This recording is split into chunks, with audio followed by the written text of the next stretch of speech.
problem in this country with election fraud. But at CPAC, that's not a problem. Our only problem is getting each and every one of you to vote. So look at your badge. You have a number on that badge.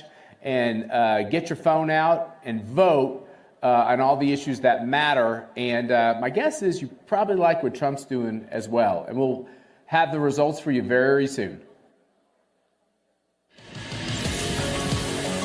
Ladies and gentlemen, this is CPAC International. Please welcome CPAC board member Gordon Chang.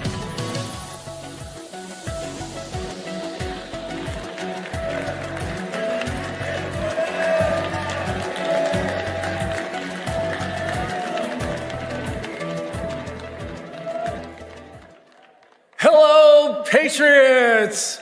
Hello, Freedom Warriors! Last year at CPAC, when we were here, dangerous regimes, China, Russia, Iran, North Korea were on the march. They were infiltrating and subjugating free societies. The world was aflame and peace seemed unattainable. At home, we had leftists, communists, globalists, wokers. We had deviants. Evil itself were taking over. But now, all of them, at home and abroad, are in retreat because we have had enough. We are taking over our societies. One school board, one town council, one country at a time. And our movement is global. It's here and it's around the world. Freedom is back because America is back. And America is back because President Trump is back.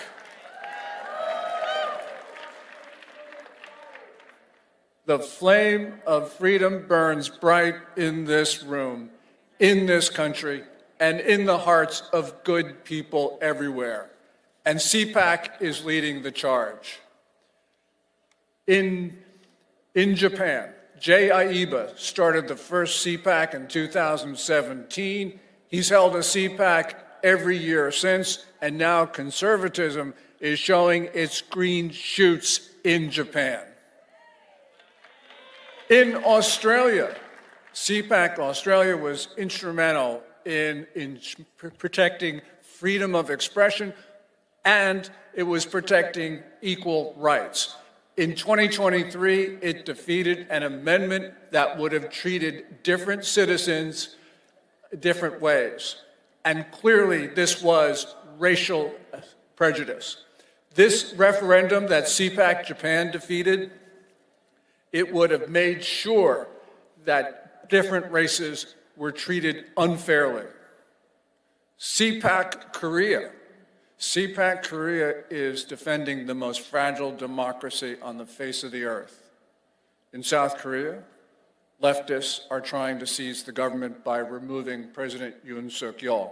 And the only thing that is stopping this from happening is conservatives on the streets in the cold confronting leftist forces. And we are seeing in Mexico, their CPAC Japan is attacking leftism everywhere, which is embedded thoroughly in Mexican society. So far, CPAC has been to Japan, it's been to Korea, Hong Kong, Australia, Mexico, Brazil, Argentina, Hungary, and Israel. And we are going to other countries soon because CPAC in this country stands shoulder to shoulder with free people everywhere. Freedom Warriors, we are now in a fight. We're in a fight between democracy and tyranny, between freedom and oppression, and between good and evil. And Freedom Warriors, we stand our ground, we do not yield, we are civilization's last line of defense. And yes, we will prevail because the Almighty is on our side. May God protect and bless all of you.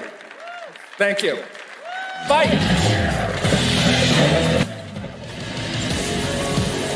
Please welcome founder and director Director of CPAC Australia, Andrew Cooper, and Chairman CPAC Australia, Warren Mundine.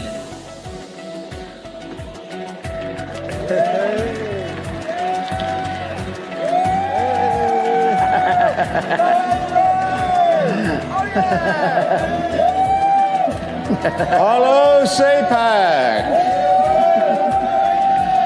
Oh, no, much for that. Oh. Well, Warren, here we are on the big stage. Yes. Elon and JD, they were just there. They were just there. They're the B team. We're the A team now. Now, Warren, you're a former president of the left Labor Party in Australia. Right. One of the things I find exciting here is seeing, former leftist Democrat supporters like Elon and RFK and Tulsi, even Zuck. Can you believe it? Zuck is even flirting with free speech. It's amazing. Tell us about your journey from left to right. Well, as I said, I was president, national president of the Australian Labor Party for a few years. And then, but I've always had this basic belief in capitalism and freedom, liberties, freedom of speech, freedom of religion and that. And I saw the Labor Party moving very quickly to the far left. They were left, but they've gone so far left it's not funny. They're almost spinning around in a circle. And then I said, I can't stay in this party, so I left. And then I left, and then I was asked by a Prime Minister, a Liberal Party Prime Minister, to come and work for them. And I did. That was the John Howard years. And then I went on to Tony Abbott and that, and I found my ground. It was fresh air for me, the idea of freedoms and liberties that we've got to fight for. And it reminded me of the conversations I read about with Margaret Thatcher, where you've got to, liberty and freedoms and that you've got to fight, you have a battle for. And every morning you've got to get up and fight the same battle again. And so that's what I committed myself for. And this is when I met this great man, the founder of CPAC Australia, and he convinced me to join, and let's take up that battle. And I must say, that's one of the smartest decisions I've ever made, was to invite Warren to become chairman of CPAC Australia, because we've got an election coming up in a couple of months in Australia, and there's a resurgence of confidence within the Australian Conservatives, and a lot of that confidence can largely be traced back to you, Warren, when you led the fight against a horrible proposed amendment to the Australian Constitution. Tell us a little bit about that. Yeah, that's right. The Constitution that they're going to change was put one race above every other race, one single group that was going to have more power than the rest of Australians. And yet Australia is like America. We're a country of, yes, Indigenous people, like the Native Americans and that, well, our Aboriginal people, but also we're a large country of immigrants, people who are coming to Australia looking for a better life, looking for the freedoms and that we offer. And yet here we were, these woke people were going to change our constitution, give one more power to one group than any other group. So I stood up, and of course I was with the great Senator Jacinta Nempa Price. Good on her. So we got up and we fought this battle. And what we knew was that Australian people had been so beat up, had been so crushed by the wokes and the cancel culture that they were scared about voting. In fact, when we kicked off, it was something like 80% were going to vote for this change in the Constitution against 20% no. But within 4 to 5 months, we flipped it. We gave the Australian people a voice, that they could stand up against this cancel culture, that they could stand up for equality and that everyone is equal before God. We are all God's children. And we won. We ended up winning 60-40, and we destroyed that attack on our constitutional freedom.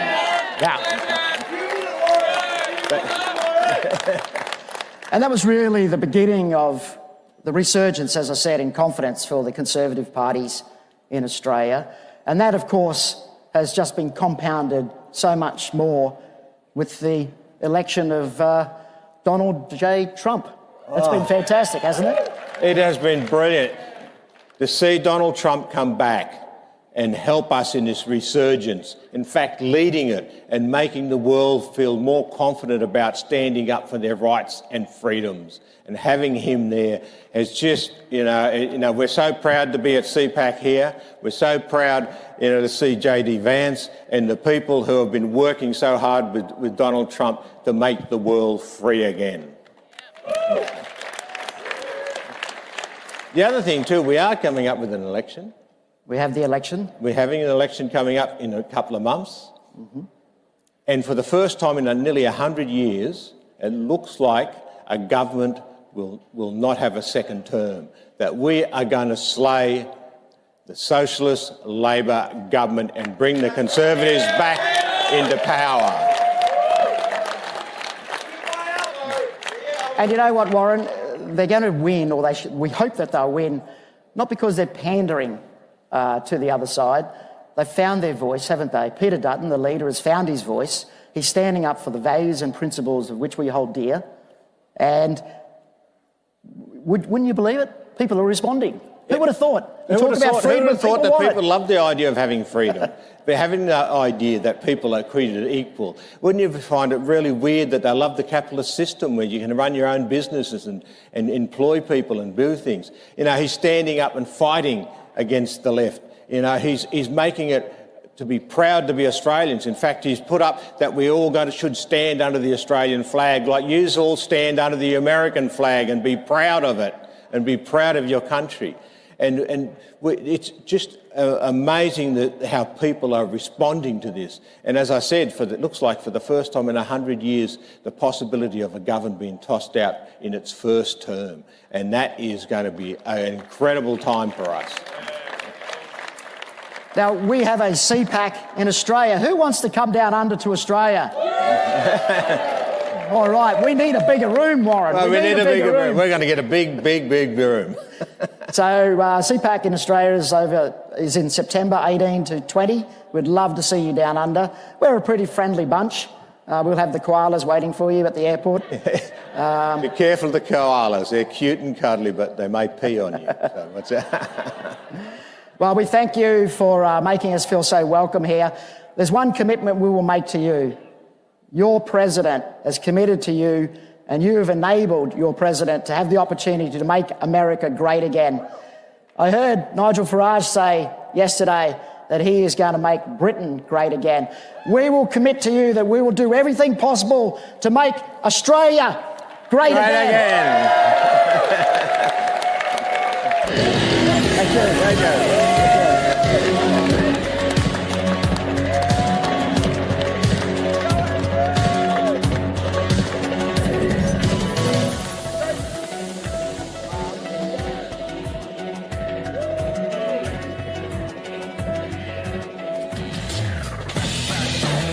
Please welcome from CPAC Korea, former Ambassador-at-Large for Global Criminal Justice, Morris Tan.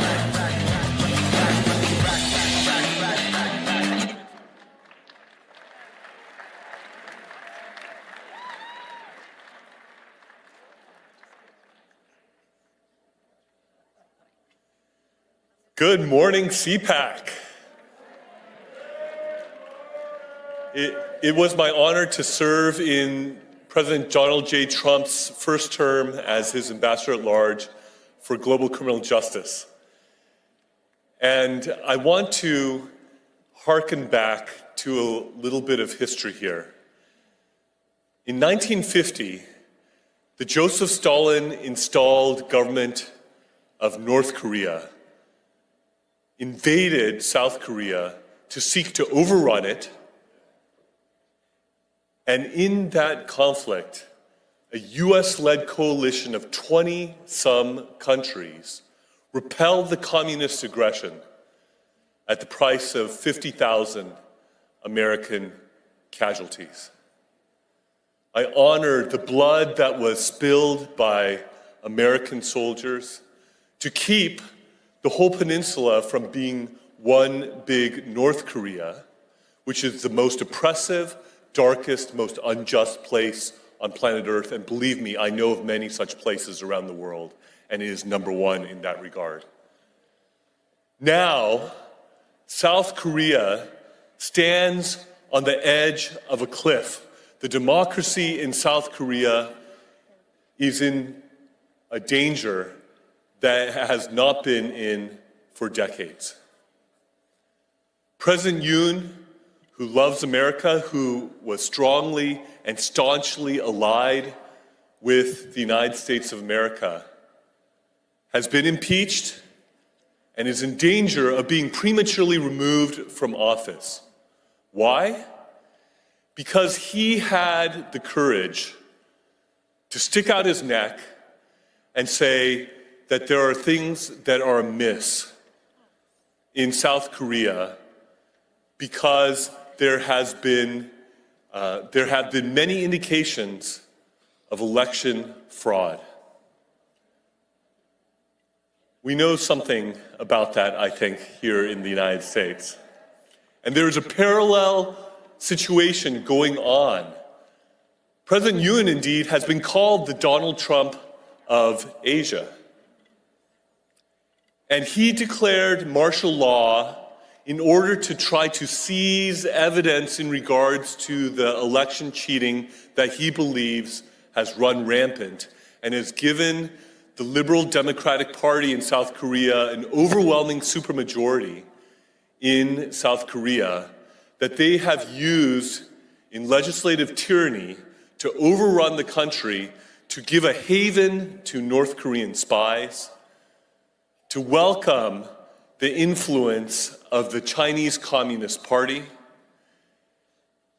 And they are rushing through a conviction process potentially before the Constitutional Court that if 6 justices on that court vote to remove him from office, he will be prematurely removed from office even though he was the duly elected president of Korea by the people of South Korea.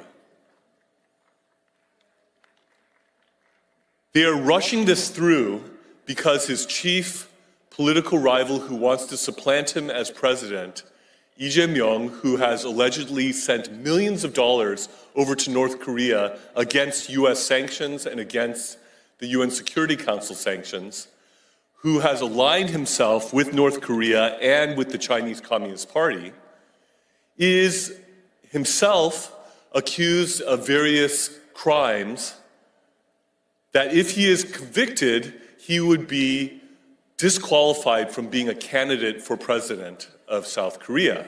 So there is a legal and political race going on to try to convict and remove President Yoon before Lee Jae-myung is disqualified for running for president of Korea in the emergency election that will ensue if Yoon is removed.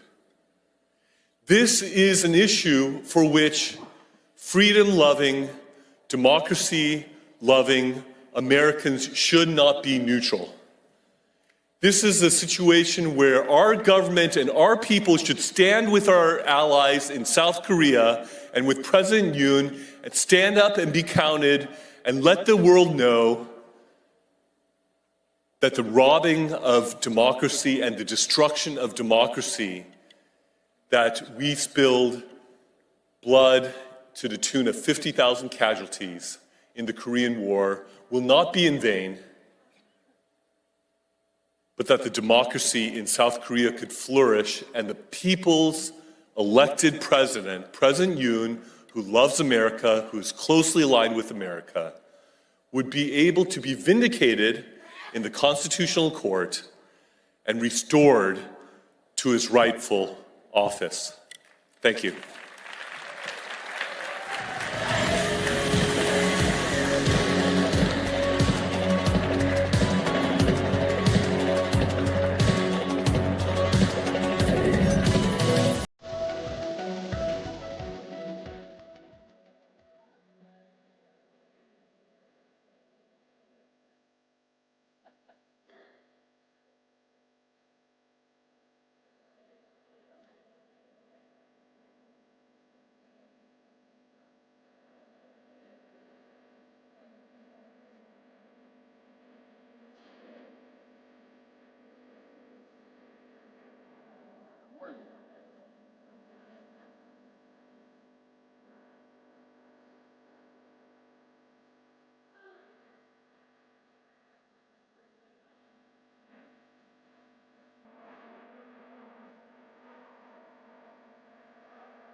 I, Donald John Trump, do solemnly swear. President Trump is back in the White House. Donald Trump won the presidency. President Trump is back in the White House. Is back in the White House. Donald Trump has taken back America. I actually started quite a while ago in CPAC, and I enjoyed it so much that I came back for a second one, then a third, then I said, what the hell, let's run for president. Matt said, it's like 5 years ago, 6 years ago. He says, you should run for politics. He's the one, he said, you should run for the presidency of the United States. It is my honor to introduce to CPAC 2017 our president, Donald Trump. First of all, I want to thank Matt Schlapp and his very, very incredible wife and boss, Mercedes, who have been fantastic friends and supporters, and so great when I watch them on television defending me. Nobody has a chance. I love this place. Love you people. You never stop fighting for America, and I will never, ever stop fighting for you. We know that there are still more records to be shattered, new summits to be scaled, more triumphs to be realized, and more amazing history just waiting to be written. The American adventure has only just begun. God bless America, and we will see you next year. Thank you very much. You never stop fighting for America, and I will never, ever stop fighting for you. Hey, it's Matt Schlapp with CPAC. You know, we've had a huge problem in this country with election fraud. But at CPAC, that's not a problem. Our only problem is getting each and every one of you to vote. So look at your badge. You have a number on that badge. And get your phone out and vote on all the issues that matter. And my guess is you probably like what Trump's doing as well. And we'll have the results for you very soon. Everything they said about him has been wrong. I don't know how he does it. It has always been a battle against Donald Trump. Puts a very bright light on the two-tier system of justice that only seems to go after President Trump. The reason why we want him as president is because he's not stuck in this kind of bureaucratic machination.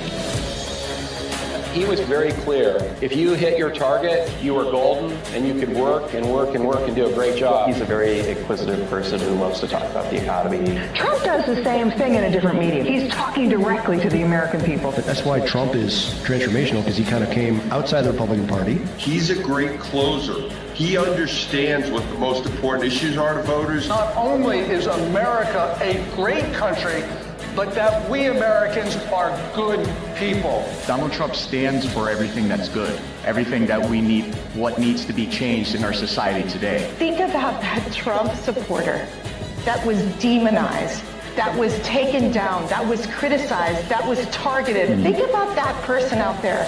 That is the one. They are winning tonight. The American people, they've spoken up tonight. We just lived through history. We're never going to say anything like this ever again. When the bad people of Mexico meet with the bad people of the United States, what's the result? Culture of death, child trafficking, abortion, illegal guns, drugs, death. Mexico and the United States, we are not just neighbors, we're brothers and sisters. We need to work together, and let's make Mexico and America great together again. Let's send the world a message. We condemn the police state tactics of Xi Jinping, Vladimir Putin, Lula da Silva, and Joe Biden. I want to start by thanking Matt and Mercedes Schlapp and everyone at the American Conservative Union. They say globalism comes to die at CPAC. I'm here to tell you that in El Salvador, it's already there. An amazing time to be in this fight for freedom. Eliminar la corrupción de la política, pero no nos vamos a rendir en volver a ser Argentina grande nuevamente. Va a ser quién va a ganar y bien quién va a proteger a la familia. Esa es la batalla. Y ellos, al final del día, querían llegar a nuestros hijos para dividirnos. ¡Viva España! ¡Viva los Estados Unidos! ¡Viva Israel! Vamos a ganar.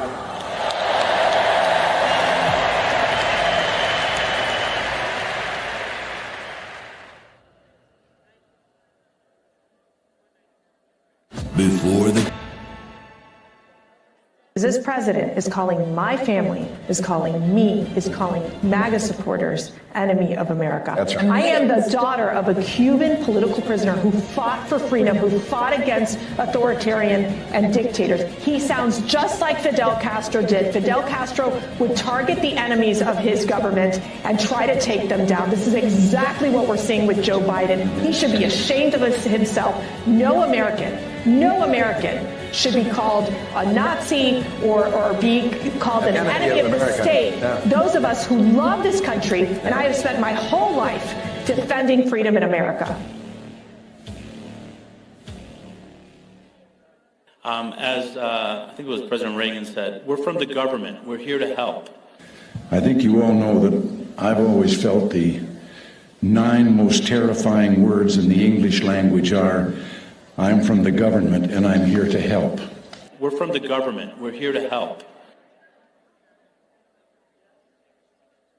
Being woke is easy when it was just a call to defund the police or end capitalism, right? It's a little different when your fellow ideologues start cheering for your beheading. And here's a question. This next video, does this look like London to you? The pro-Hamas protests making for a very interesting political moment at Harvard. A university recently ranked. Ladies and gentlemen, please welcome President and founder of Movimiento Viva Mexico, Eduardo Rostigui.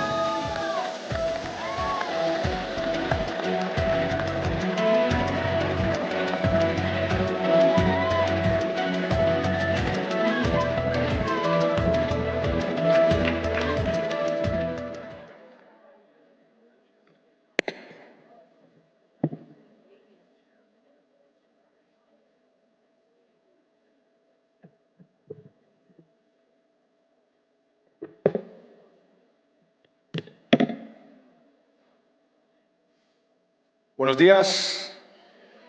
Good morning. Good energy right here. So, dear friends, brothers and sisters in the fight for life, family, and freedom, it is an honor to stand before you today, not just as a Mexican, not just as a conservative, but as a fellow soldier in this great battle for our civilization.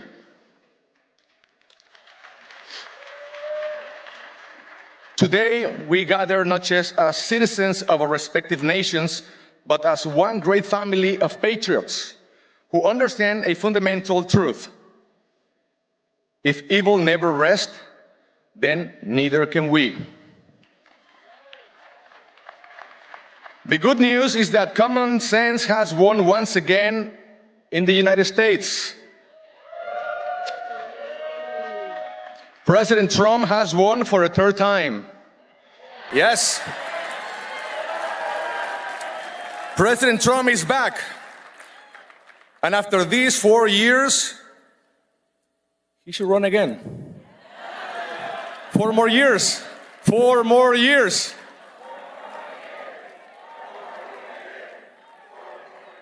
There you go. I agree with you. We are living in a defining moment in history. This is not just another political cycle, not just another ideological struggle. What is at stake is the future of our nations, the future of our children, and the survival of Western civilization itself. A civilization built on truth, justice, and liberty. Yet today, those values are under attack like never before across many countries in our region. The enemies of freedom are advancing in Latin America. Communism, Marxism, woke ideology, narco states, and globalist elites who seek to enslave our people. So I ask you, are we going to let them take over the rest of the world? Of course not. Are we going to sit back and watch as our nations fall to corruption, tyranny, and moral decay? Of course no. We are going to fight, and that's why I'm going to join the Elon Musk and President Trump's movement. My heart goes out to all of you. Fight, fight, fight.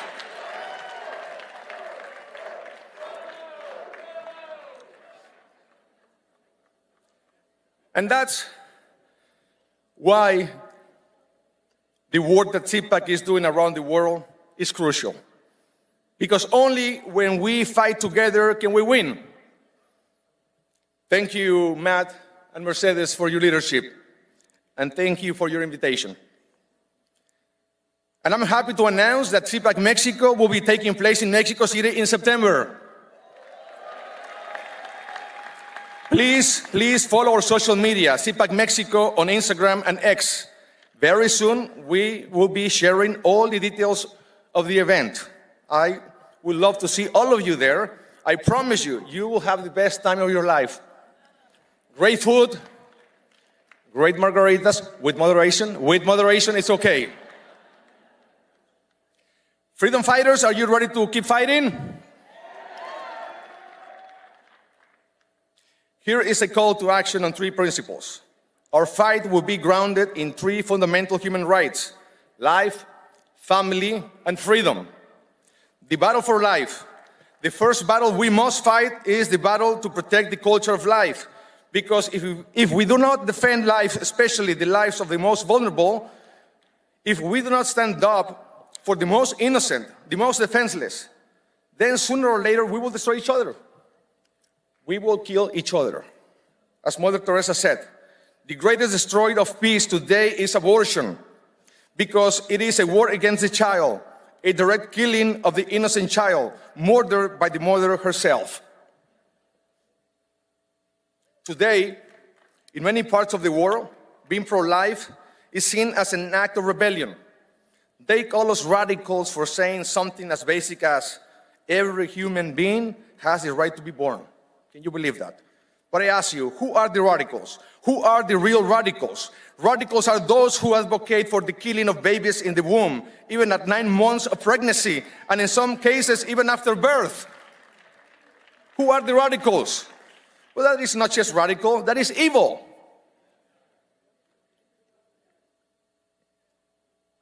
They tell us abortion is a right, when in reality, it is the greatest genocide of our time. They tell us euthanasia is an act of compassion, when in truth, real compassion is protecting every human life, because every human life matters.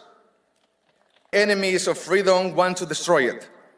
They seek to impose ideologies that confuse our children, strip away their innocence, and attack marriage and motherhood. Because a country without strong families is a weak country, very easily manipulated and controlled. We will defend God's design for the family and protect the innocence of our children. Finally, we will defend freedom. We live in an era where those who speak the truth are persecuted, where censorship and political oppression have become the tools of tyrants. We have seen how they try to silence pro-life leaders, silence priests who preach God's word, silence ordinary citizens who simply want to live in peace. Freedom is a gift from God, and not government has the right to take it away from us. We will also follow the principles of freedom to grow our economies, lift our brothers and sisters out of poverty, and build a strong middle class. In Latin America, we have seen how socialism makes the majority of the population very poor. These people love poverty that they multiply it. They love so much poverty that they end up multiplying it.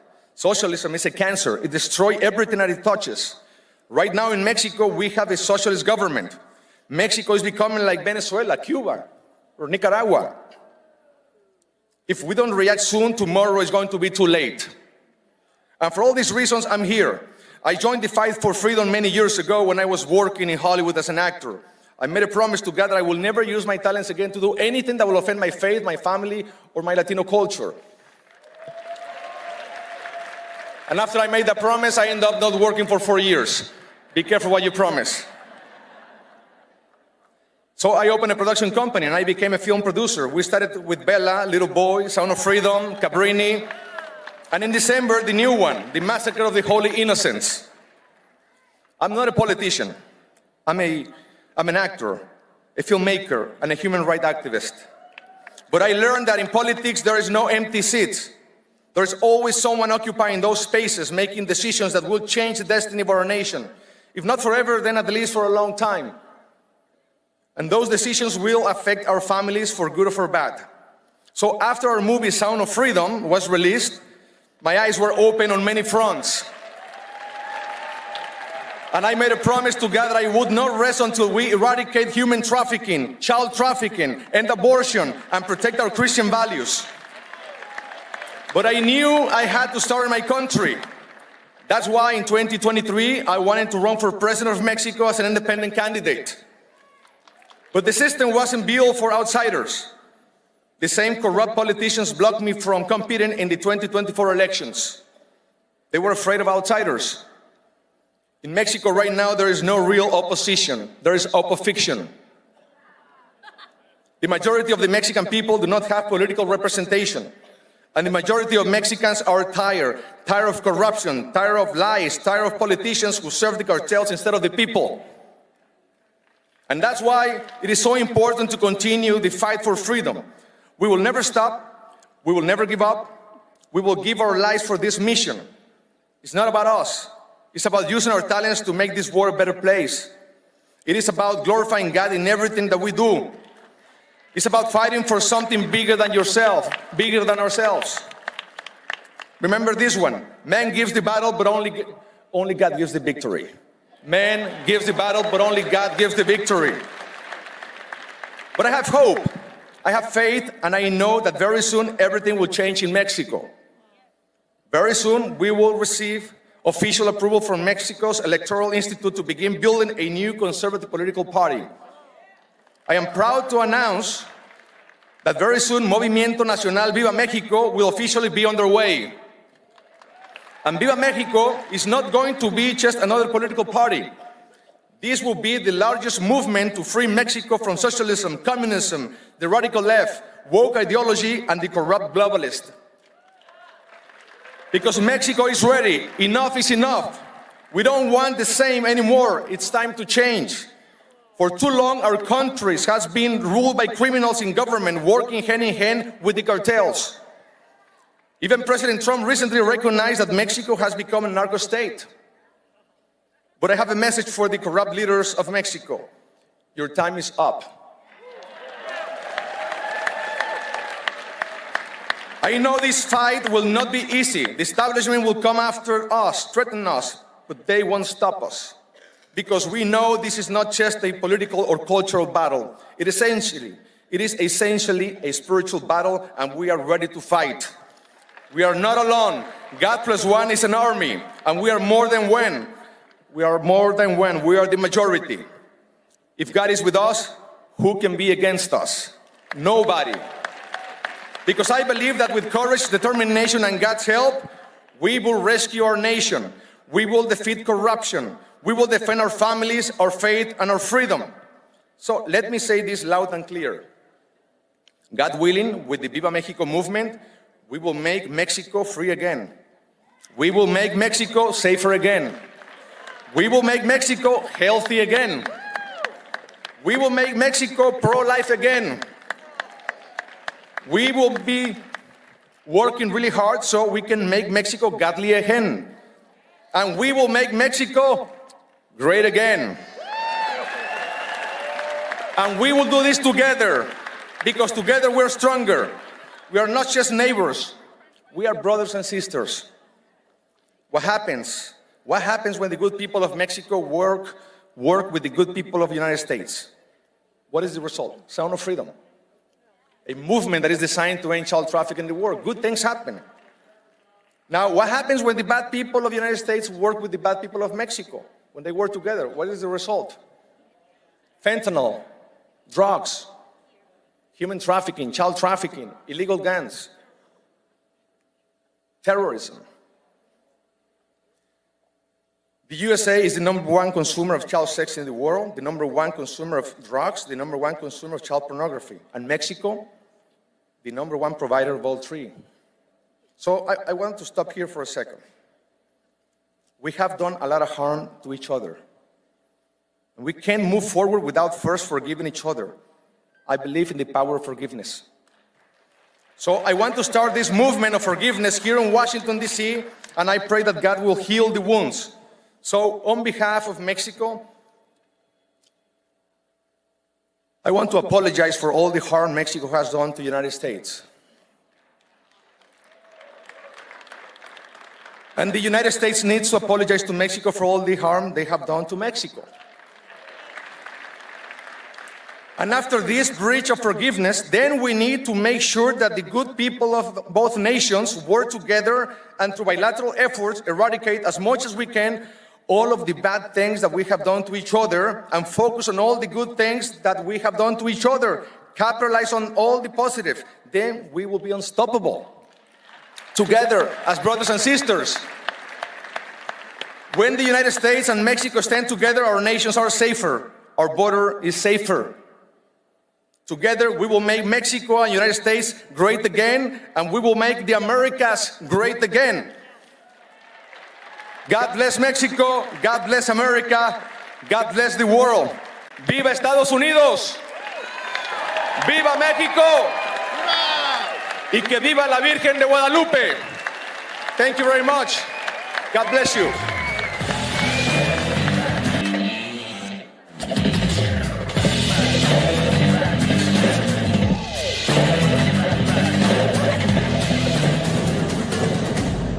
Newsmax has been terrific. President Trump is right. Millions are switching to Newsmax. It's the fastest growing streaming service in America. You don't need those woke streaming services anymore. Just get Newsmax Plus. Watch the best shows like Greg Kelly, Rob Schmidt, Greta Van Susteren, and Rob Finnerty. Greg Kelly over at Newsmax. The Newsmax people have been really terrific. Gain access to exclusive documentaries, series, and special briefings. It's free to start. So go to NewsmaxPlus.com now to sign up and watch Newsmax anytime, anywhere. This lunacy will end on my first day back in the Oval Office. I promise you it will end immediately.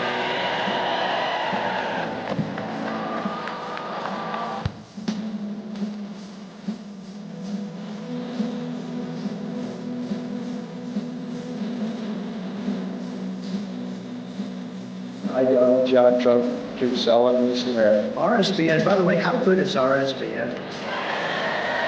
They do a good job. So beautiful. Creators, it's time to take control. With Bursts, you create impactful content in seconds. Powered by blockchain, your content and earnings are protected, transparent, and yours to control. Play TV isn't just a platform. It's a community of creators building a new future together. Your freedom starts when you press play.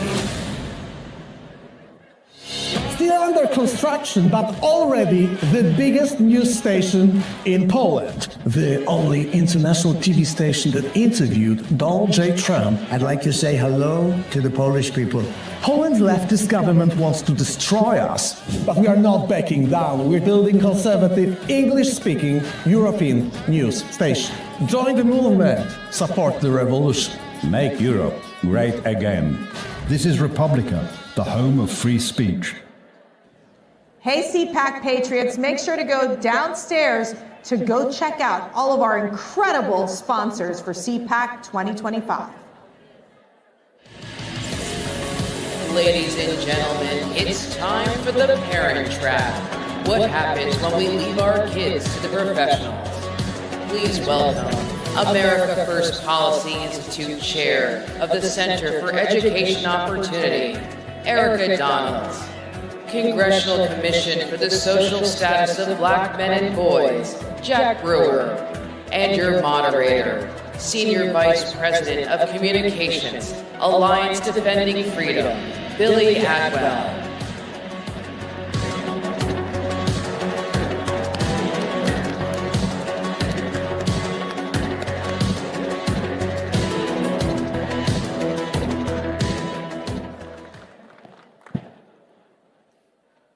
Well, I want to start by thanking Matt and Mercy Schlapp for making this panel possible, and I'm so grateful for you two for giving up your time. Again, my name is Billy Atwell. I'm the Senior Vice President of Communications at Alliance Defending Freedom. ADF exists to advance every person's God-given right to live and speak the truth, and we contend for truth in law, policy, and the public square.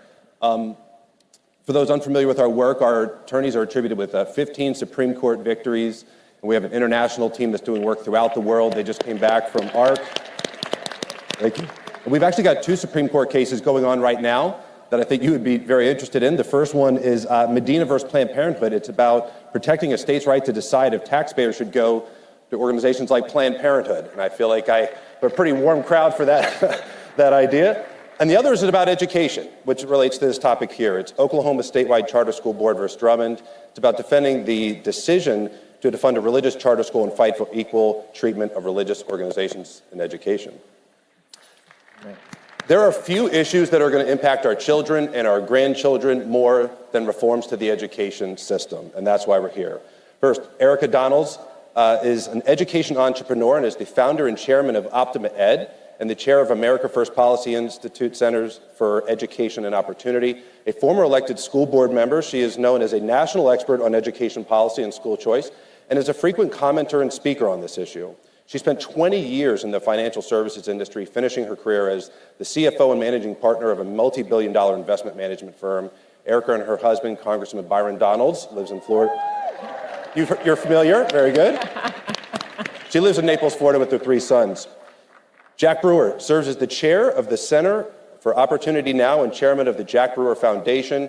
Recently, Jack was co-chair of Black Voices for Trump Victory Fund. He is a White House appointee on the Congressional Commission for the Social Status of Black Men and Boys and is currently the lead independent director for the GEO Group. He was the team captain for the NFL's Minnesota Vikings, the Philadelphia Eagles, who you may have heard of recently, and what I find to be the pinnacle of his career at the New York Giants. So I'm born in Brooklyn, I can't help myself.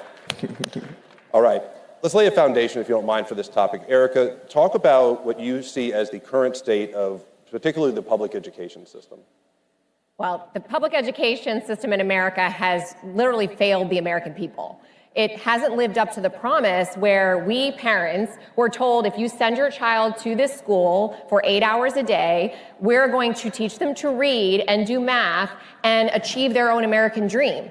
That was a lie. We just found out a few weeks ago that only 1/3 of our students are doing reading and math on grade level, according to the National Report Card, the NAEP. And we are spending billions and billions of dollars not to teach our kids how to succeed and how to carry forward this republic that we all so value, but we're teaching them about victimhood and oppressors and the wrong history of the United States and the world, and to hate themselves and to hate our country. And so we are taking the education system back, though. We're here in the golden age of America, right, at the cusp of that. President Trump has promised to not only dismantle the Department of Education, but enact school choice and support universal school choice in our states where education belongs. So there's reason for hope, even though the education system has been failing for the past 100 years. Yeah, that's a great point. And you think about in the state where I live, Virginia, Glenn Youngkin essentially won the governor's seat on the issue of education and speaking to parents. Like, that was a key differentiator for him. Jack, President Trump, it feels like he's been president for like 1.5 years this term because so much has happened in a few weeks, right. But it's not been that long, and yet a lot has happened. What has he done so far that's really encouraged you on the topic of education? First off, I want to look at the American people, whoever's watching, and speak to your kids for a second, and just tell your child, if no one's ever told you this, Jesus Christ loves you. Amen. You are not a victim. You have victory in Christ, and He is the ruler over your life. President Trump has done so much, but I think the most important thing that he's done in front of the American people is he has stood for biblical truth. Yeah. When he sat in front of the nation and said, God created man and woman, and that's it. That's right. And so when you talk about the education system, our founding fathers did not create an education system that is going to indoctrinate boys and girls to make them believe that they can be transgender and any gender they wanted to choose. Our education system was established with the basic belief in the Word of God.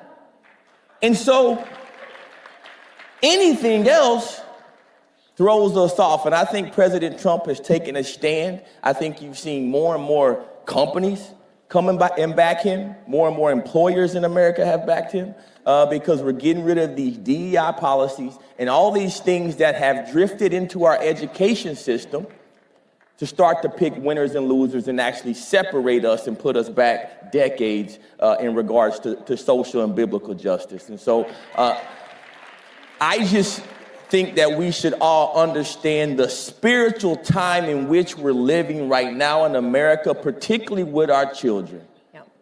And let's get the 10 Commandments back in our schools. You're seeing it happen in Louisiana. You're seeing it happen in so many other states around our country. We all must take a stand, no matter what your religion is, to get this word back into the hearts and minds of our children that may not have access to it. Yeah. Amen. Erica, it's hard to know what to do sometimes, though, because parents, I think the instinct when they see these things happening in the public schools is to say, I'm going to put my kids in private school, I'm going to homeschool. And those are good options, and for some people that's the right decision. But you also don't want to forfeit the public arena to the other side. And then again, it's our children who are vulnerable and impressionable. How would you've got children, you're in the later teen phases with your children. How would you advise a parent with little kids like me? My kids are younger, they're like 11 to 2. We got a spread of 4. And we're struggling with it. We're asking ourselves the question right now, what's the best educational model? How would you advise a parent, given the system we have now, how would you advise them to go about making those decisions? Well, that very dilemma is what got me involved in education. As you mentioned, I wasn't an educator, I was a CPA, but I have 3 children, and for one of my children, the A school that I was sending him to did not work well for him. He was miserable, therefore I was miserable as a parent. And I was fortunate enough to find a classical Christian private school to send him to, and his entire life changed in the 1st grade.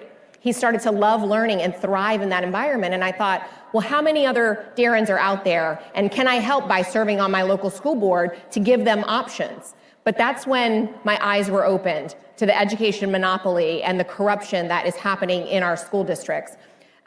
What I would say is, the left wants to say that our obligation is to the collective.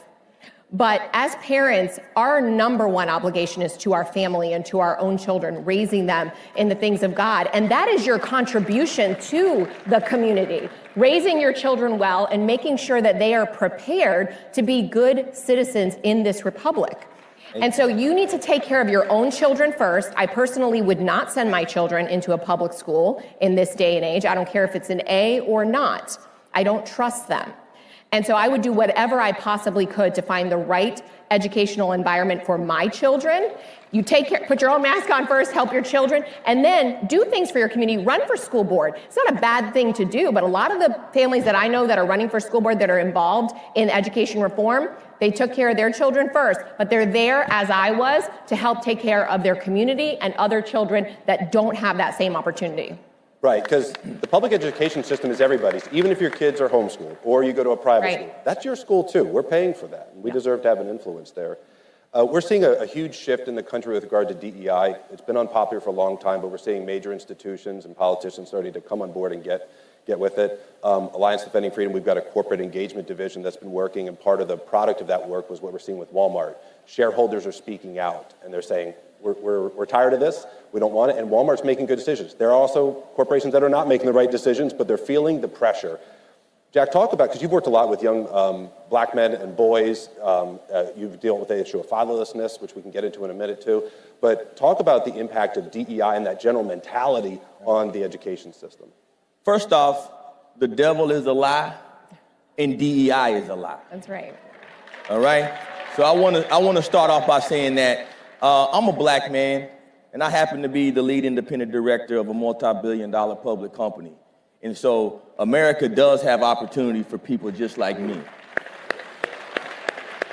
And I'll take that further. When you look at what DEI really does, so I do a lot of community work. I got my master's in education, adjunct professor. I've taught from, you're talking about the poorest of the poor on to multimillionaires. But the one thing that remains consistent is that whenever you tell someone that they're a victim or you tell someone they don't have the ability to learn, then they won't. Right. So I have a little girl in one of my programs. She literally went to class. She got an F on a math exam. And the teacher told her that it's okay because she's a little black girl and that she doesn't have the ability to do this math. Telling the girl that math is racist. So for me, that burns me up inside. And so you start to think about what these little children are being taught in some of these public schools that Erica just mentioned, and it's just heart-wrenching. I'll tell you another story. When you talk about people, and Erica said this, it's not just about us, it's about our community, man. When you look at our juveniles, we gotta realize juvenile crime in the United States of America went up 21% last year. These are the little kids, the little boys. I have men in my prison program who have been locked up since the age of 14 with grown men. We have to do something for the poorest of the poor. It starts in our education system. We cannot leave these men and these children fatherless. Yep. Our nation is the most fatherless nation on the planet. We have over 18 million kids that don't have an active father in their home. I went to a juvenile courtroom. There were 25 young men and boys, most of them black, at court to be sentenced by a judge. I looked around, there was only one father in the entire courtroom. Can you imagine if your child was being sentenced? This is the epidemic that we're facing in our nation right now. Our education system will never work if we don't put the man back in the home.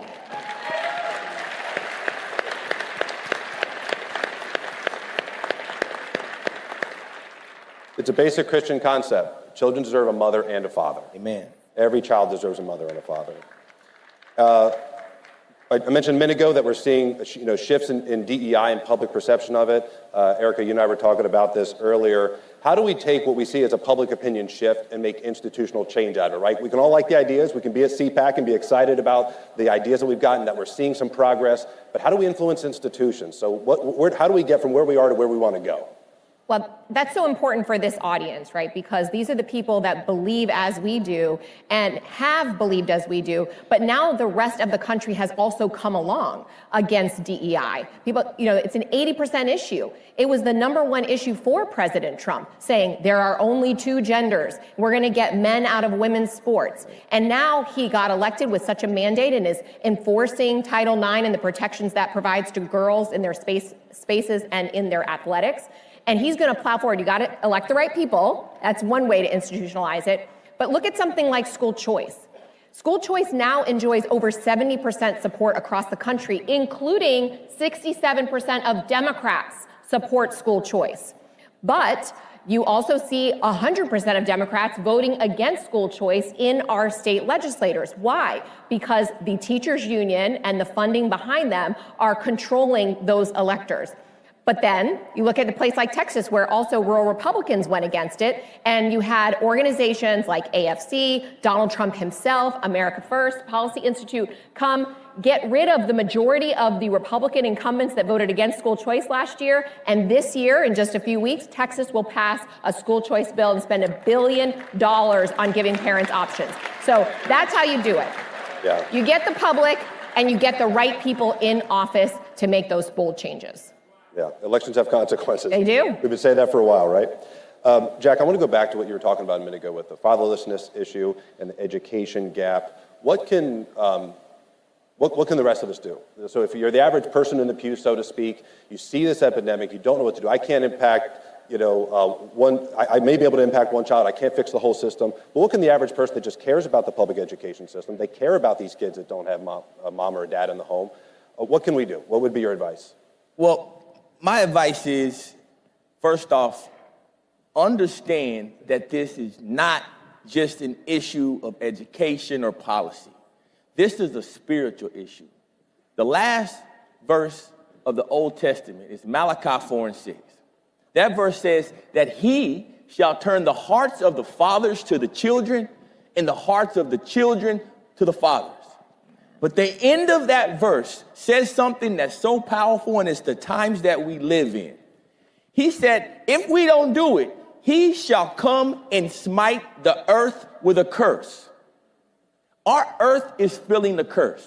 No matter if you go to Guatemala or Central America and see that all of their men and fathers are leaving their homes trying to migrate to America illegally. Or you go over to Africa when you see these societies that have gone from a patriarch society to a matriarch society. Or you come here in America where you can have a generation like mine that was raised to believe that having a baby mama is okay and cool. Those things are generational curses that we must break. The only way you bind up a curse is by the blood of the Lamb and the word of your testimony. And so we've got to testify. We've got to talk about these things in the public square. We've got to stand for these poor children that don't have advocates and people to stand up for them and be their voices. Man, get out in your community. Go to the local juvenile. Go in there and sit in a courtroom and tell a little boy that's 13, 14, 15 that don't have a dad that you love him. Go see those folks in prison like the word tells us to do. We can't just take care of our people that have. We got to take care of those that have not.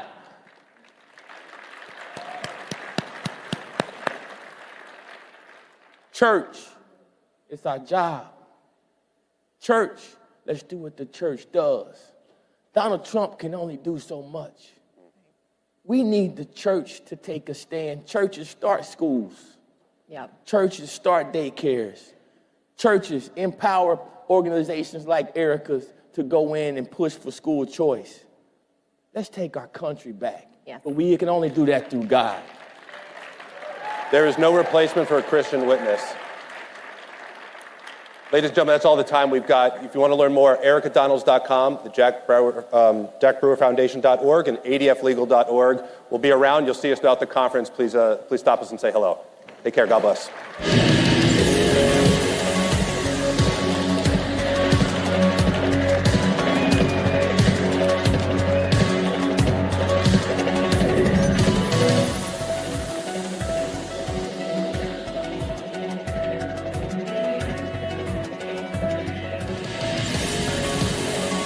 Ladies and gentlemen, up next, Joy Reid, a desperate plea for help.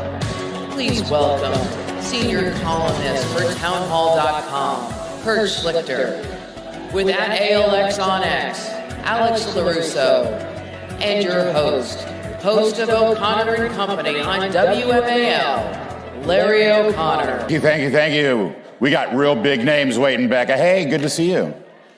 We got super big names back there waiting to come out, so we're going to get right to it. How about these guys, right? I'd be remiss if I didn't tell you that I just wrote a book about the media. It's called Shameless Liars. Can we get a close-up on that artwork there? It's got an incredible foreword by a real thought leader. Foreword by Kurt Schlichter. But the subtitle is How Trump Defeated the Legacy Media and Made Them Irrelevant. And that's sort of where I want to take this, because for years, ever since the great Rush Limbaugh and Brent Bozell at Media Research Center for the last 37 years, the late, great Andrew Breitbart, who brought Kurt and I into this world, we spent so much time fighting the media and exposing their lies and exposing the propaganda, and it all reached a head this year with Donald Trump leading the charge, and he won. I mean, they are meaningless now, and so I want to start with that. And Joy Reid kind of is the namesake for this panel, because Alex, she's been reduced to being obsessed over big balls. Correct. And I need you to sort of explain this to us. Yes, so like the media... Explain Joy Reid's obsession with big balls. Obsession with big balls. So she's going on media right now, and she's demanding that Congress subpoena a guy named Big Balls and Elon Musk with a straight face on. So we've reduced them to a point where they're just looking at social media for people like me who post on X, and they're getting their talking points from online. And no longer do they have a mind of their own. There's like a whole supercut. I think it was like Media Busters who did it. And there's just like all of these people on CNN, MSNBC, and they're just repeating big balls, big balls, big balls over and over with a straight face. So it's like you look. Well, they've got to get to the bottom of big balls. So, yes, and they brought on Kara Swisher, the noted expert on the topic for that. But yeah, that's all over an intern at Doge, who was hired by Elon Musk. And of course, we have tens of thousands of people in our government who have access to all of your personal information, including your social security number. But when Elon Musk has a small team of genius interns that are probably like smarter than everybody else on that whole panel or on their entire network, it becomes the biggest deal that they all have access to your personal information. So they just set the standard to like dox all of these government workers for some reason, because tens of thousands of people that are not elected, by the way, have the access to your personal information every single day and have. And they've all become, and they've been reduced to a punchline, these media personalities. That's why we're laughing at Joy Reid, because that's what we should do. We should mock them and make fun of them. And of course, all this talk about Joy Reid and big balls brings us to Don Lemon, Kurt. Another gem. He's my special friend. I'm going to connect the dots, I promise you. Because, Kurt, it was during the presidential election December of 22nd, 2015. I get this call. Can you come on CNN real quick? Just a video hit. I get on, and Don Lemon's outraged because, it's the worst thing ever happened. Donald Trump said Hillary got schlonged in the 2008 election. She did. And I don't care at all. And we're going back and forth. He said, you should be more upset. And I said, look, his opponent shilled for her husband who treated his intern like a human humidor. Fact check, true. And he said, you can't say that. So I said it again. And he kicked me off. And what we're saying here is the media used to be something that hit us. Now we use it for a punching bag. Everybody knows the JD meme. Right. Okay? I don't really care, Margaret. They go on her show to humiliate her, and she's too stupid to know it. They don't know they're the joke at this point. How excited is National Security Advisor Mike Waltz right now, knowing that he's coming out after this panel? Well, he's an Army colonel, too, so. But you were banned from CNN? Yes. For 10 years, I have not been on CNN, and it's changed my life for the better. Well, and honestly, who's got a better career trajectory right now, Kurt Schlichter or Don Lemon? Because he has also been banned from CNN. Well, look, I'm on more than he is. Look, I literally have more followers on the Twitter machine than they have viewers. Think about that. Exactly. 100%. So, Alex, your work that you do right now, you've got a meme for everything. And the fact that these guys can be reduced to a meme, that Margaret Brennan, the host of Face the Nation, a very important show in a very important town with a very important teleprompter reader as its host, she is now a meme. She can't do anything. From how J.D. Vance has handled her with these interviews to now reducing her to saying that too much free speech will lead to a genocide. Yes.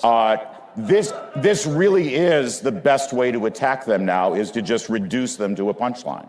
Yeah, 100%. The thing is, it's like I said earlier, they don't have a mind of their own anymore.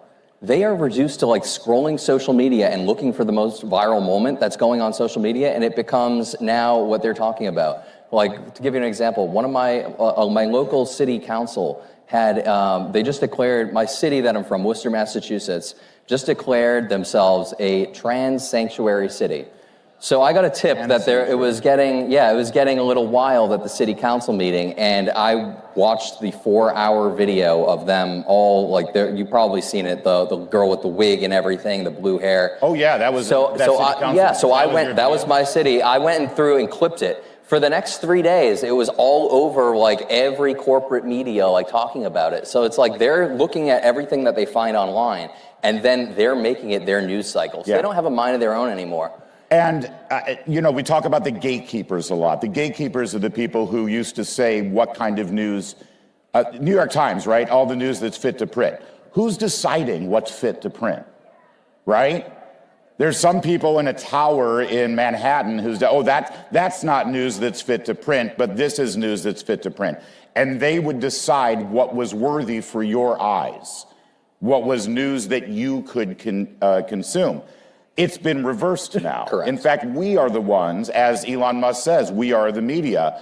We are driving what's important. And that's what this new revolution is about. Well, and there's an... Right? And it all goes back to Andrew Breitbart. And one of the underappreciated aspects is how much fun we're having, right? That's right. Exactly. I mean, we've got to dance. They're eating the dogs. There we go. They're eating the dogs. They're eating the cats. We are having fun. We're laughing. And Kamala Harris says, my message is joy. As she's screaming. As Biden's screaming, as she's screaming. You will be happy. By the way, you mentioned Andrew Breitbart again, and I just want to say, I want to read this. This is the very end of my book, but it's a quote from Andrew Breitbart. You all remember Andrew, right? God bless him. Yeah, ALX was 5 when this Exactly. Elon Musk is now saying we are the media, and he's right. We are the media, using social media platforms, using X, which is now a free platform. On Tax Day 2010, during the rise of the Tea Party movement, Andrew Breitbart was asked to speak in Washington, D.C. at a Tea Party rally. And you should look at this video, it's out there. He asked everybody in the crowd there at the Tea Party rally to hold up their phones. And he said this, "It's time for a new media revolution, and you are it. You are the media. Hold up your phones, hold up your cameras. This is the future of media. This is how we're going to fight the lies, the misinformation, and the propaganda of the mainstream media. We are now the media." Yeah. Andrew Breitbart 15 years ago said that. And Alex, you have inherited this legacy now, and you are the media. It's really interesting too, because a little bit about my story too. In 2020, I was really gaining traction, and I was about to hit 100,000 followers on Twitter 1.0 at the time, and then I was just banned for like 3 years nearly until Elon Musk brought me back, and I'm now almost at 1 million followers on X. But yeah, hold that thought. He had 100,000 followers, and they banned him because he was so. Look at how dangerous he is. Elon Musk buys it, opens it up for free thought and free speech, and now you've got 1 million followers. Yep, nearly. I'm 30,000 from 1 million, so if you want to get me there before I leave the stage, go for it, at ALX. But yeah, so to your point, it's just like, you are the media because you have a phone and you have the platform on social media. And one of the things that's ironic about this whole, moral panic around misinformation, disinformation, all these people can go on their shows, like, for 4 years they talked about the Russia propaganda hoax and Russian collusion hoax. So they were allowed to say that unchecked. They got to have their own guests on there, and that, like Adam Schiff saying he has inside knowledge about all this crap. On social media, no, it's a blood sport. You say something wrong, you're going to get ratioed or community noted. That's right. So you're the media, and you're also the checker. Like you're the fact checker. There's not like independent fact checkers like Meta used to have. You are the fact checker, and what actually... Well, because the independent fact checkers weren't independent. Exactly. And yes, they weren't based in fact. Correct. And this is an important point that I want you to pick up on, Kurt, because this whole idea of needing fact checkers and needing to moderate what you say, and it's all coming from this arrogant presumption that you're too stupid to understand what's true and what isn't. You're too stupid to discern from a hoax and what's real. I'm not sure that they think we're stupid. I know they say they're stupid because it justifies their existence. Yeah, that's okay, true. They want to be the gatekeeper. They want to be making the decision. And you don't need a gatekeeper if you are an individual, if you are an independent American citizen with your camera and computer who goes out and makes his or her own news. We don't need them. It terrifies them. Yeah.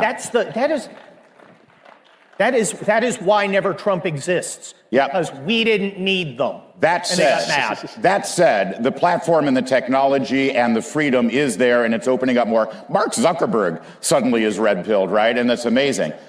But it all starts with this fist thrust in the air. It all starts with him yelling, fight, fight, fight, right? Because he has shown us how to fight. Suddenly you see Republicans on Capitol Hill are channeling Trump because he's contagious. And I think I'll give you a perfect example. George Stephanopoulos last year lied about Donald Trump. He said that he was convicted by a jury of raping somebody, and he said it 7 times in a 6-minute span. What did Donald Trump do? Did he do a Mitt Romney thing? Did he do a George Bush thing? Did he do what Republicans have done for our lifetimes, which is just be the better man and say, oh, well, you know how they are, tut, tut, let's walk away? No, he fought, he sued, and he won.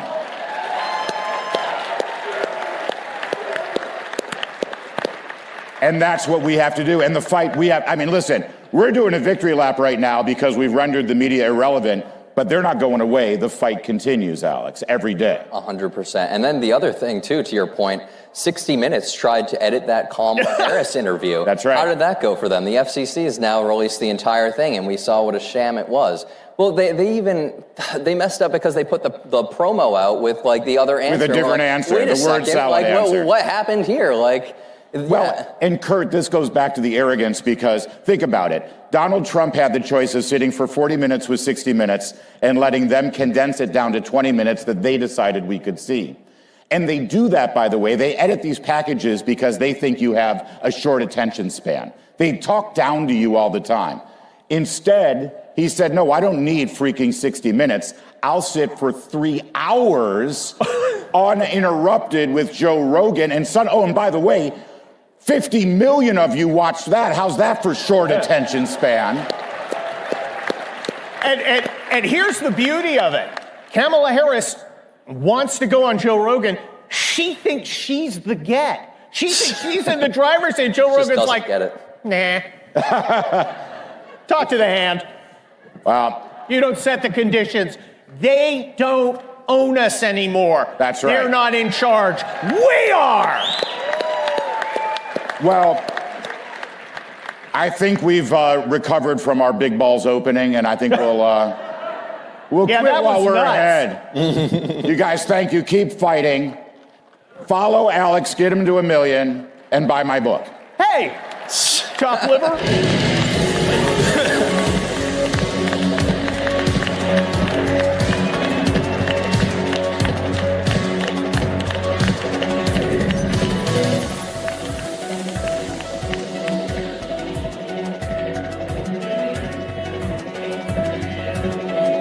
You can crack the code of nuclear waste. You've solved something that no one has attempted to do before and has succeeded. We're onto something big. We have the U.S. government partnered with us now to prove our technology out. Make America stronger. I want to provide limitless energy to the world, and I believe this is the path. Every institution today is under attack. The home, the church, the government. And many people are asking, what is the truth? Jesus Christ claimed to be ultimate truth. Are you willing to face the truth? Do you think the MKUltra project ever actually ended? The Central Intelligence Agency is actively involved in mind manipulation. We all answer to one God and one Savior, and He's there to change your life for the better.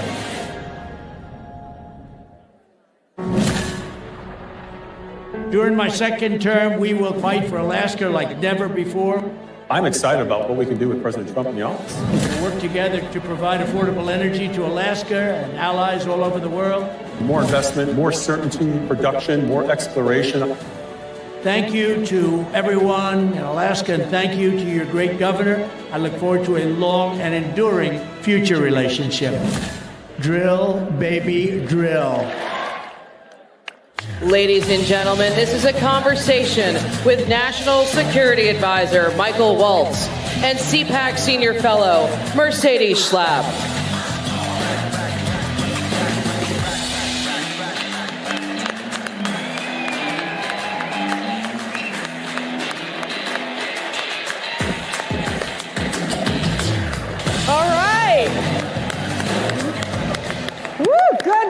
join CPAC. Mike, are you ready? Oh, born for this. Okay, good. Let's go. I don't have a chainsaw for you. That's the only thing I couldn't get on the stage. Elon Musk came in with the present. And as a Green Beret, I left the belt-fed machine gun at home. There you Thank go. God the Secret There you Service go. Secret Service But you know is okay. what? Maybe next time just bring it if you'd like. Yeah, but how are y'all doing this morning? Okay, so how amazing was it yesterday? Seriously. I don't know how we can top it off, but we're going to top it off this morning with just one of our heroes right now in the Trump administration, someone who CPAC, someone that Matt and I admire so much, our National Security Advisor, Mike Waltz. So let's jump right in. Obviously, you've just come back from Saudi Arabia. You were meeting with Russian officials on really looking to find a solution to end the war in Ukraine between Russia and Ukraine. Tell me first how those negotiations are going. Any insight that you can give to our CPAC family here in terms of progress that's being made? Well, let me make one thing clear. We would not be in this position, not even close, if it weren't for the leadership of Donald J. Trump. Period. Right? I had the honor of sitting in the Oval Office and listening to President Trump speak with President Putin of Russia and hearing both Putin and then immediately Zelensky both say only under President Trump's leadership, say this to him, and only he could drive an end to this war. So under Trump, this war will end. And it will end soon, and he is the president of peace. And it amazes me how many people in this town are clutching their pearls and having conniption fits over what? Because President Trump's ready to stop the killing, stop the hundreds of thousands of people that are dying per year in Europe, the largest war in Europe since World War II.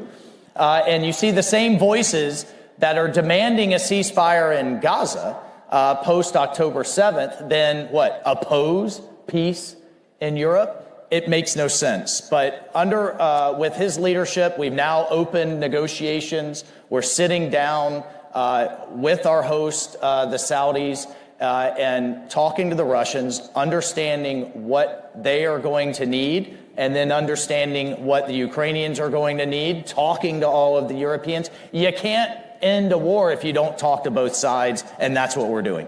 Thank you. It's kind of common sense, history of diplomacy. It is common sense, but you do find those in the media and the critics basically saying, how can you all be talking to the Russians? This is insane, right? They criticize the efforts that the administration is doing. And with that being said, President Trump has expressed his frustration with President Zelensky, trying to get to the point that we're dealing with how can we get a deal on the raw minerals? The United States has given over $175 billion to the Ukrainians. It seems like the Americans, there is that war fatigue. It's time to move forward.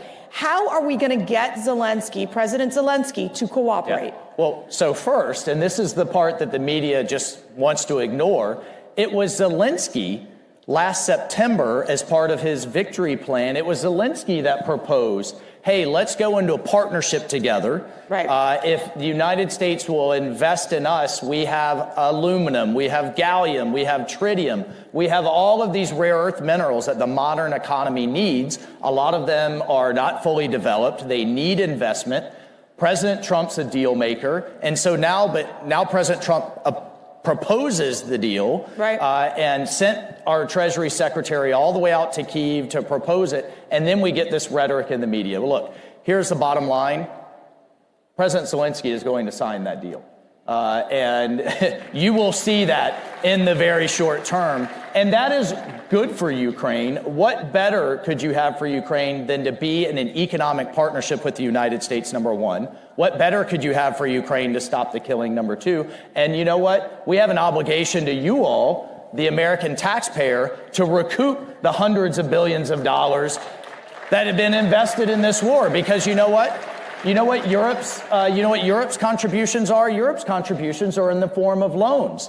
And they're often paid back on the interest on Russian assets that have been frozen. So Europe gets paid back, but the American people don't? I don't think so, right? And so that's the deal that we're putting in place that's good for everyone. And yes, you have to talk to the Russian side to understand how we're going to get both sides to the table. And that's what we're doing. Look, this is the common sense presidency. This is the presidency of peace. He's going to end the war in Europe. He is going to end the wars in the Middle East. He is going to reinvest the United States and our leadership in our own hemisphere, from the Arctic to the border to Panama, all the way down to our good friends in Argentina with Milei that you saw yesterday. And you know what? By the end of this all, we're going to have the Nobel Peace Prize sitting next to the name of Donald J. Trump. And who opposes peace? How do the Democrats oppose peace? You bring up a great question, which is who opposes peace? Yet you've seen the European leaders under President Macron trying to bring the Europeans together in dealing with the Russian and Ukraine situation. They have been unable to move the ball forward. How are we going to bring our European leaders on board? Well, President, and all, the other narrative you have in the media is, well, we're not consulting with our allies in Europe. President Trump has talked to Macron twice last week. He's coming here Monday. The Prime Minister of Britain is coming here next Thursday. We are engaging all of our European allies, absolutely. The NATO Secretary General and I just spoke. You establish peace through strength. And we have been demanding that the Europeans step up and contribute to their own defense. And as of now, a third of our NATO allies still are not contributing the minimum, which is 2% of their GDP that they committed to 10 years ago. So that's unacceptable. And if the Europeans want to take a bigger role in their own security, that falls in line with America First principles as far as I'm concerned, as far as President Trump's concerned. So he's kind of rattled their cage a bit. And now they're saying, suddenly they found more. And they're coming to the table with more. Fine by us. We've only been asking for over a decade now. Shifting gears here to Iran. We've got Ambassador Mike Waltz with us, basically one of the biggest fighters in terms of ensuring that we can see change in Iran and leading the efforts incredibly here in the United States and across the globe. But I've got to ask you right now, what is this maximum pressure campaign going to look like in terms of Iran? How are we going to stop Iran from exporting terrorism into Israel and killing innocent lives? Well, first, thank God that Prime Minister Netanyahu, that Bibi did not listen to the Biden team and did not listen to Kamala Harris. And as a result of his leadership and Israel's leadership, Hezbollah in Iran is now decimated. I mean, the pager, beeper, and walkie-talkie operation is going to go down in history. And as a Green Beret, I appreciate a good covert operation. That was one of the greatest ones in history. So you have Hezbollah largely decapitated. You have a real opening in Lebanon that you haven't had in a generation. You have Assad gone in Syria. You have the axis of terror from Iran all the way to threaten our partners, Israel, essentially disrupted, and we need to keep our foot on their neck in that regard. And then from a maximum pressure campaign, the president just signed that executive order returning to maximum pressure to start keeping a foot on the neck of the Iranian economy. And look, just a few years ago, we were seeing that all of Iran's proxies were out of cash, that the Houthis, Hezbollah, Hamas, the militias in Iraq, none of them had the funds and the cash to continue their terror. We're going to get back to those policies that work, but key to it all is that Iran can never have a nuclear weapon. And why does that matter to everyday Americans? Look, if Iran has a nuke, there is a real question of whether they're a rational actor. And they can take out our ally Israel. They can launch against the world. They will have that nuclear umbrella to launch these all of these other attacks. They cannot have a nuclear weapon. And under President Trump's leadership, we will ensure that does not happen. Israel.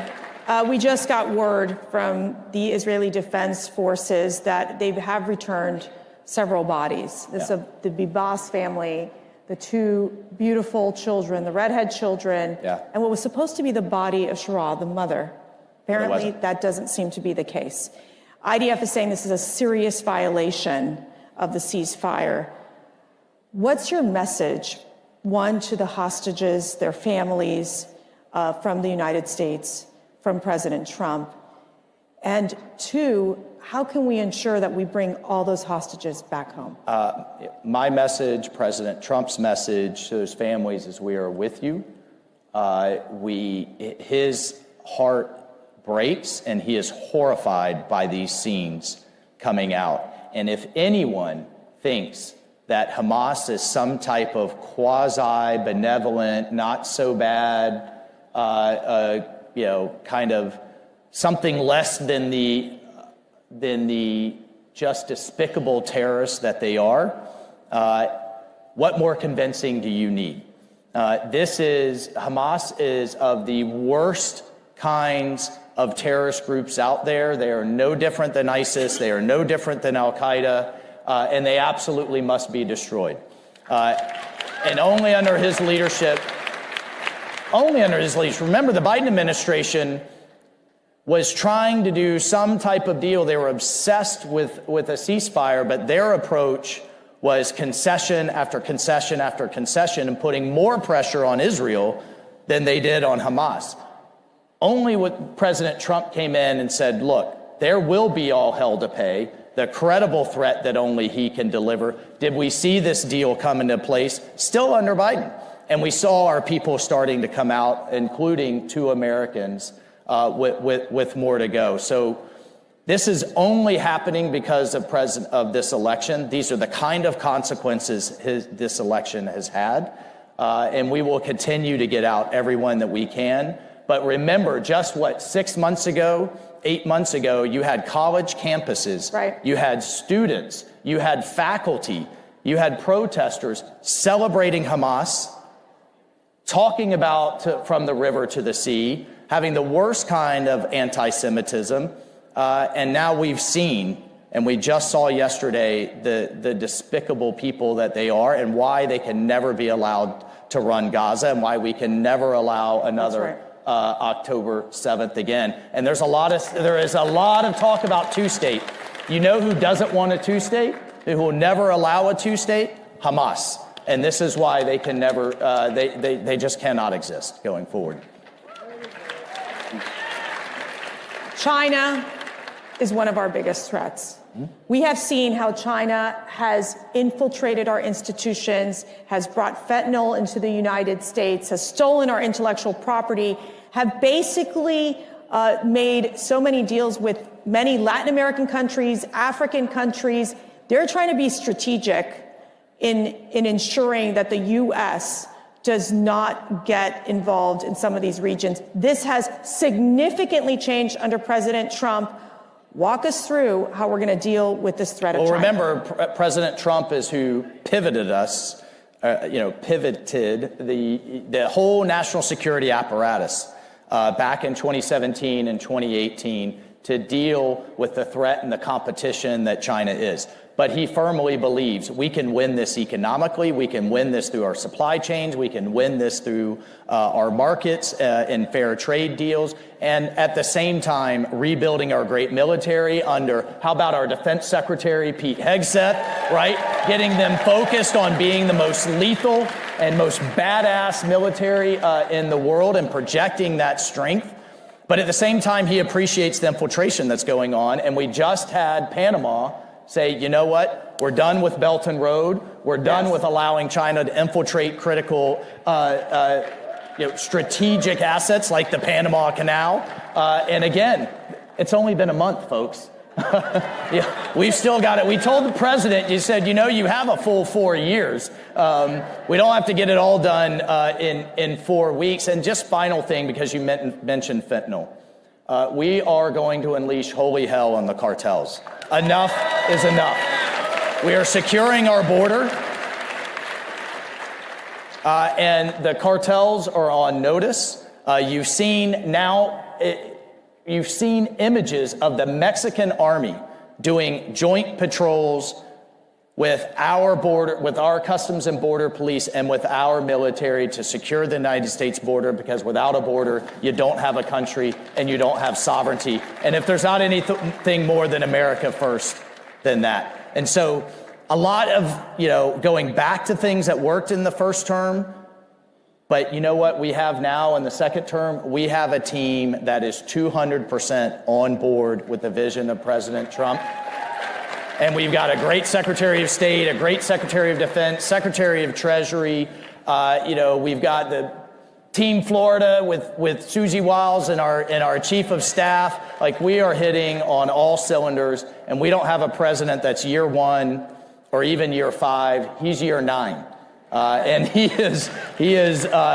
we are building the rocket as we're launching it, and it's just been the honor of my lifetime to be a part of it. So I was going to ask you who can bench press more, Secretary Hegseth or Mike Waltz, but I'm going to skip that question.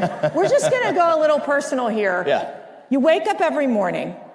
You have one of the most important jobs in the administration. I'm working for a man who doesn't sleep, but That's yes, true, too. So that means you're bit. not sleeping either. Yeah. What drives you? What inspires you to do what you do every day? You know what? It really is. It's been about 20 hours a day. And he's going 21 or 22. I don't know how he does it. I thought I was in 4th gear as a member of Congress and a colonel and a Green Beret. I've now found 3 more, and he stays in 10th. But here's what drives me. These guys. I don't know if you can see this bracelet. This is one of my Green Berets that I lost in combat. And every morning I get up, I look in the mirror, we get ready to go, and I tell myself to be worthy. Be worthy of their sacrifice. Be worthy of those Gold Star families.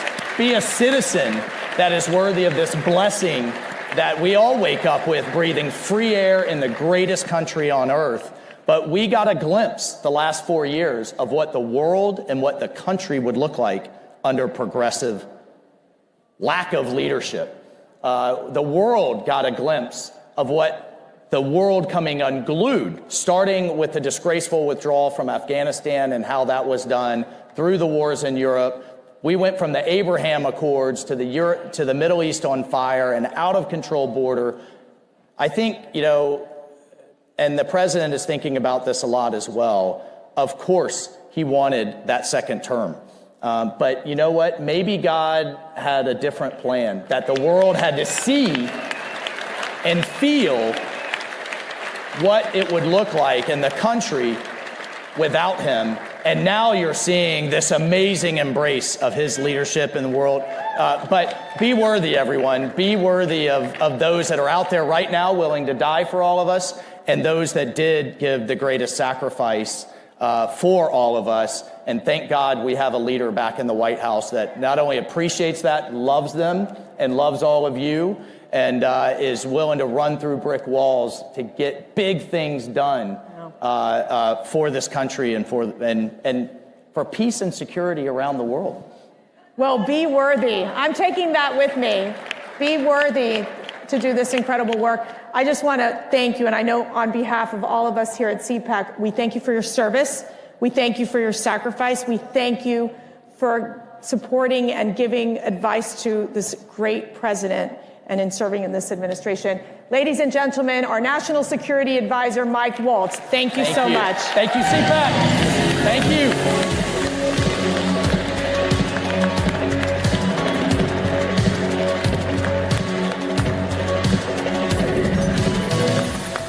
The 47th President of the United States of America. And, I wouldn't say Fox has been exactly perfect. Fox has been a big difference of Fox between now and what it was 4 years ago, as you know. But we have others that come along, and they're doing well, and Newsmax has been really good, and, others are coming along. And people are seeing that they're watching these conservative networks. President Trump is right. That's why millions of Americans are tuning into Newsmax for the real news they can trust. Live with you from CPAC. I can't hear you. I made MAGA war room posse deplorable. Everybody's here. We the people, all united. Days of thunder. That's where the news is. Every institution today is under attack. The home, the church, the government. And many people are asking, what is the truth? Jesus Christ claimed the ultimate truth. Are you willing to face the truth? Do you think the MKUltra project ever actually ended? The Central Intelligence Agency is actively involved in mind manipulation. We all answer to one God and one Savior, and He's there to change your life for the better.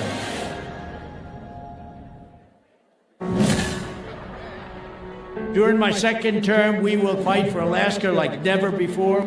I'm excited about what we can do with President Trump in the office. We'll work together to provide affordable energy to Alaska and allies all over the world. More investment, more certainty, production, more exploration. Thank you to everyone in Alaska, and thank you to your great governor. I look forward to a long and enduring future relationship. Drill, baby, drill. Hey there, scan your QR code on your badge so that you can view the agenda. Check out our membership circles and learn more about our centers. Ladies and gentlemen, please welcome CEO of MyPillow, Mike Lindell.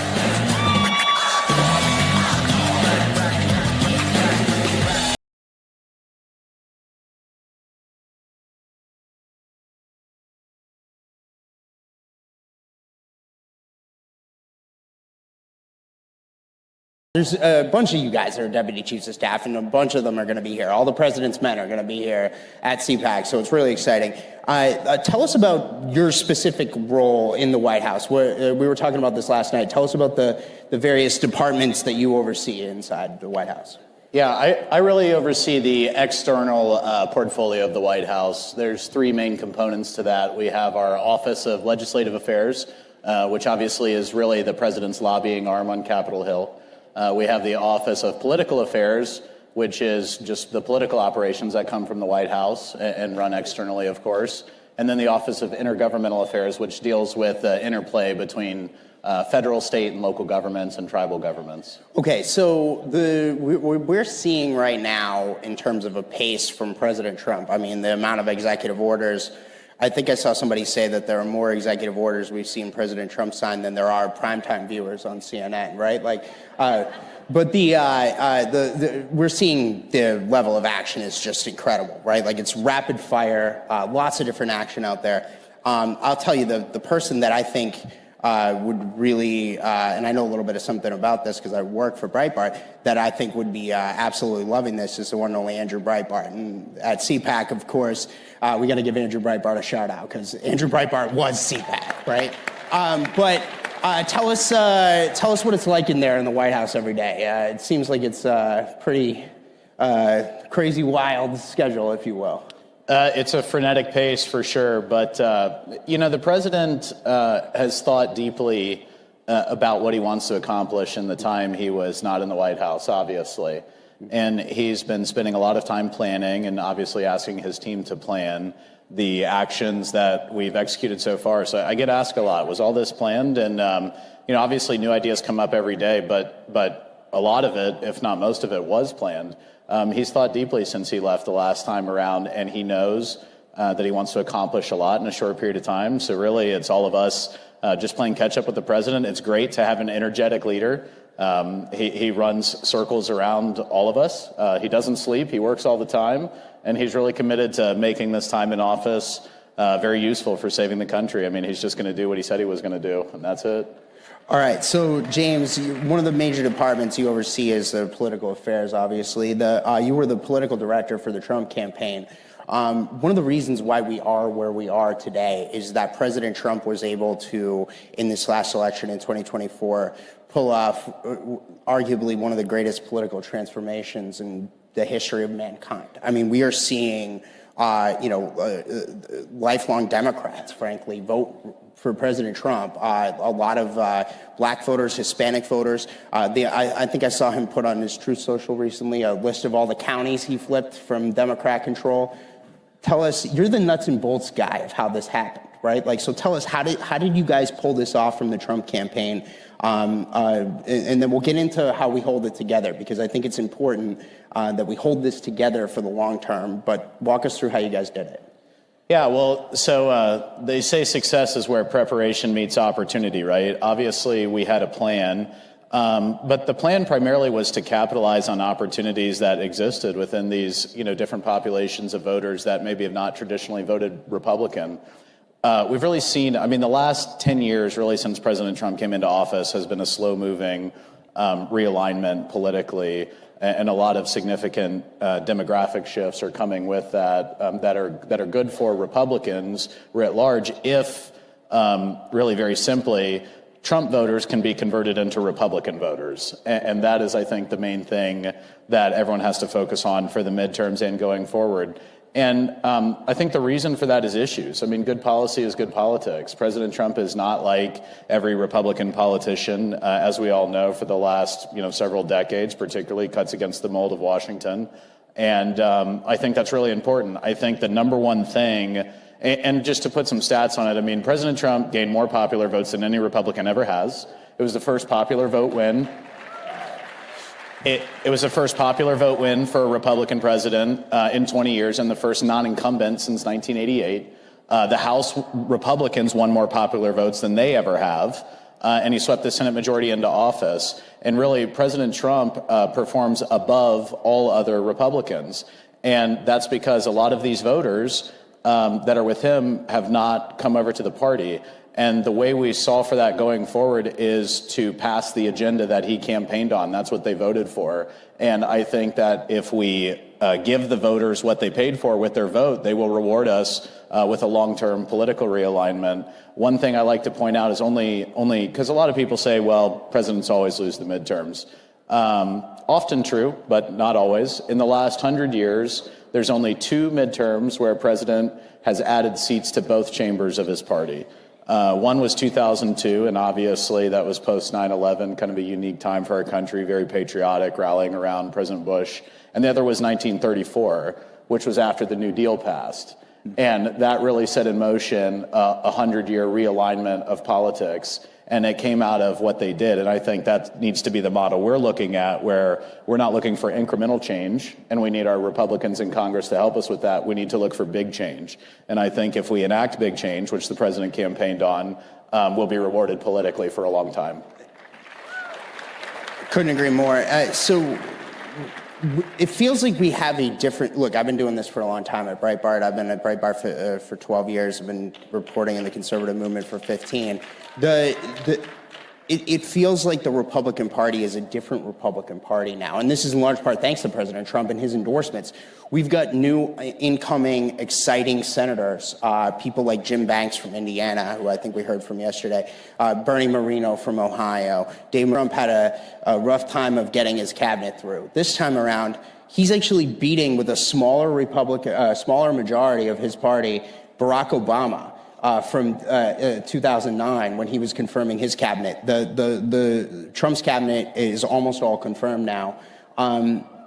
How has the party changed in a better way that is reflecting this transformation that we're talking about? Because it's bigger than Trump, I think. I think it's happening in the Senate. It's happening in the House, too. Absolutely. Frankly, I think our Republicans in Congress are getting on board and seeing that we can do things differently. Look, with the cabinet, President Trump selected a cabinet that reflects the diversity of the coalition that swept him into office, and the diversity of thought, and that was important to him.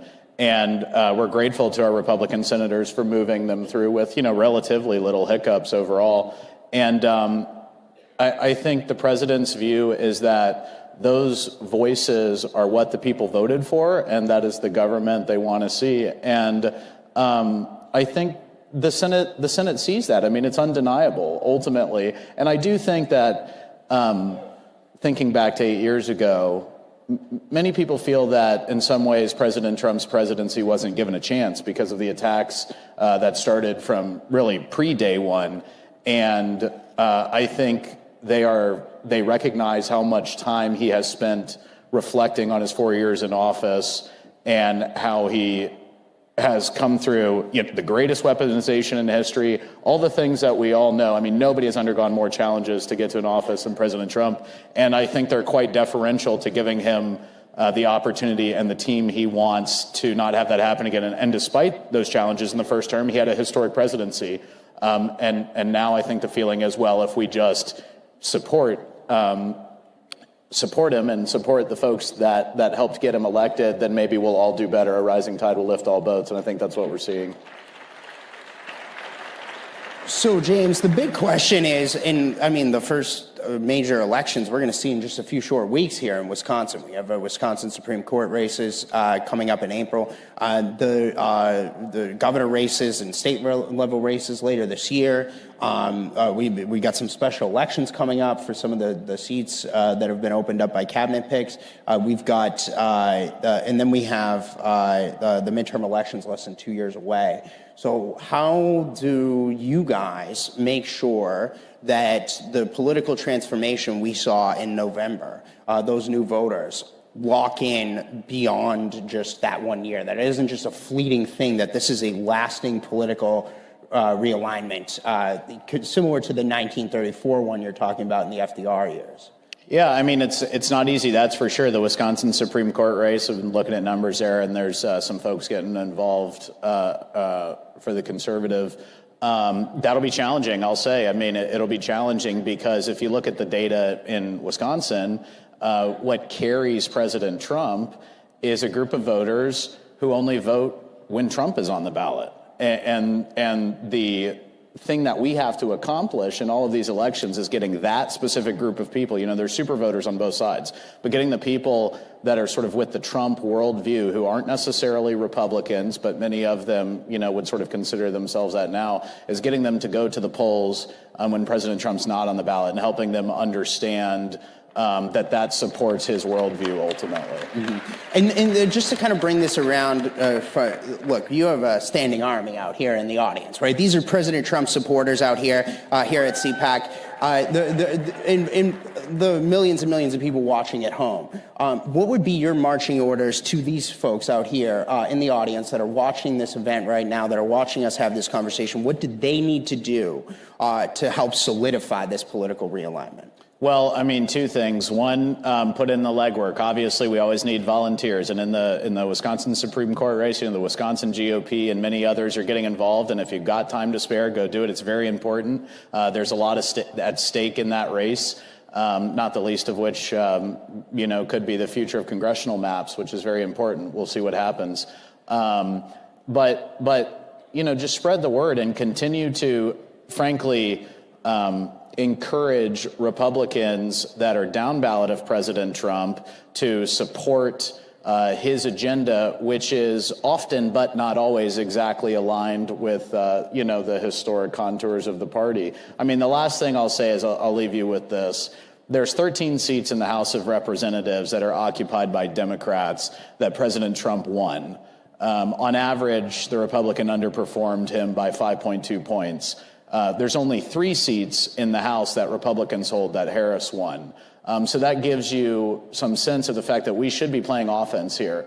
But that requires bringing all of the other Republicans up to the vote coalition that President Trump has and brought into office. So follow the Trump agenda and pass it, and we will all be rewarded for it. Really exciting stuff. Thank you, James, for a great conversation, and give our best to President Trump. Thank you. Yeah, thanks, Matt. Thank you, sir.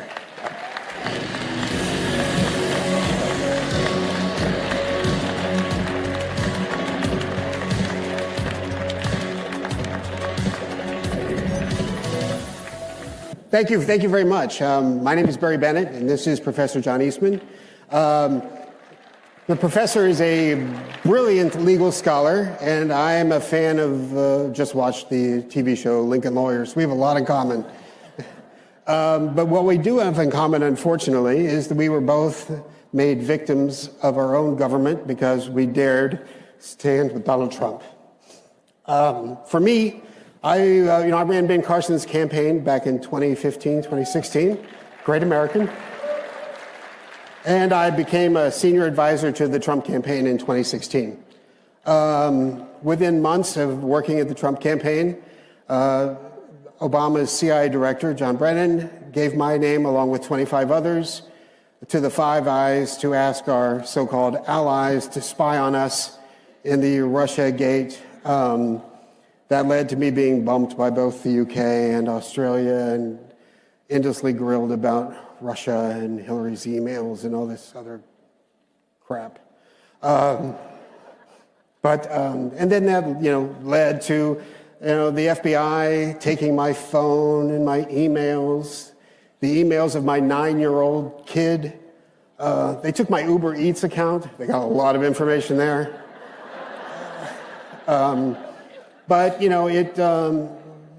One of the things, unfortunately, that John and I have in common, we both had to spend millions of dollars to defend ourselves. And John, I'm further along in the process. John is still in the fight, and he needs our help. But anyway, I want to be quick and tell you who I was and what I've gone through. But John's case is really happening right now. So I want him to have 7.5 minutes, and I'll take 2.5. Very good. Thank you. Thank you. Look, one of the most egregious examples of the psychological analysis of projection was when the Democrats, before the 2024 election, said President Trump would weaponize the Department of Justice. I said, are you kidding me? What have we been looking at for the last 4 years? They took my phone in New Mexico outside of a restaurant with an egregiously broad warrant that said all the data on your phone. Now, we fought a revolutionary war to stop that. That's called the general warrant. The Fourth Amendment requires that they identify what they're going to search and seize with particularity. They just said everything on your phone. And of course, modern phones are a portal to everything, every communication, every transaction you have. They said, oh no, we're not allowed to look at what we've seized until we get a second warrant. And about a month later, I start getting inquiries from a taint team in Portland, Oregon, asking if certain things I was going to assert privilege over. I said, well, I've got a question. How do you even have that? Where was this second warrant? Oh, we got that. I said, I haven't seen it. Well, yeah, but the phone was in our possession by then, so we've served the warrant on ourselves. This is utter nonsense, and they are shredding the First Amendment, the Fourth Amendment, the Fifth Amendment, the Sixth Amendment, the right to counsel, the right to attorney-client privilege. I had a client, my wife sometimes he would forget the time zone difference from where I was on the West Coast and where he was, 4:30, 5:30 in the morning, and my wife would nudge me and said, you better get that, it might be the client. Well, the client was the President of the United States. And he asked me to help him get the legal challenges to the fraudulent and illegal election in 2020 for the courts to actually consider that. And for that, I was named as an unindicted co-conspirator in Jack Smith's criminal prosecution against President Trump, an indicted co-conspirator in Georgia, an indicted co-conspirator in Arizona, where I had no involvement whatsoever. They've put my bar license in California currently on inactive status. I can't practice out there. At least I'm still able to practice before the Supreme Court of the United States. But part of what's going on here, and they've admitted this, it's to scare lawyers from ever taking on causes or clients that the left doesn't want you to take on. This is an egregious abuse of our criminal justice system, the likes of which we have never seen. In 1940, Franklin Roosevelt's new appointment as Attorney General, Robert Jackson, he would later become Supreme Court Justice and later head of the Nuremberg trials after World War II. And he had all the U.S. attorneys in the country at a meeting, and he warned them not to abuse their power. And the greatest temptation for abuse of power was to find people you don't like and then scour the books to see if you can pin something on them.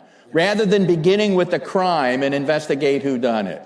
And that's what we have been witnessing out of the Department of Justice, out of the FBI, out of that ridiculous select committee on J6, with Liz Cheney running it, and destroying exculpatory evidence, issuing subpoenas without sign-off by courts, acting as law enforcement agencies without all the guardrails that our Constitution puts on law enforcement agencies.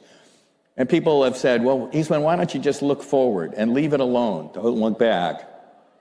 If we don't get to the bottom of what they did and hold the people who did it accountable, they will do it again the first opportunity they get.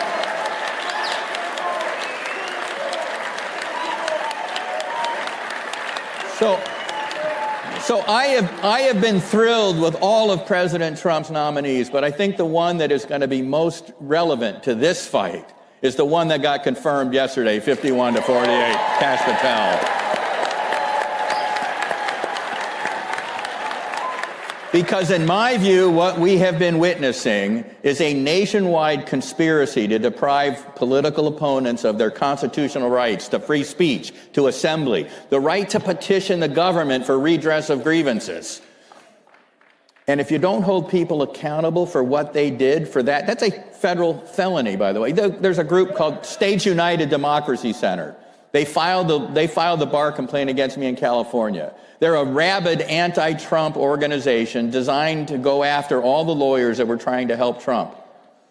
They were the ones that were hired by the Attorney General of Arizona to prepare the prosecution memo for the electors and me and unindicted co-conspirator Trump in Arizona. And I've told media, I said, that's a little like hiring the fox to do the safety memo for your chicken coop. It's utter nonsense. And the people that are doing that need to be held accountable. And you know, if they spend some time in prison, maybe the next time they get power, they'll be a little bit hesitant about taking on this kind of lawfare against us. Amen. Amen. And we'll never get our privacy back. We may never get our reputations back, but this must not happen again. That's right. I teach at the Claremont Institute, our summer fellowship program, and I was teaching our John Marshall Fellows, young lawyers, when the indictment in Georgia came down, and everybody's phone starts going off, and they made fun of it at the end of the week when we did our big roasting. But the gentleman that roasted me then turned serious. And he said, what we saw here was an exhibition of courage, and courage is contagious. And then he said, if you think about the last line of our national anthem, it's not so much whether that flag was still waving, it's what kind of land it is waving over. Is it still the land of the free and the home of the brave, or is it now the land of the coward and the home of the slave? And ladies and gentlemen, I've got grandkids, and I'm not willing to hand them over to a land of the coward and the home of the slave. We fight this battle until we win permanently. We fight it every day. We fight it in the streets. We fight it in the courts. We fight it wherever we can, because our freedom is too precious to give up.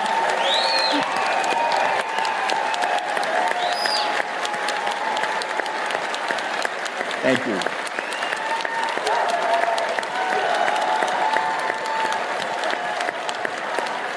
You think about it, our founders pledged to each other their lives, and they meant it. Their fortunes, and they meant it. Just ask Robert Morris, who funded the Revolutionary War largely. But most importantly for them, more important than either of those, they pledged their sacred honor. What kind of sacred honor will we have if we hand off to our grandkids an enslavement contrary to what we inherited from our forebears? This is the fight for our time. It's the fight worth having. I can't think of anything more important to be doing. And I thank you all for being here and for the army that you are, for keeping America free, keeping America prosperous, and let's make America great again. Thank you all. Thank you, guys.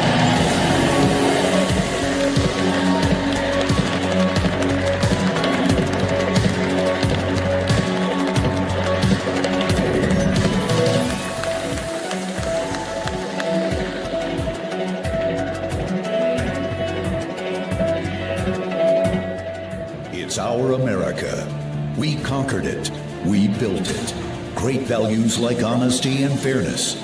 Great courage. A great nation needs a free press. Newsmax is it. 30 million Americans regularly go to Newsmax when they really need to know. They watch Newsmax TV at home, on the free Newsmax app. They go to Newsmax.com. Start today. Newsmax is real news for real people. Wherever human freedom is under attack, in courtrooms, legislatures, and the public square, we stand ready to defend it. This is why Alliance Defending Freedom exists. Supreme Court victory for a Christian woman who was taken to court for standing firm in her beliefs. The First Amendment follows a golden rule. If we want to protect speech for ourselves, then we need to protect it for others. A video released this week by ADF International has attracted over 34 million views and even attracted comment from Elon Musk. It concerned a pair of Swiss parents who have had their child taken away from them because they objected to her gender transition. We're not just here to stop the erosion of liberty for this moment alone. We are here to keep the door open for the gospel.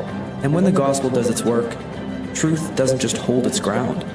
It advances. It sets people free for generations to come. This is our mission at Alliance Defending Freedom.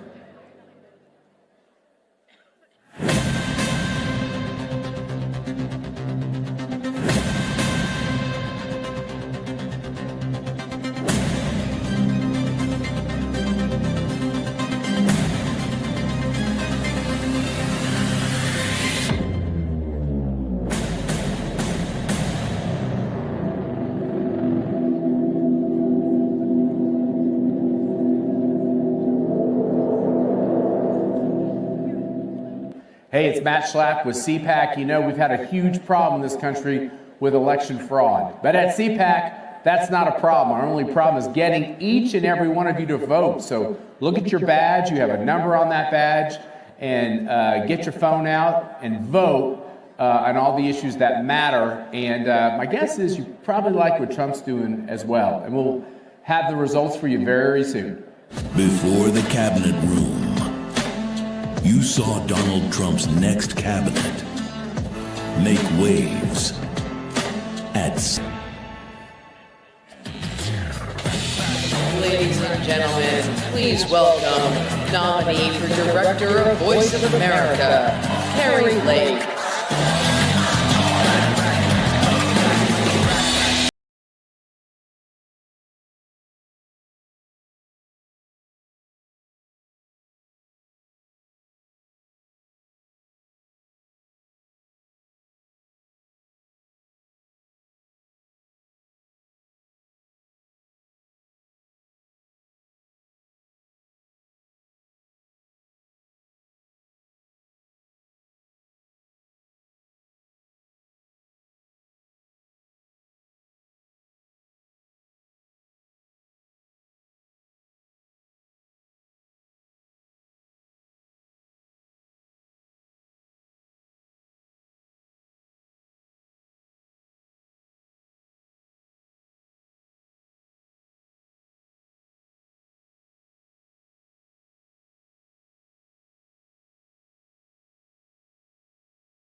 Can you give yourself a hand?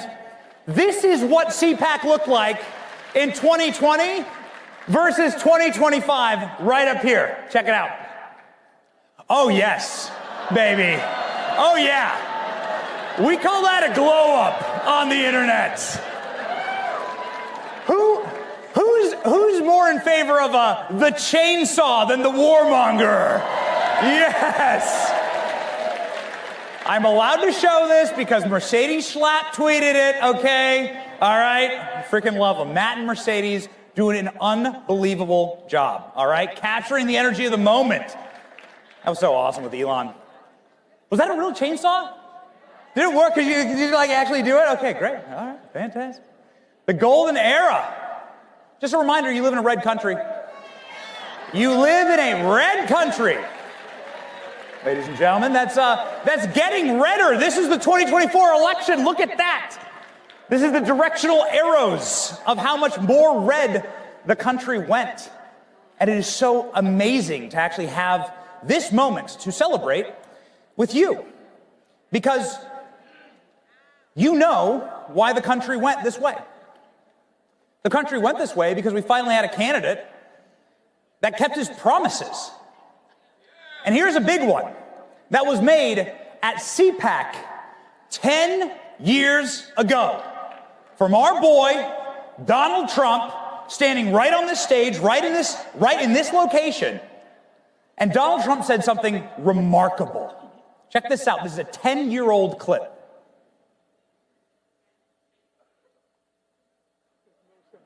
Whoops. Ooh. The CIA, ladies and gentlemen. Here we go. Nice guy. Got a lot of problems coming up, in my opinion, with the famous island with Jeffrey Epstein. A lot of problems. Ooh. Donald Trump. Is there a way to play that clip from the beginning? Can we do it one more time? Let's go. Bill Clinton. Nice guy. Got a lot of problems coming up, in my opinion, with the famous island with Jeffrey Epstein. A lot of problems. Ladies and gentlemen, you can tell that Sean didn't even know what to say there, right? He's like, whoa. Donald Trump was ahead of his time. Donald Trump made a promise that he was going to fix the predators inside of our government. He was going to start exposing them, starting with Bill Clinton. And who do we have now as our Attorney General? Pam Bondi, the woman who made it punishable by death to go after a child in the state of Florida. Pam Bondi, and as of yesterday, Kash Patel, the man who has promised to expose the entire Epstein list. Woo, baby! We are cooking. You know who are the most scared people in America right now? Right there. There you go. Oh, yes. We're going to have some fun. You want to know? This is why they tried to lock up our boy, okay? This is why they tried. Can we have some fun? Are we allowed to have fun? Is that legal here? Okay, all right, let's go. This is why they tried to lock up our boy. But here's what we say as Christians. Any Christians out there? Any Christians? This is what we say as Christians. What do we say? We say what man intended for evil, God intended for good. They tried to lock up our boy, but what they ended up giving him was a rap album. The hottest banger of the summer. Rappers actually got this tattooed on them. When I saw them making murals of it, I knew it was game over. Okay? It's game over. Who knows somebody with a Donald Trump mugshot t-shirt? Who knows somebody with a Donald Trump mugshot tattoo? Trump's got the mugshot hanging in the White House. That's what you call a backfire, all right? What happened to the, speaking of murals, what happened to the Kamala murals? Oh, I'm sorry, Kamala.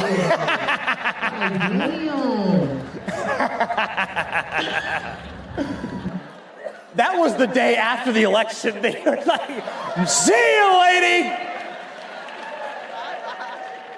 What man intended for evil, God intended for good. And we're making some new art, by the way, in the White House. We're switching up some of the paintings in the White House. You know, after they sent out the photographers, Joe Biden was sitting there like this. You know it. You know, it's like the guy. Good time to try. I mean, it's like, you can't stop him. Joe Biden called us garbage. Did you hear that? Joe Biden called us garbage. What man intends for evil, God intends for good, right? That's right. Who's proud to be the garbage that backs President Trump? I'm proud of it. That's right. Look at our boy. Look at him. He's rocking it. The story here is that his staff told him he can take the vest off. And Trump's like, I love the vest. I'm keeping the vest. Ladies and gentlemen, they tried to kill him. They tried to kill him. The most evil thing you can do to somebody. Who believes that this is the number one most witnessed miracle in humankind? The most witnessed. Billions of people have seen this miracle, physically watched this miracle. And what happened next? Trump goes back to the Butler rally. He does a rally right on that spot. Brings in Elon Musk. Elon Musk does like the jumping on stage. You used to see it, right? Too bad he didn't have the chainsaw for that. God intended it for good, actually. And God saved us. And I believe that we witnessed the most seen miracle of all time. And then Donald Trump went back to Pennsylvania and did something else remarkable. He went to... Our boy went to McDonald's and showed us what salty servant leadership actually looks like. When was the last time you saw... Just call it Donald's at this point, right? It's Mike Waltz. Just call it Donald's. Just let it go. Who's down? Look at him go. Look at this. You know this is why Joe Biden voted for him, because he fixed the ice cream machine. You know it. I love you guys. I love you guys. This is fun. Let's have fun, right? It's been amazing. We're witnessing miracle after miracle after miracle, like RFK eating McDonald's. That's how much Trump's changed it all. Dude, RFK, you got this guy. Who's proud of RFK, man? He's coming in there, making us healthy again. You got RFK rolling up. This is a dude who was campaigning against Donald Trump, whose wife was doing the same thing, and now he's serving in the administration. This is a miracle. It's so incredible to watch these moments. Tulsi Gabbard ran against Trump one election cycle ago. She was running for president against Donald Trump, and here she is doing the Trump dance on stage with Trump. What a timeline we're living in. Who's proud of Tulsi Gabbard, too? We got some Tulsi fans in here? Man. It's such a special moment. And so it's important to center ourselves and remind ourselves what this is all about, all right? Any parents out there? Any grandparents out there? You grandparents? Children, my American children first. I'm going to fight for my American children, because a blessed generation is a generation that leaves the country better for their children, right? A cursed generation is one that destroys the country for their children and leaves them a mess. So that's what we're going to do together, right? We're going to save this place for our kids. That's what being really pro-life is all about, and that's what loving your country is all about. We just welcomed our newest fourth child, born on Inauguration Day, baby Whitaker, the golden boy. That's my little family. That's my motivation. Proud Christian, proud father, proud patriot, love this country so much. And ladies and gentlemen, Kamala Harris said she was going to run on joy. Yeah, right. In closing here, I'll show you what joy actually looks like. If you wouldn't mind, they were telling me backstage, they got some very fancy cameras. They said, feel free to use them. So I said, why not? If you wouldn't mind, if you feel compelled, I would like to show the entire country what actual joy looks like. I would love to do a big Trump dance with y'all. Let's go. What make me mad about those other guys and all the things they do wrong, the one thing that I will not forgive them for is they're trying to steal the joy from this country. Hold up. Wait a minute. Certainly right. Trump's iconic dance moves are sweeping the internet and winning him a lot of fans.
Ladies and gentlemen, please welcome Senior Editor at Human Events, Jack Posobiec.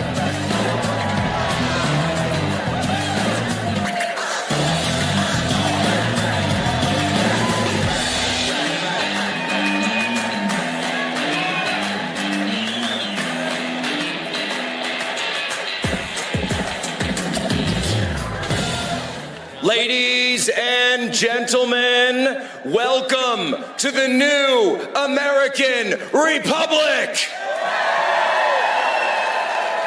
President Donald J. Trump has returned to office as he always said that he would. President Donald J. Trump was put there by the people like you, by the warriors of freedom, by the warriors for America and for the American spirit. Give yourselves a round of applause because you never gave up. You never gave up the fight. You never quit, no matter what they threw at you, no matter what they said about you. You, the people of CPAC, the people of America rose up and said, we are done. We are done and we've had enough of that city right across the river, and we are targeting exactly the people of that city, and we are coming in and saying, guess what? Where our eyes are wide open and our hearts are full of the fire of the Lord God above, we are going to come to this town and we are going to restore freedom for the American people.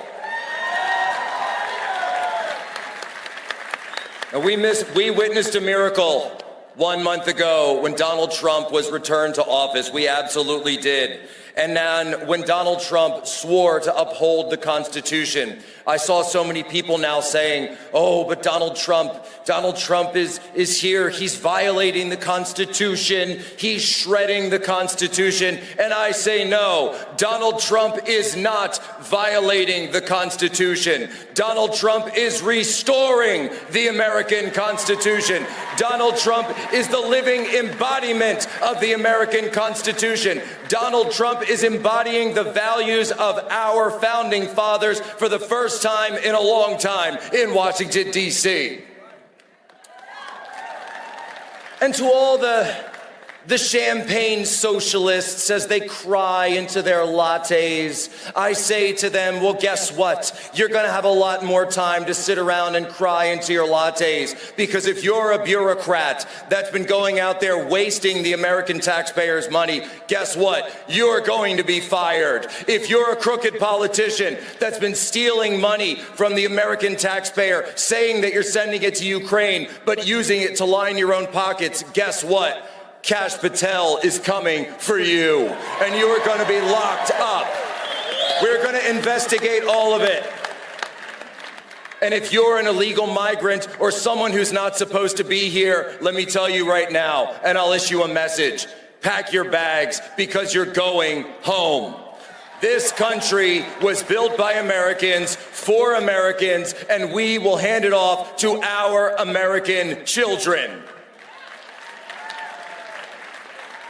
And to the warmongers of the war machine, guess what? Your war machine is grinding to a halt. The wars will end and peace will break out across the world. And by the way, I've never seen the mainstream media and the Democrats more upset when we're ending wars and actually restoring peace in the world. It's as simple as that, because I'm sorry, World War III has been canceled.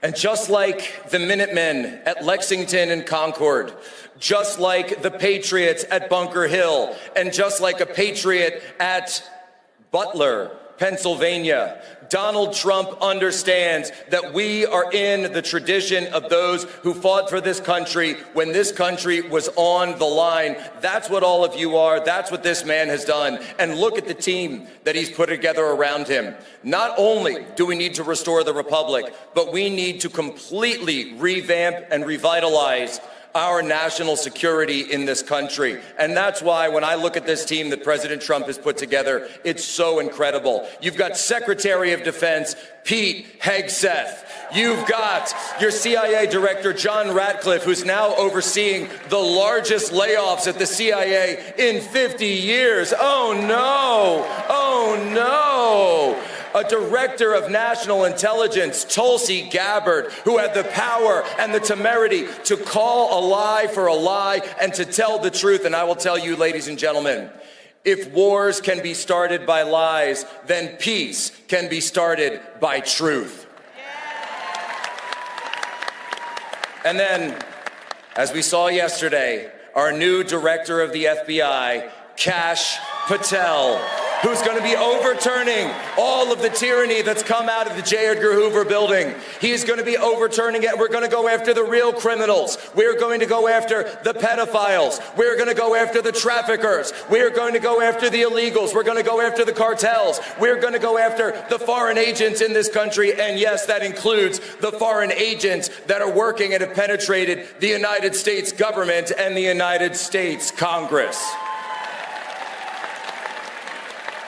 We will count every single dollar. And if there's money that shouldn't be in your pocket, oh, you are going away for a long, long time. That's what it means to restore justice in this country. That is the greatest effort, because President Trump came up and he found the destiny of the American people lying in the gutter. And he picked it up with his bare hands and he yelled, "Fight, fight, fight!" And the American people delivered their mandate to him and put it on his head. And as President Trump himself said just a few days ago, a man who saves his nation violates no law. That is the way forward in America. We have to understand our Constitution gave the sole elected executive power to the President of the United States. And I say to these crooked judges out there, to these local judges who say that they can block the executive from controlling the executive branch, guess what? You are going to have a very rapid meeting at the United States Supreme Court, and all of your power will be struck down. And you know something else? We're going to take a look at that impeachment clause as well. Because we're done, ladies and gentlemen, we're done. And I'm here to deliver a message to all of you. Because it's as simple as this: the American people are back. For my country, for my family, for your family. When President Trump was put to the test, to the ultimate test in Butler, Pennsylvania, we saw how he answered. Because the American people have woken up, and they've woken up for sure. Because, folks, it's as simple as this.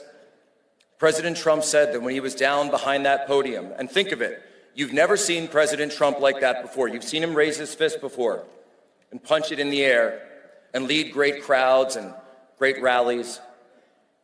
But in the moment just before that, what did you see?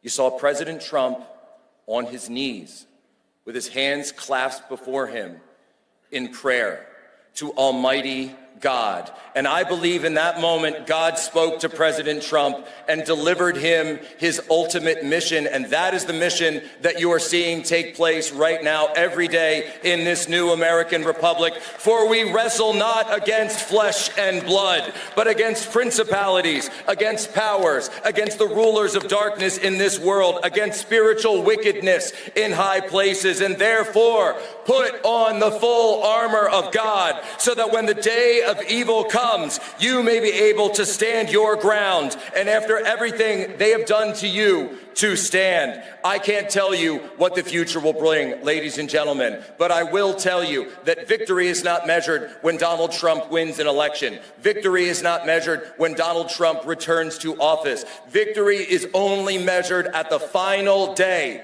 when we pass on this republic to our children, and our children asked us, "Mom, Dad, what did you do when America was on the line, when the revolutionaries were trying to take over and destroy this country? What did you do?" And we will be able to tell them, "Children, we fought. We fought for you. We fought for this nation. We fought for God. We fought for Christ our King, and we delivered." And now it's going to be your turn, because that's how it is, ladies and gentlemen. Freedom is not bequeathed to us. Freedom is a responsibility that we must uphold every single day of our lives. And let me tell you something. You will never deny freedom to our children. You will never put our children in shackles again, because we have stood up and we are never going back to the way things were before. God bless all of you. God bless CPAC, and God bless the United States of America.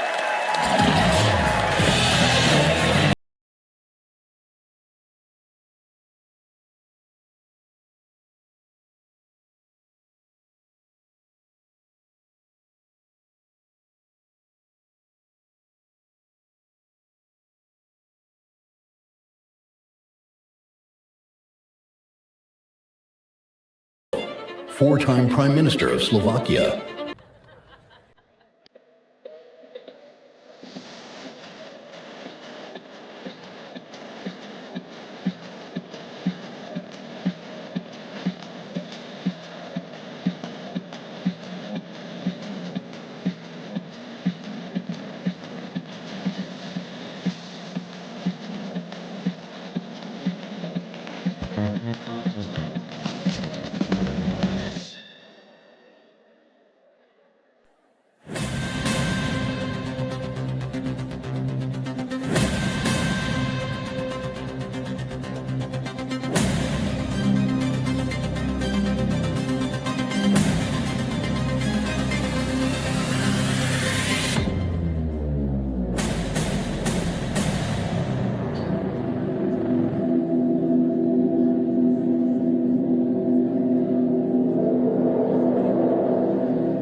Ladies and gentlemen, this is Declassified with Julie Kelly on Substack.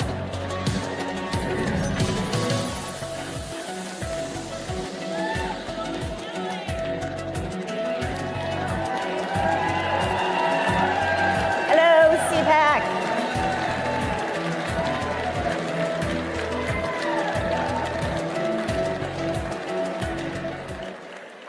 Hello, everyone. Well, I want to thank CPAC for putting me after Benny and Jack Posobiec. I did not have enough coffee this morning to match either one of them, but anyway, hello, everyone. It's funny that Jack preceded me because 2 years ago, we were on the stage together. Jack, myself, Amanda Milius, and Kash Patel. Never in a million years would we have thought that we would now be swearing in today Kash Patel as the FBI director. Amazing, amazing. And a year ago, I was here speaking about how Joe Biden and his Department of Justice was continuing to round up his political opponents and try to throw them in jail, including President Trump, and of course, hundreds of January 6th protesters. Never would I have imagined we would be here after President Trump being elected and then taking the really bold, courageous, and compassionate move of pardoning almost all of the J6ers. So I really want to commend the president. He deserves a lot of praise for what he did because that was not an easy decision to make. I also want to give a shout out to Matt and Mercedes Schlapp and CPAC because when no one would touch January 6th, even on our side, they gave me a platform early on to talk about what was happening to the J6ers in that prosecution. And without that platform, now it's cool. Everyone's like, yeah, free the J6ers, it's like the cause of the day.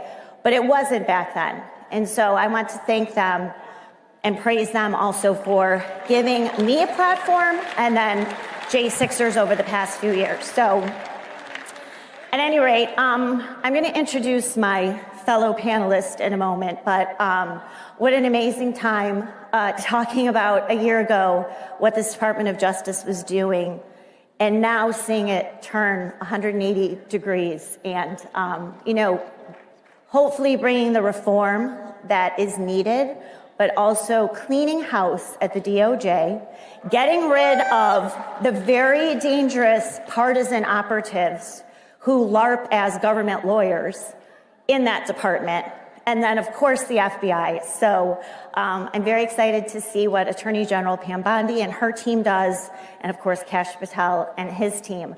They have a lot on their plate. They really need our support and prayers because they've got, I think, arguably the biggest task ahead of them in the Trump administration. So I'm going to bring out my friend, and we're going to have a discussion about January 6th, and he was the chief of the Capitol Police on January 6th. We have become friends over the past few years, so I would like to welcome my friend, Steve Sund.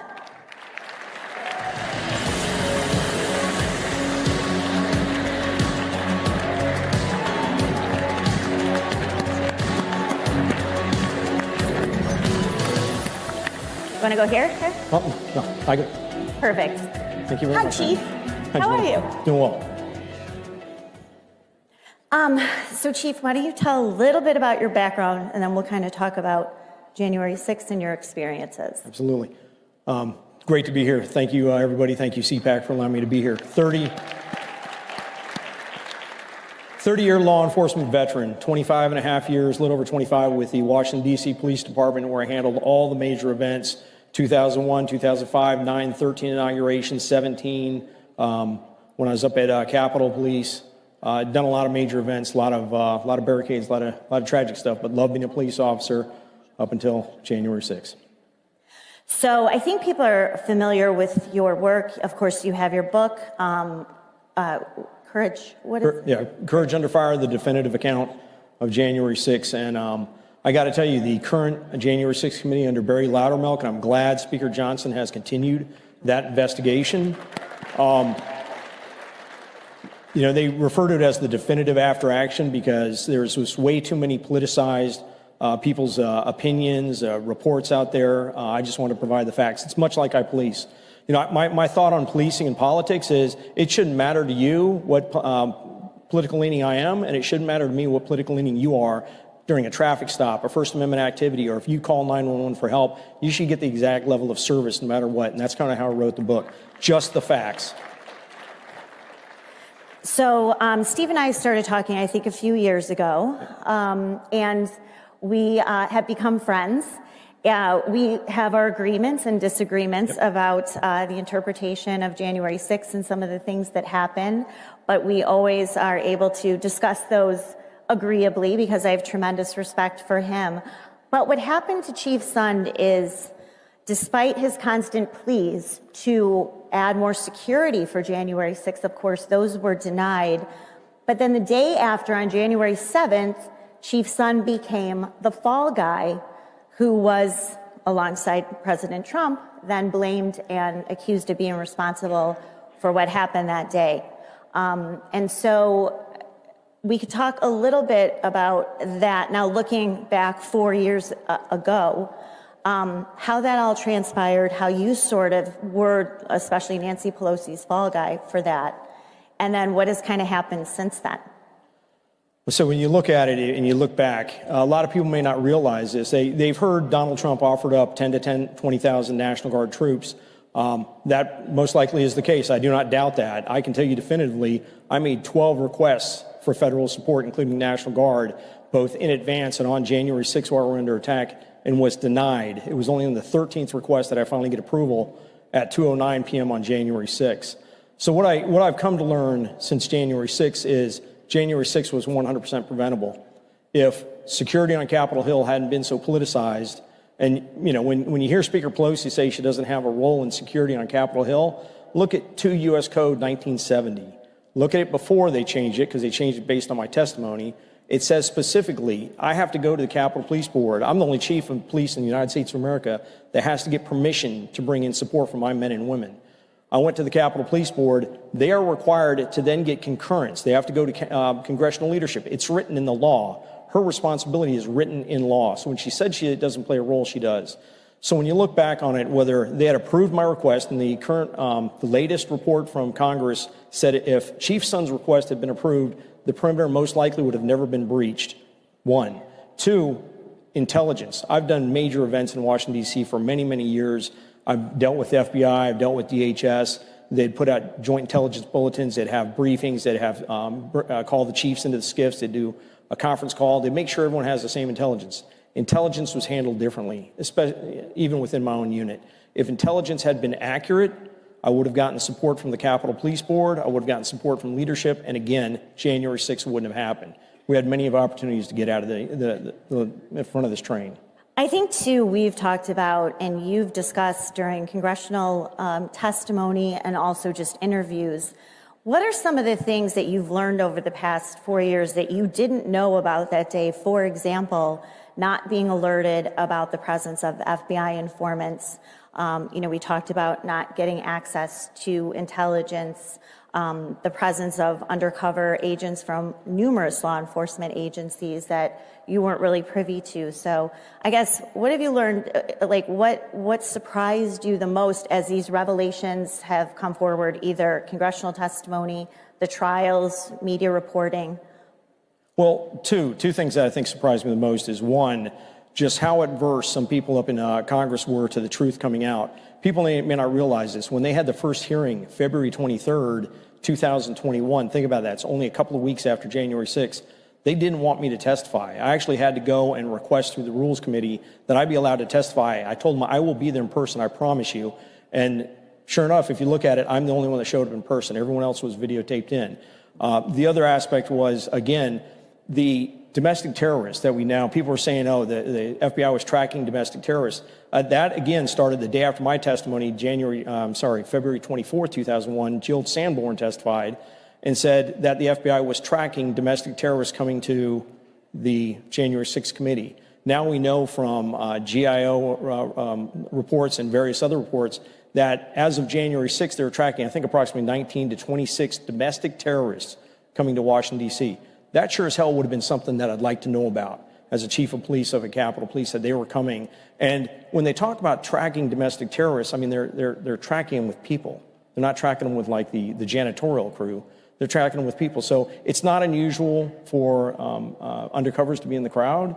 You're talking about major events in Washington, D.C. It's probably a SOP, but it would have been great to know that. So a little bit your experience with the January 6th Select Committee, who now, of course, all of the members and all of the staff were pardoned by Joe Biden. So no one can be held accountable for the destruction of evidence, tampering with witnesses such as Cassidy Hutchinson, and other malfeasance that we know actually happened with that committee. So, but they didn't really want the truth from you either. Yeah, I had a very interesting interaction with them. One, it became clear early on that their focus wasn't trying to get to what the American people want to know, what really happened on January 6th. Their focus was predetermined outcome. It was to focus on basically 1600 Pennsylvania Avenue. How was Donald Trump responsible for this? I went in there. I had, you'd think the chief of police, they'd want me testifying in public. Absolutely not. When we had our interview, it got very contentious. When I repeatedly tried to refer them back to my responsibility to go through the Capitol Police Board to get assistance for my men and women and how I did that in advance of January 6th, they wanted no part of that. They did not want you, the American people, to know that I had gone out of my way to try and bring in resources to protect the United States Capitol. And then it got, like I said, it got contentious. It was a 6-hour interview. You didn't see a word of that on TV. That was, I thought, was concerning. That made me realize real quick that they weren't looking for the truth. And then when you watch, a lot of people are like watching some of the videotape, and I've heard this brought up that, hey, what's going on with some of the sound that was imported on some of the internal videotape? The cameras inside the Capitol do not have sound. They imported other riotous sounds, other demonstrations, other riots into that. Imagine if any chief of police in the United States of America had changed dash cam videos, body-worn cameras videos, and imported separate audio. What do you think would happen? You'd lose all distrust. So when you look at Biden pardoning the January 6th committee, one, committees on Capitol Hill already have certain levels of protection. That should be sufficient. When you provide them a pardon, you just delegitimized anything they were doing. Anybody that had concerns for the credibility, you just legitimized those concerns. So I think that was I think that was a disservice, but their focus wasn't getting to the truth. Well, we have a minute to go. I told you this would fly by. So, but I think your work and your honesty and, yes, your courage in speaking out about the committee and everything that you saw has really helped unravel the January 6th narrative. I think we're going to learn a lot more. Of course, Barry Loudermilk now has a permanent subcommittee under House Judiciary. Attorney General Pam Bondi is also announced that she will be looking into the abuses of the FBI against phenomenal. The J6 defendants. And so I think we are going to find out a lot more in addition to what we've already learned. I think so as well. And I got to tell you, I miss law enforcement. All the law enforcement I've talked to from FDLE speaks very highly new U.S. Attorney Bondi. So look forward to seeing what she's going to do. But thank you very much for having me here. Thank you, everyone. Thank you very much. Oh, yeah, you want to do the... Yeah, let's get it. I'll come around this way.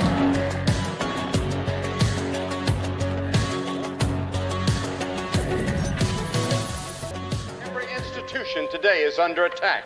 The home, the church, the government. And many people are asking, what is the truth?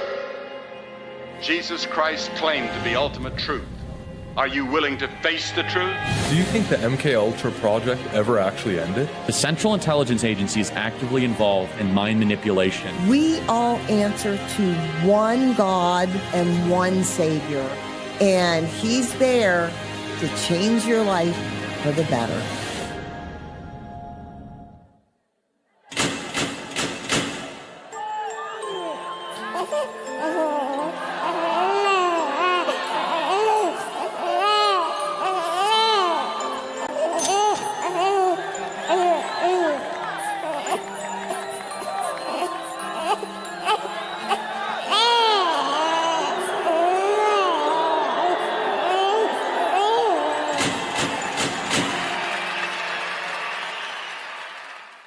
Freedom, sovereignty, prosperity. The Patriots for Europe Foundation is on a mission to make Europe great again. Globalist elites have led Europe into a dead-end street. Violent crime has surged because of mass immigration. The Green Deal has put the future of the European economy at risk. Fake NGOs and the massive bureaucracy in Brussels are interfering in our democracies. Patriots must take action. We bring analysis. We organize debates. We build the network of patriots to challenge the woke narrative head on. Patriots for Europe Foundation. Hey, it's Matt Schlapp with CPAC. You know, we've had a huge problem in this country with election fraud. But at CPAC, that's not a problem. Our only problem is getting each and every one of you to vote. So look at your badge. You have a number on that badge. And get your phone out and vote on all the issues that matter. And my guess is you probably like what Trump's doing as well. And we'll have the results for you very soon. Being woke is easy when it was just a call to defund the police or end capitalism, right? It's a little different when your fellow ideologues start cheering for your beheading. And here's a question. This next video, does this look like London to you? The pro-Hamas protests making for a very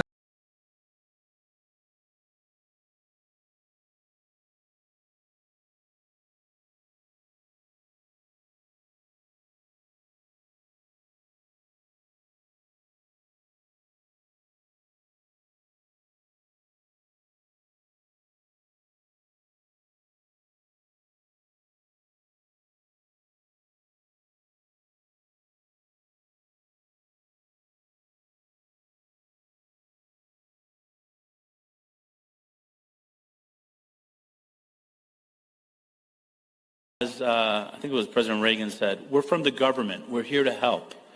I think you all know that I've always felt the 9 most terrifying words in the English language are, I'm from the government and I'm here to help. We're from the government. We're here to help. I, Donald John Trump, do solemnly swear. President Trump is back in the White House. Donald Trump has won the presidency. Donald Trump has taken back America. I actually started quite a while ago in CPAC, and I enjoyed it so much that I came back for a second one, then a third, then I said, what the hell, let's run for president.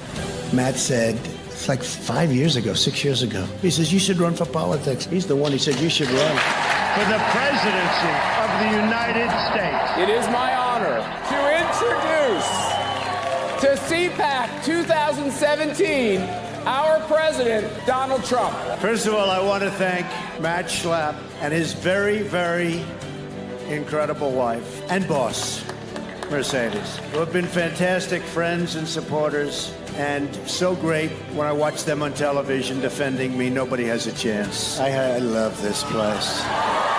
Love you people. You never stop fighting for America, and I will never, ever stop fighting for you. We know that there are still more records to be shattered, new summits to be scaled, more triumphs to be realized, and more amazing history just waiting to be written. The American adventure has only just begun. God bless America, and we will see you next year. Thank you very much. You never stop fighting for America, and I will never, ever stop fighting for you. Ladies and gentlemen, it takes a village, people. The MAGA Moolah Meltdown. Please welcome CPAC Senior Fellow Mercedes Schlapp, Senior Advisor, United Against Nuclear Iran, Heba Willis, CEO, United Against Nuclear Iran, Ambassador Mark D. Wallace, and CPAC Chairman Matt Schlapp.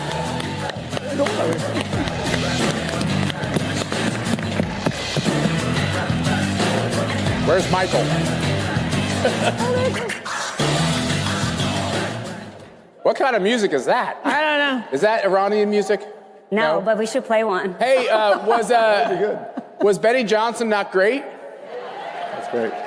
I saw some dance moves out there that were pretty. That was pretty good. Did you get to see that? Benny got the whole crowd dancing. I'm not surprised. I mean, he's such a charmer. And tonight, just so you know, I don't know where Natasha Owens is. She's probably she's getting another dress made. She's got a special dress. It was like she's got a special song for you guys tonight. So anybody who's going to the dinner, and if you're not going to the dinner, make sure you watch. I know C-SPAN's got this. X has it. Ben Shapiro was showing this, live streaming this on the Daily Wire yesterday. Right. So many ways to get this content, so you make sure you watch. Thanks for being here, guys. Thanks for having us.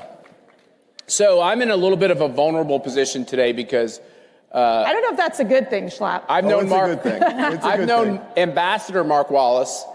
I choke on that because, you know, when your friend has an august title like that, Never used it before. Ambassador, whatever. But, you know, it is kind of, I mean, ambassador to the UN, so it's that takes it down a couple notches, actually, when you say UN.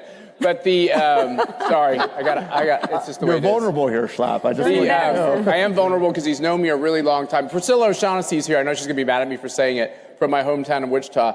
Priscilla's known me since I'm like 18, 16, 17, something like that. So you could probably learn some bad stuff from Priscilla if you Matt, you're really telling your age right now, okay? And Wallace is in the same position. But Mark, it's a great honor for Mercy and I to have you and your beautiful wife. You guys do such amazing work. You had me, gave me a very special invitation to go to the 80th anniversary at Auschwitz recently. I went to Poland. Mr. and Mrs. Balaban and Henry, I went to Poland, your home country, even though you're Americans. And a beautiful place. We met with amazing people. It was a very moving trip. Thanks for including me. But to have you here is very special for Mercy and I. You're a great friend. The work you do, you've done behind the scenes and prominently to try to make sure that we defang Iran and Heba, from your point of view, give the Iranian people a shot. It's the mullahs who are in the way, just like the same problem we have in Cuba, the same problem we have in China. So thanks for being here.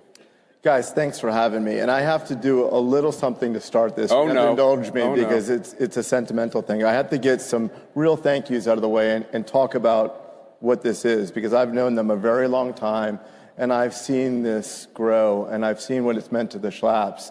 And it's very moving for me to work with them. They're very dear friends of mine.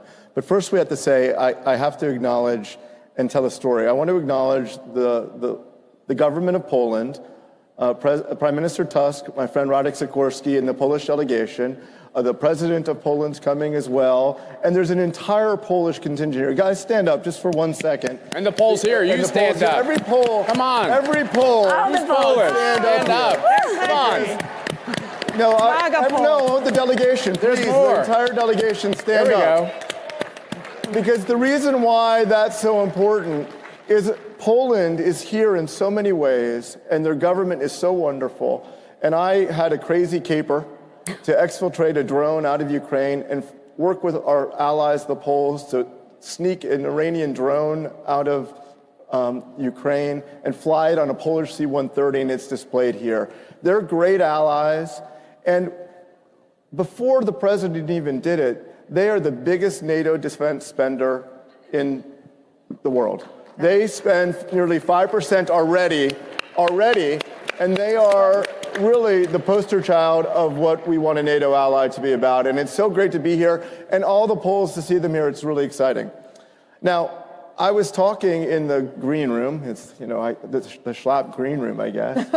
And I was talking to the Foreign Minister Sikorsky and Amanda McKinney, who's here. And I was talking Iranian drones and things. And this is what CPAC's about. All of a sudden, it turns out that Poland, and I didn't know this, is one of the great apple producers in the world. And Amanda, wherever she is here, produces incredible apples in Washington State. So immediately, the CPAC discussion in the green room that was about Iran drones turned into a apple diplomacy. And that's what this place is. Which could have easily turned into tariffs, so it could have gotten really fun, right? But it's a testament to what CPAC is about. And, having known them, it's really what the Schlapps are about, because you can have a conversation with real people about real things and important things and the binds that tie us together. And Matt and Mercy, I've seen you, I knew you before you were Matt and Mercy. And to see that and the things that you do for our country and for all of us, I just think we should give them an applause. I have to do that. I've known them a long time. But to Matt and Mercy, I mean it. I mean it. I'm totally hokey. Okay, you're going to make me cry. Let's get going. No, I think he just wants to get invited back. I want to talk about tough things. Hiva, you married this guy who is this anti-Iranian regime activist, anti-extremism activist. We have a lot of commonality. Your organization doesn't really get involved in politics. You're really involved in national security. We are. We get involved in politics, but there's a lot of crossover here. There's so much that we have in common, because at the end of the day, if it's not about human rights, God-given rights, what is it all about? And you must have this amazing experience of seeing Donald Trump's maximum pressure campaign that your husband had a lot to do with building, then this 4-year hiatus, which is everything to subsidize this radicalized regime. And now we're back to trying to bring the regime, not the people, the regime to its knees by depriving them of everything they could possibly need, including customers for their petroleum products. How does it feel to be back on the right track? It brings hope back. Let me tell you, the 4 years, it felt like a betrayal. It felt like a betrayal. All the money that President Biden gave back to the Iranian regime, not a single one of it went to the people to do anything good for this country. People suffered continue to suffer under this regime. This regime kills its own people, kills its young women, young men, that all they want is freedom, basic freedom of just not, how threatening is my hair right now to you? A young woman died, well, yeah, but a young woman dies on the street for just showing a bit of her hair. And President Biden did not support any of it. And to me, that was unacceptable. And thank God that President Trump is back, because this regime is scared. Let me tell you, all of its proxies are brought down to its knees. It is, if any change is going to happen, it is now, and this is the time. And I am so thankful for the maximum pressure being back on and all option against this regime. Because Hiva, you grew up in Iran. You spent time there. Yeah. Your family had to flee this regime. I mean, how difficult was it for your family to pick up and have to leave everything to come here to the United States? Well, your family knows something about that, right? Too. Both of you. Yeah, I mean, both of us. We have a Cuban American and an Iranian American sitting next to one another. It's an amazing testament to our country that you two are here and can talk about human rights and freedom. Because I know them obviously both really well, and their experience across the world is so similar. And there's hope now. But and where we have come this far, this country has provided so much opportunity, and just to the freedom and the opportunity that has brought us. I mean, I would have never thought I would be sitting here with you guys, with this amazing audience, talking about President Trump. And to me, this is a dream come true. And Mercy, how long was your father in prison? This is very near and dear, because what you see.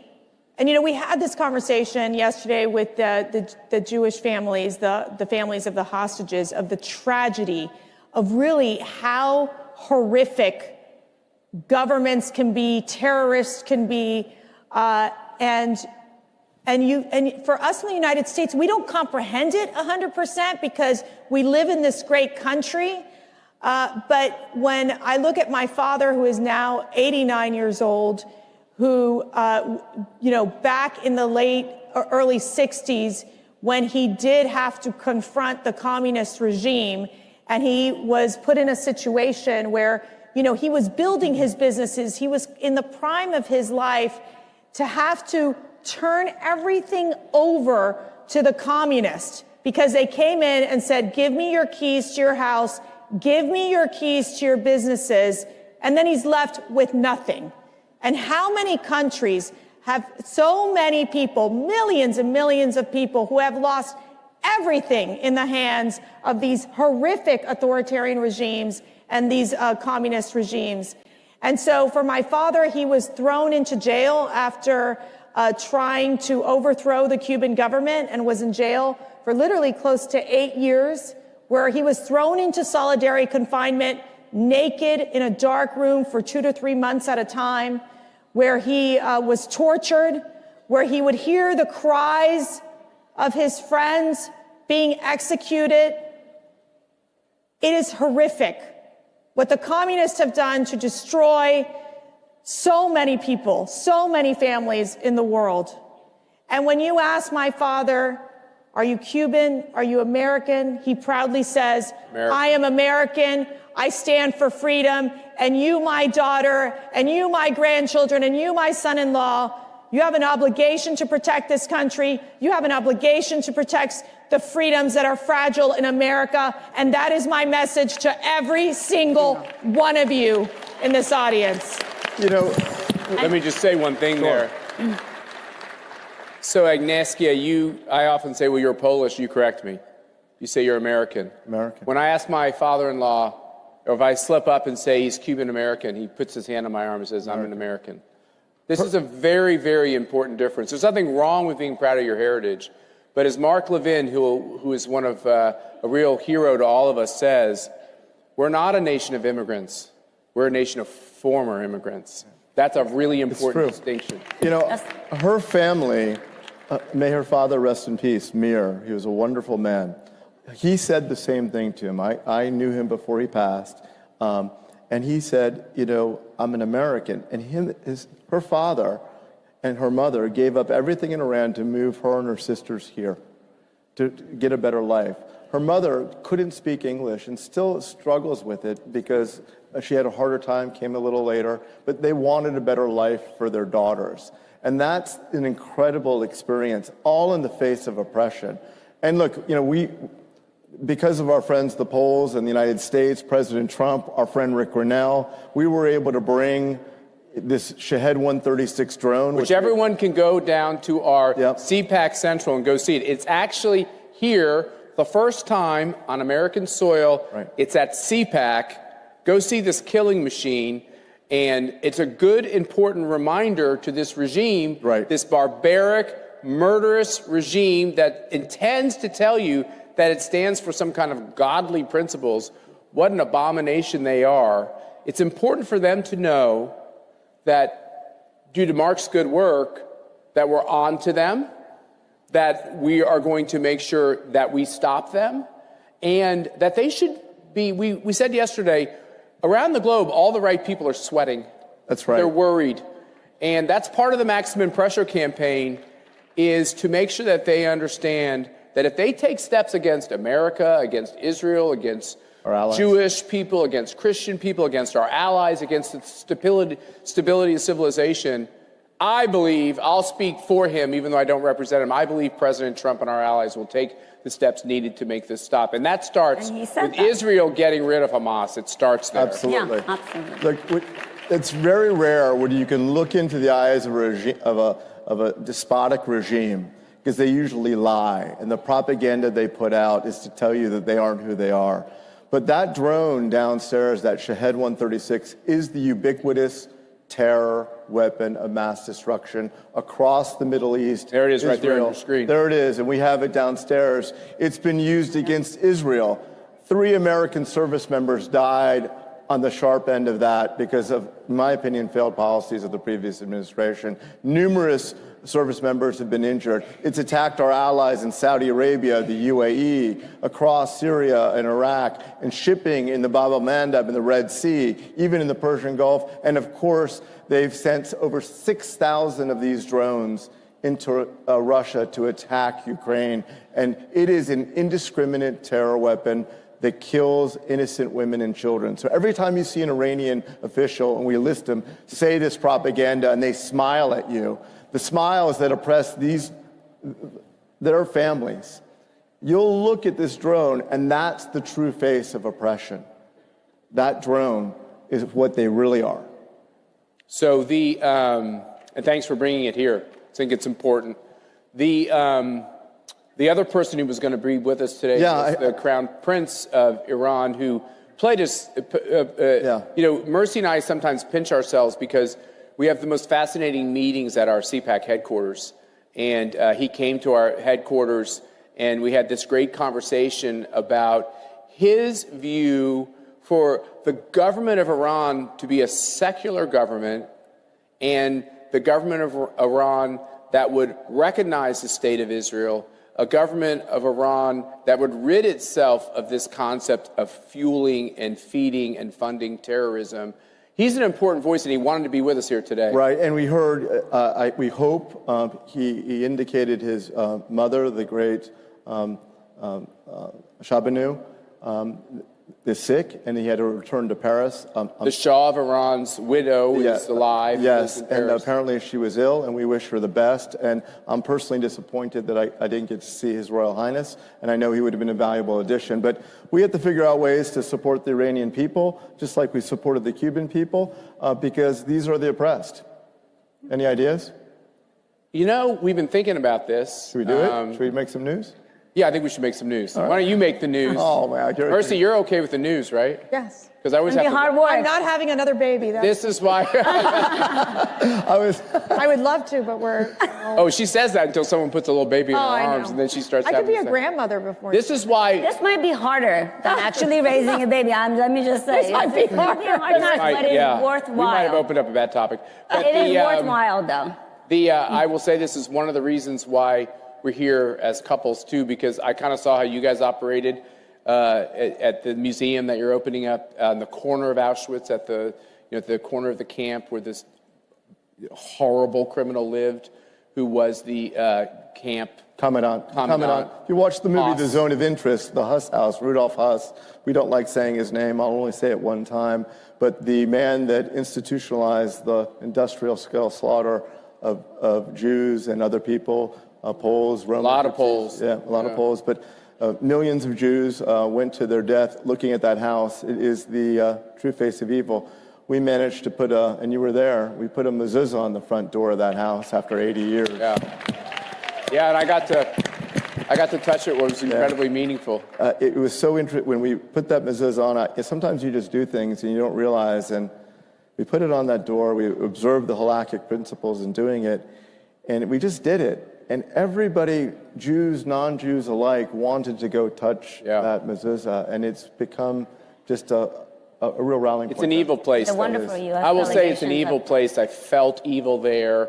I didn't like being there. So it's very important that we take evil places and try to, make them more holy. And we got to teach. We got to teach the people. We got to teach the people that these tragedies, these genocides, they happen. They have destroyed communities. They have destroyed families, and it must stop. So let me just say one thing. I wanted to say this one thing. It's really important.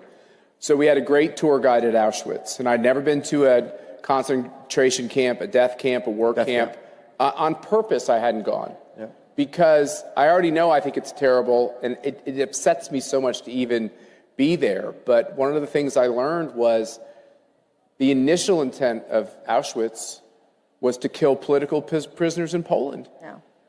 So many Polish people were killed who were trying to stand up to authoritarianism. Is this right? This is right. And this is the story for America. I'm not comparing it to that. I'm simply saying the lesson I learned was, whether you're talking about people that are persecuted by the government. We've had this whole conversation with Julie Kelly here. What happened to people that felt like the last election had fraud? And we have all these J6 victims. You have all these people who couldn't even speak their mind. They had their Facebook page canceled, while the mullahs have their Facebook page. Donald Trump and others people have their Facebook page taken away. The lesson of all of that is when you snuff out political speech, that's just the beginning, and it can lead to even worse things. So you're right, sweetheart. We have to really understand our history. So part of our understanding our history is calling out the bad guys now, right? Absolutely. Ambassador Wallace? Absolutely. So how do we do that? Well, I think one of the things we have to do is think about how we can help the oppressed, right? How do we rally that? And look, we've operated when the Crown Prince was supposed to be here today. We can do something to try to help organize that diaspora. It's a diverse diaspora, different people, different competing influences. And look, like any diaspora, mercy the Cuban diaspora, there's a lot of, at times, friction. But if we can do something to show that we stand with these diasporas, as diverse as they are, and bring them together in one roof, the moment the unity is shown against these despotic regimes, it's the first day of the last day of those regimes. So what do you think? I think we should look at the title of this conversation. I'd like to have a MAGA mullah meltdown. A MAGA mullah meltdown? A CPAC Iran in exile? I think a CPAC Iran in exile. What do you guys think? I think would that cause, there we go, that would cause a meltdown. Right, we could invite all the Iranians, leaders and groups who all at times have friction, but are all united against this regime. And I know, Matt, you've done so many things with CPAC, but that would be an incredible way to show the people of Iran that their future might be just around the corner. What would your dad think about having a MAGA mullah meltdown? It will be a big task, but it is worthwhile, and we have to Let's do it. That's Let's the do only it. way. You guys join us? You guys got to show up. Don't worry, we're not going to Tehran. Yeah, we'll do it here. We're going to go someplace closer. All right, thank you all. I will not be participating if it's Tehran. That's right, not doing that. Thank you all for being here. Thank you so much. Thank you for bringing this weapon of mass destruction. Make sure you go down to the CPAC Central to check it out. And we got so much more going on today, so just don't leave the room for very long at one time, okay? God bless you all. Welcome to CPAC. At Great American Media, we celebrate what matters most: faith, family, and country. Today, we invite you to experience storytelling that uplifts, inspires, and reflects the values we all cherish. PureFlix is your home for entertainment without compromise. With faith-driven movies and series, we bring you stories that strengthen hearts, uplift spirits, and honor what truly matters. And on Great American Family, where faith leads, where stories inspire. Welcome home. Whether it's Christmas all year long, heartfelt romances, or movies that bring families together, we are here to make you feel at home. At Great American Media, our foundation is quality. Our promise is to always deliver entertainment that aligns with your faith and values. Thank you for standing with us as we stand for faith, family, and country. Enjoy CPAC. And remember, when you choose Great American Media, you choose entertainment that lifts you up. Join us and experience the best in faith and family entertainment.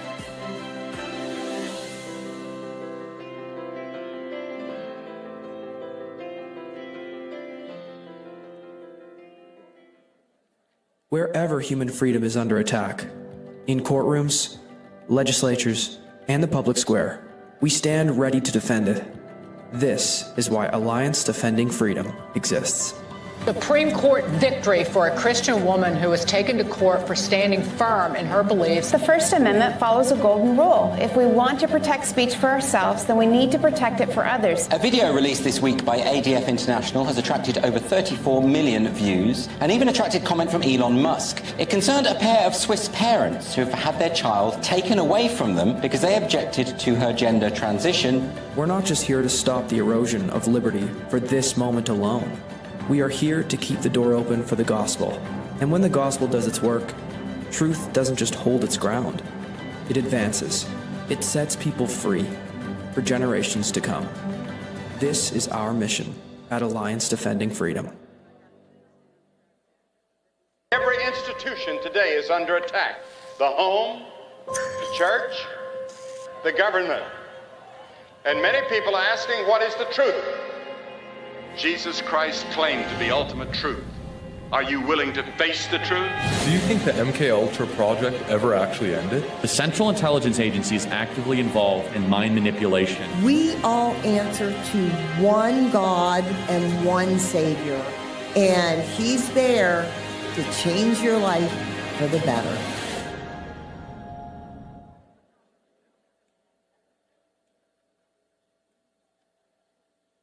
America is under attack.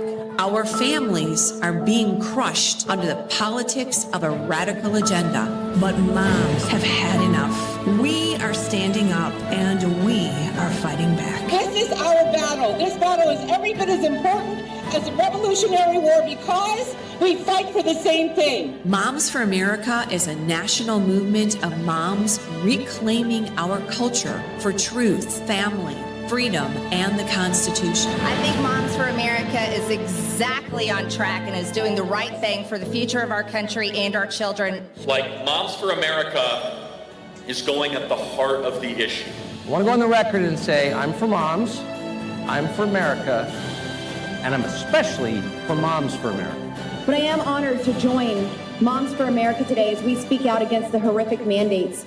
With a national network of over 500,000 mothers, Moms for America is one of the fastest growing movements of women in the country. The most dangerous place in all of nature is between a mama bear and her baby cub. We are the change. No matter what, no matter where, and no matter how difficult the obstacles are that are facing us and our families, we will not give up and we will not give in. So if not now, then when? If not you, then who? Welcome to the Momland Revolution.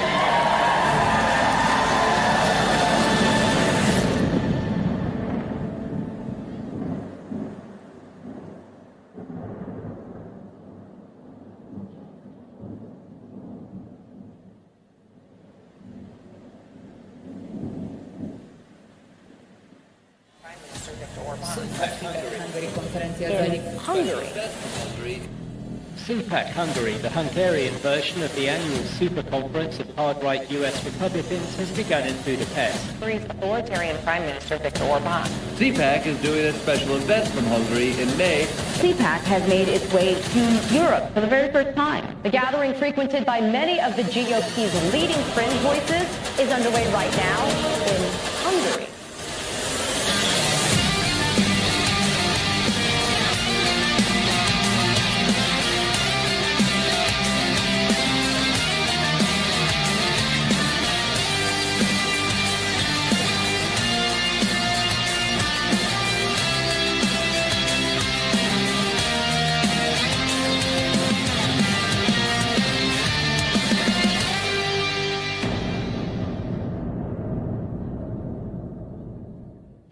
Ladies and gentlemen, please welcome Chairman CPAC Hungary, Miklos Santo.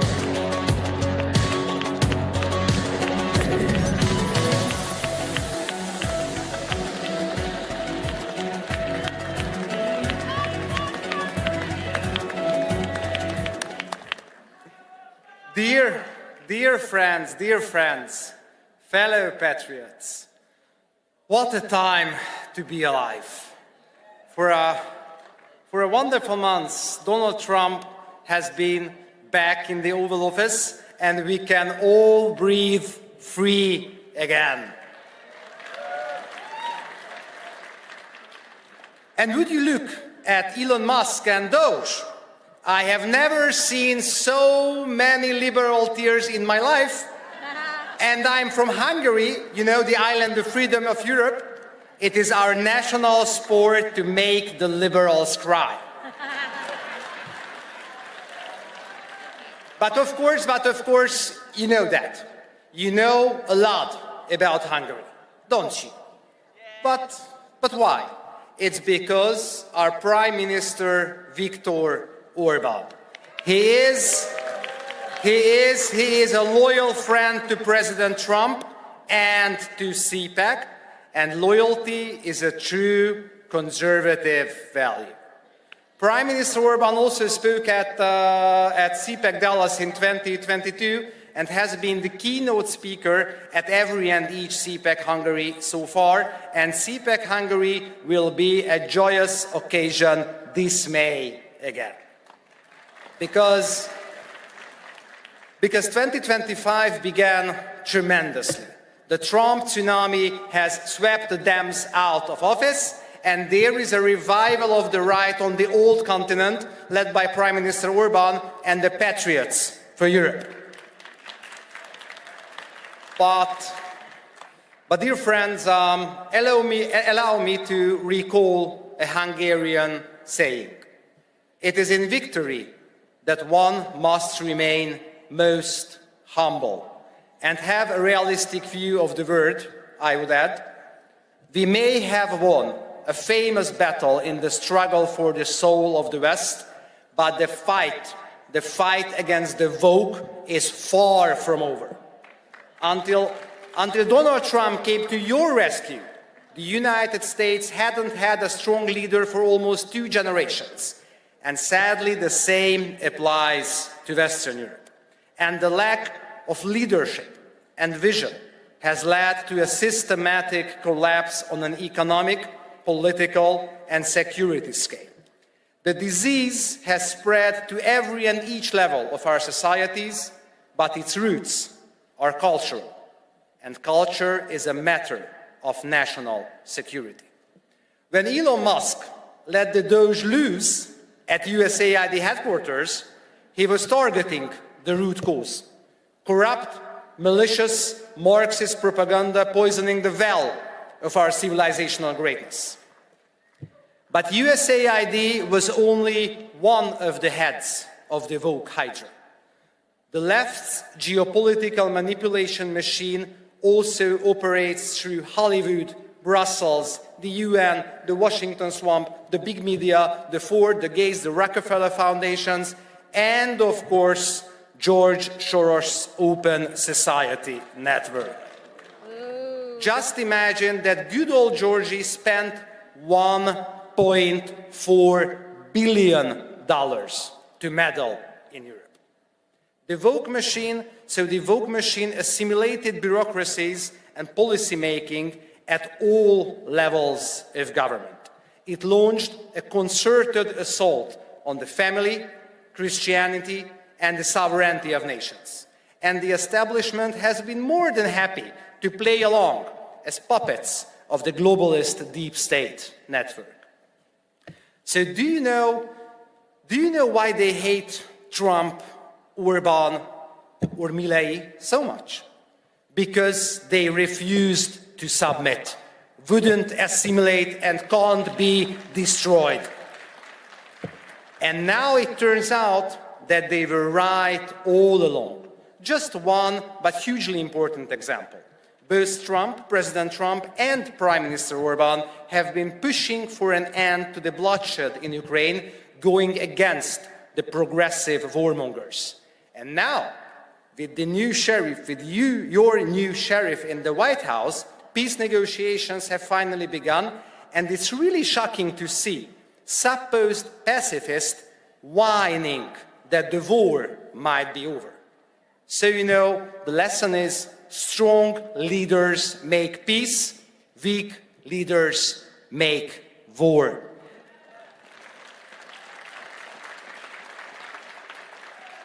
And our civilization is not lost as long as such visionary and charismatic leaders can rise in the Americas and Europe.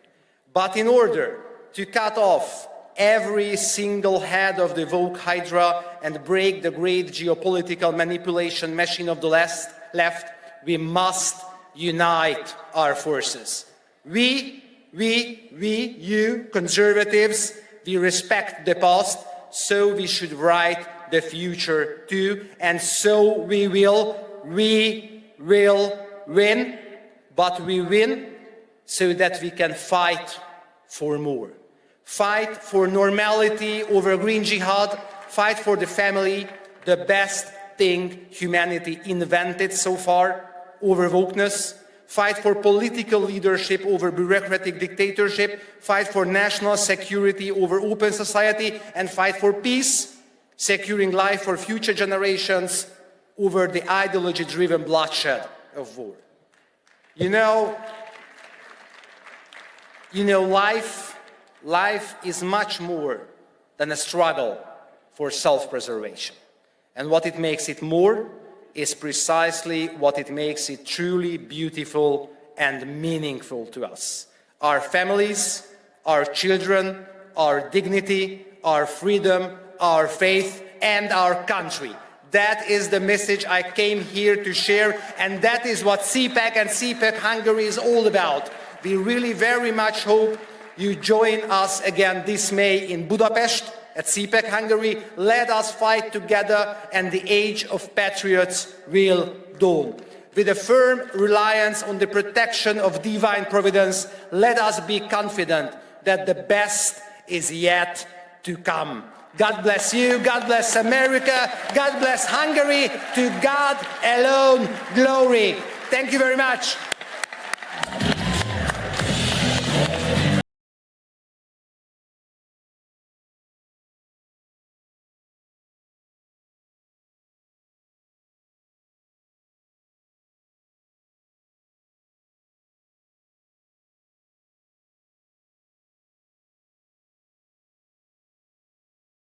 I switched. I switched. I made the switch to Newsmax. We start this morning in Washington, where all eyes are on the White House. I switched to Newsmax. Newsmax. Newsmax. Have you made the switch? You bet I did. My whole family switched. Everyone is making the switch. I did. I did. I switched, and it made all the difference. It made all the difference.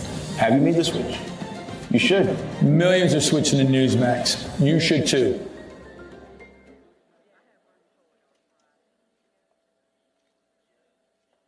America is under attack. Our families are being crushed under the politics of a radical agenda. But moms have had enough. We are standing up and we are fighting back. This is our battle. This battle is every bit as important as the Revolutionary War because we fight for the same thing. Moms for America is a national movement of moms reclaiming our culture for truth, family, freedom, and the Constitution. I think Moms for America is exactly on track and is doing the right thing for the future of our country and our children. Like, Moms for America is going at the heart of the issue. I want to go on the record and say I'm for moms, I'm for America, and I'm especially for Moms for America. But I am honored to join Moms for America today as we speak out against the horrific mandates. With a national network of over 500,000 mothers. No matter how difficult the obstacles are that are facing us and our families, we will not give up and we will not give in. So if not now, then when? If not you, then who? Welcome to the Momland Revolution.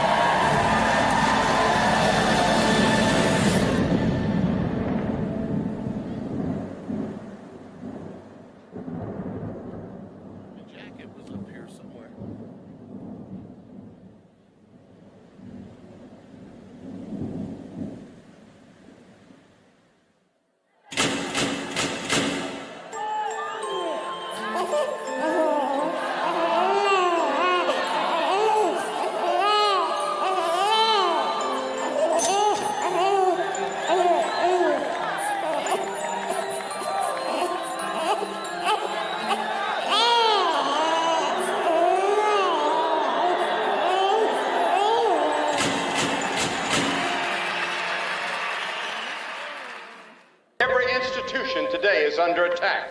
The home, the church, the government. And many people are asking, what is the truth? Jesus Christ claimed the ultimate truth. Are you willing to face the truth?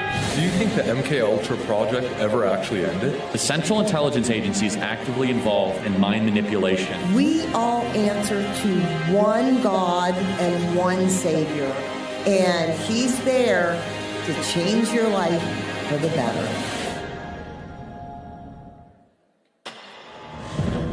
Creators, it's time to take control. With Bursts, you create impactful content in seconds. Powered by blockchain, your content and earnings are protected, transparent, and yours to control. Play TV isn't just a platform. It's a community of creators building a new future together. Your freedom starts when you press play. Hey, it's Matt Schlapp with CPAC. You know, we've had a huge problem in this country with election fraud. But at CPAC, that's not a problem. Our only problem is getting each and every one of you to vote. So look at your badge. You have a number on that badge. And get your phone out and vote on all the issues that matter. And my guess is you probably like what Trump's doing as well. And we'll have the results for you very soon. Ladies and gentlemen, this is Inclusion Delusion, Hollywood Survivors. Please welcome President and CEO of Great American Media, Bill Abbott, actor and filmmaker, Dean Cain, and your host, co-host of Morning on Merrick Street, Fanchon Stinger. Wow. Which one? That's her. I know I'm going in the middle. There it is.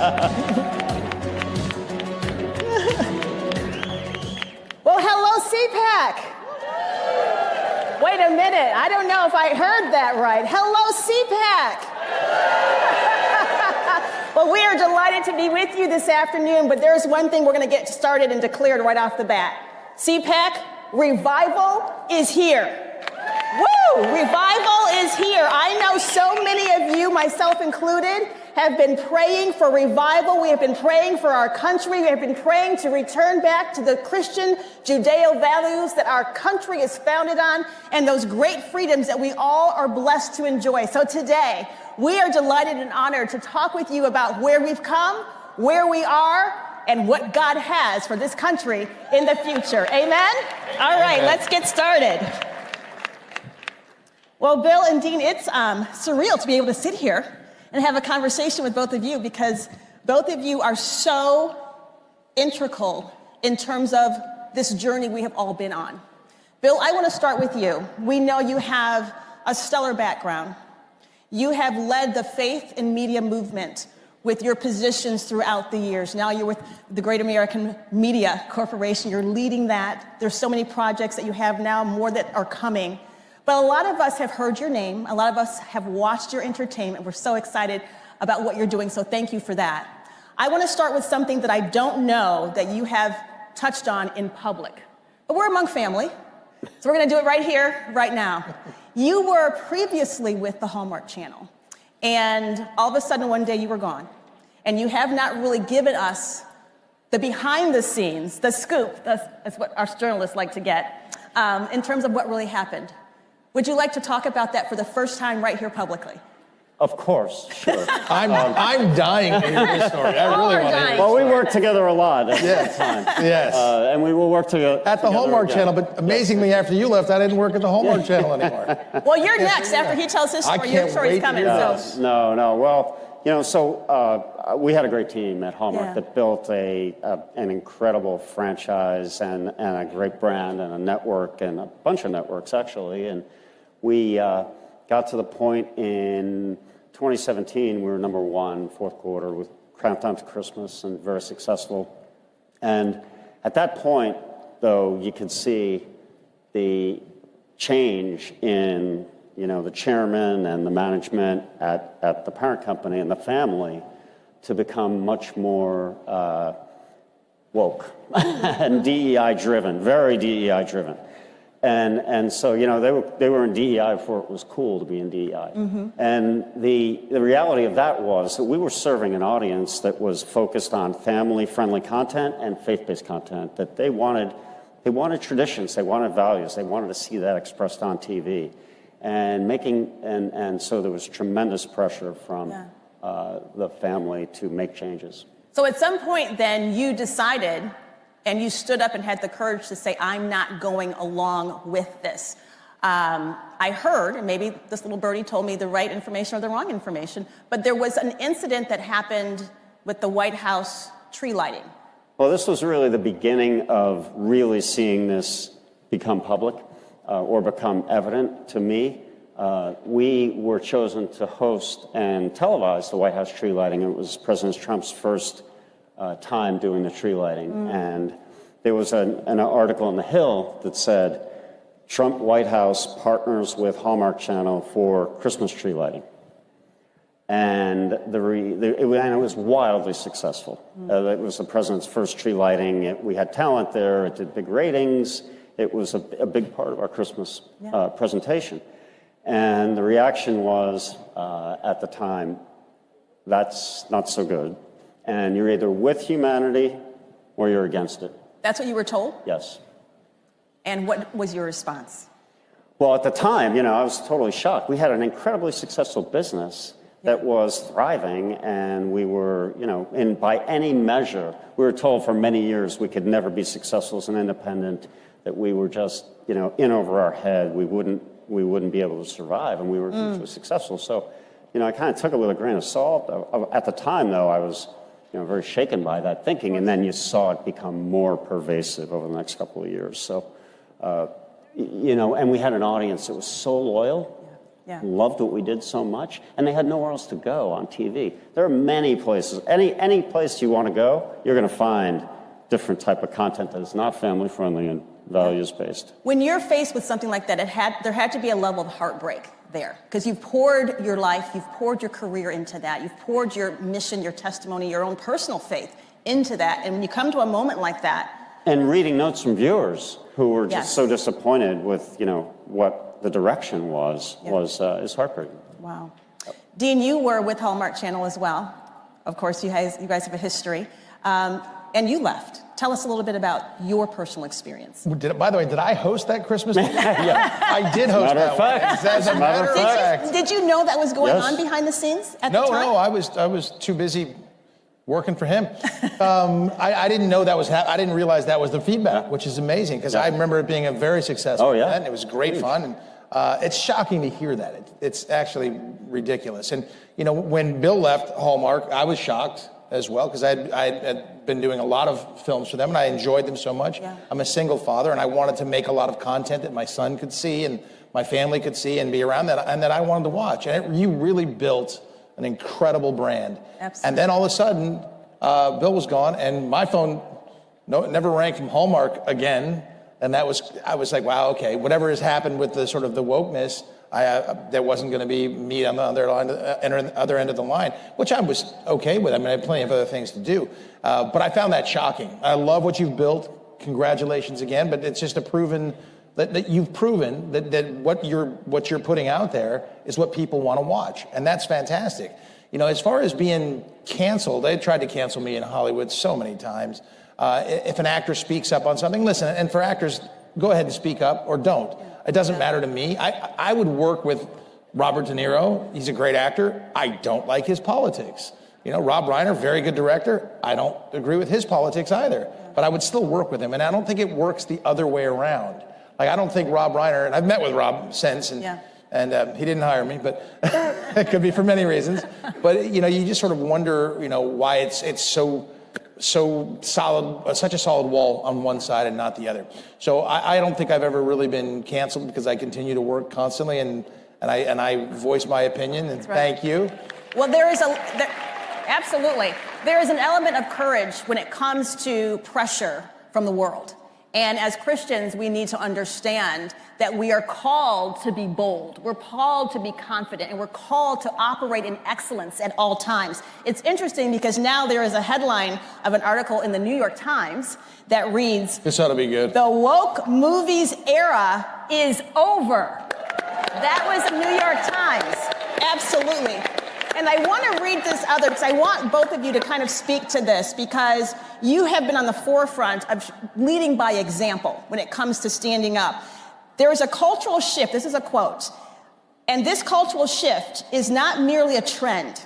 It is a revival that has the potential to reshape society in ways that will make the powerful take notice. It is not about political parties, yet its impact will be felt across the political and cultural landscape as young people find hope and identity in Christ and step up as the next generation of leaders.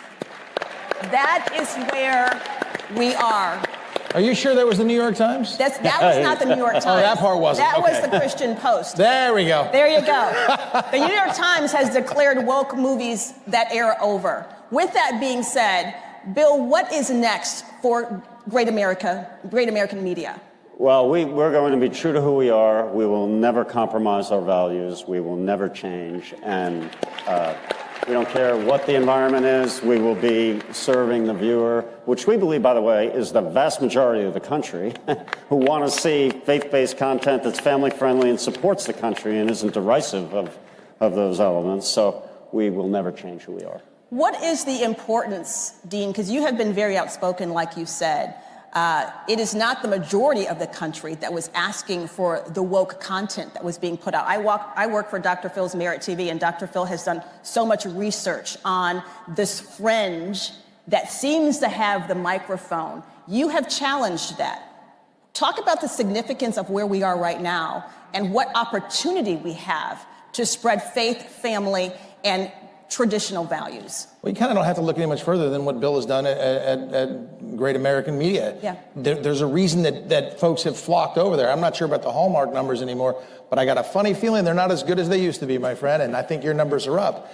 People go and watch what they want to watch, and they'll find that, and I think that's wonderful. Andrew Breitbart, who was a friend of mine, once said that, politics are downstream from culture. When you're making content like Bill is making and putting out there, people want that, and they will come to it, and they will see it. And I think that's super important. I love making that stuff because I want my son to be able to, watch this. And now he's 24 now, so he's getting into different things. But when he was in high school, he was at a Christian school, and I did a film called God's Not Dead. I did not play a nice guy in that. And everybody watched the film, and the school went to see it, and they're like, dude, your dad's a jerk. Like, no, he's acting. He's acting. But I think it's so important to have those conversations, and those kind of films and shows, they have those families have conversations because of them. When you're putting out this other content for just a fringe number of people, they'll die. And that's why, companies like, I'm not going to pick on Disney, but Disney has not done a remarkable job with their franchises, rebranding, changing things, and look at the success that Bill has had. And I think it's wonderful. Having the courage to do that, though, is so incredible, because without talent like you in God's Not Dead, it isn't the franchise that it is. That's right. Thank you, good sir. I've had the opportunity to be in 2 of the God's Not Dead movies. We met at the Dallas premiere of God's Not Dead, In God We Trust. If you haven't seen it, it's a powerful movie because it mirrors what is actually happening in our society today. It's the spiritual warfare that we all are watching play out. Talk about this Gen Z revival that is happening. We're seeing it in sports with players. We're seeing it with coaches. Ohio State University, guys, they just had 2,000 young people accept Christ on campus. This is happening. So talk about how we're going to come alongside those young people and help catapult them into being the next generation of godly, faith-filled leaders. I think you talk about it openly and you have those conversations. If we had this conversation 3 years ago, oh my gosh, what a horrible conversation to have. But now it's okay to have this conversation. And you should. And my son's 24. Does that make him a Gen Z guy? Does that qualify as Gen Z? So. Does it? In that area. Cusp, I was worried about our youth. I really was. Yeah. Until I started talking to him and some of his friends. And there's some comments. Welcome to CPAC. At Great American Media, we celebrate what matters most: faith, family, and country. Today, we invite you to experience storytelling that uplifts, inspires, and reflects the values we all cherish. PureFlix is your home for entertainment without compromise. With faith-driven movies and series, we bring you stories that strengthen hearts, uplift spirits, and honor what truly matters. And on Great American Family, where faith leads, where stories inspire. Welcome home. Whether it's Christmas all year long, heartfelt romances, or movies that bring families together, we are here to make you feel at home. At Great American Media, our foundation is quality. Our promise is to always deliver entertainment that aligns with your faith and values.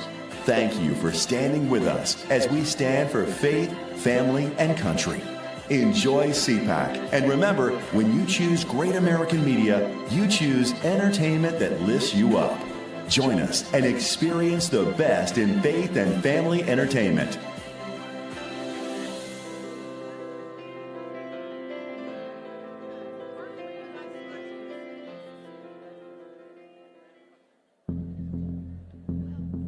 The only homicide on January 6th was the unlawful shooting death of Ashley Babbitt. This major new lawsuit that Judicial Watch filed, a $30 million wrongful death lawsuit against the United States government. She was unarmed. There were no weapons visible. She was shot in the shoulder and killed by Lieutenant Byrd. He popped out and shot her dead.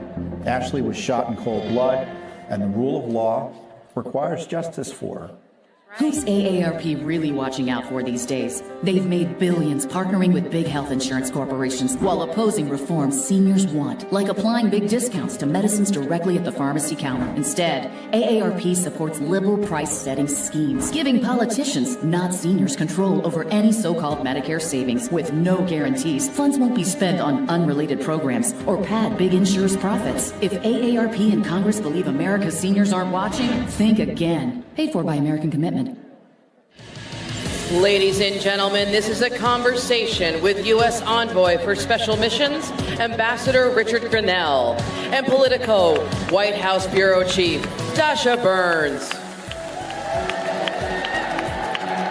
See, they're going to be nice to you. That's right. Look at this.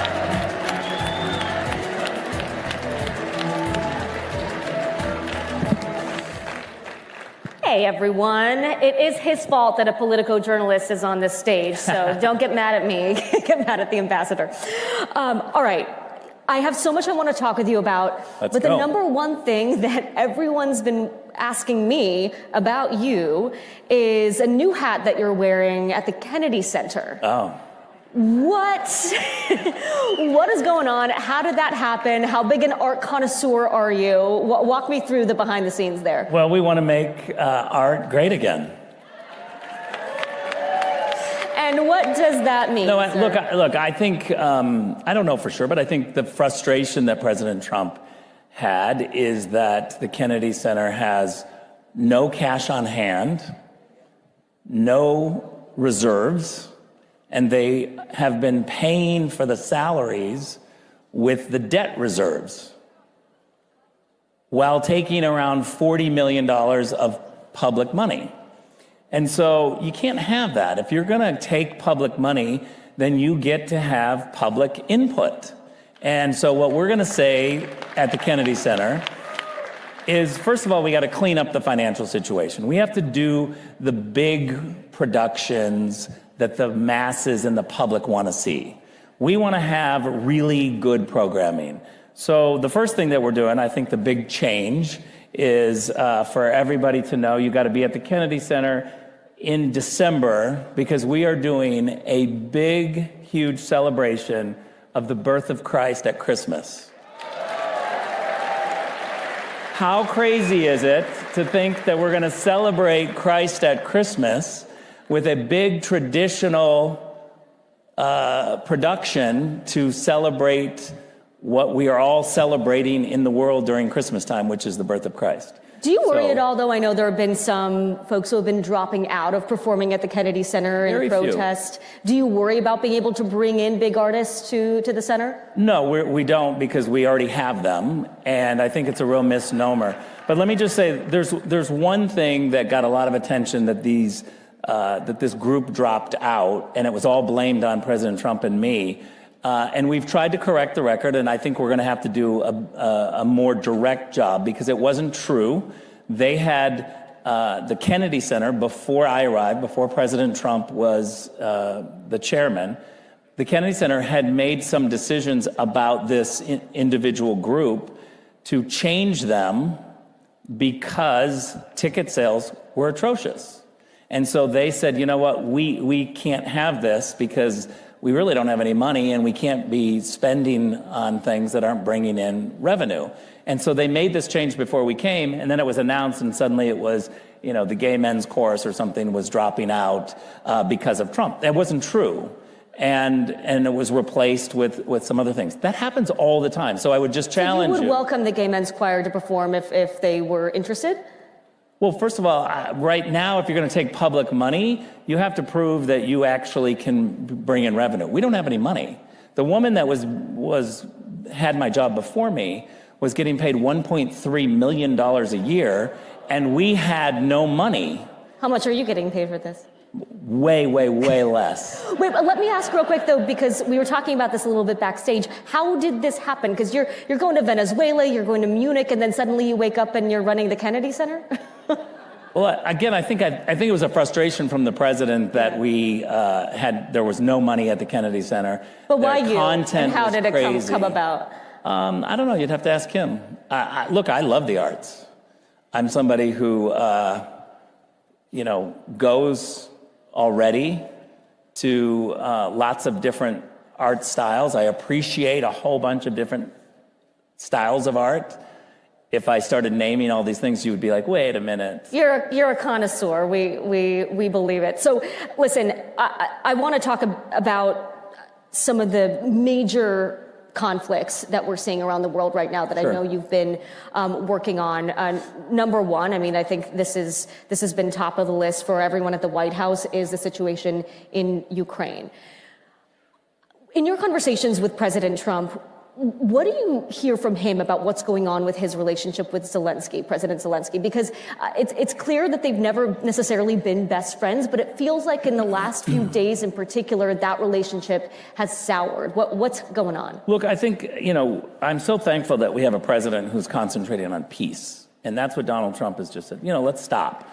Remember that we handed Joe Biden total peace in the Middle East and total peace in Europe.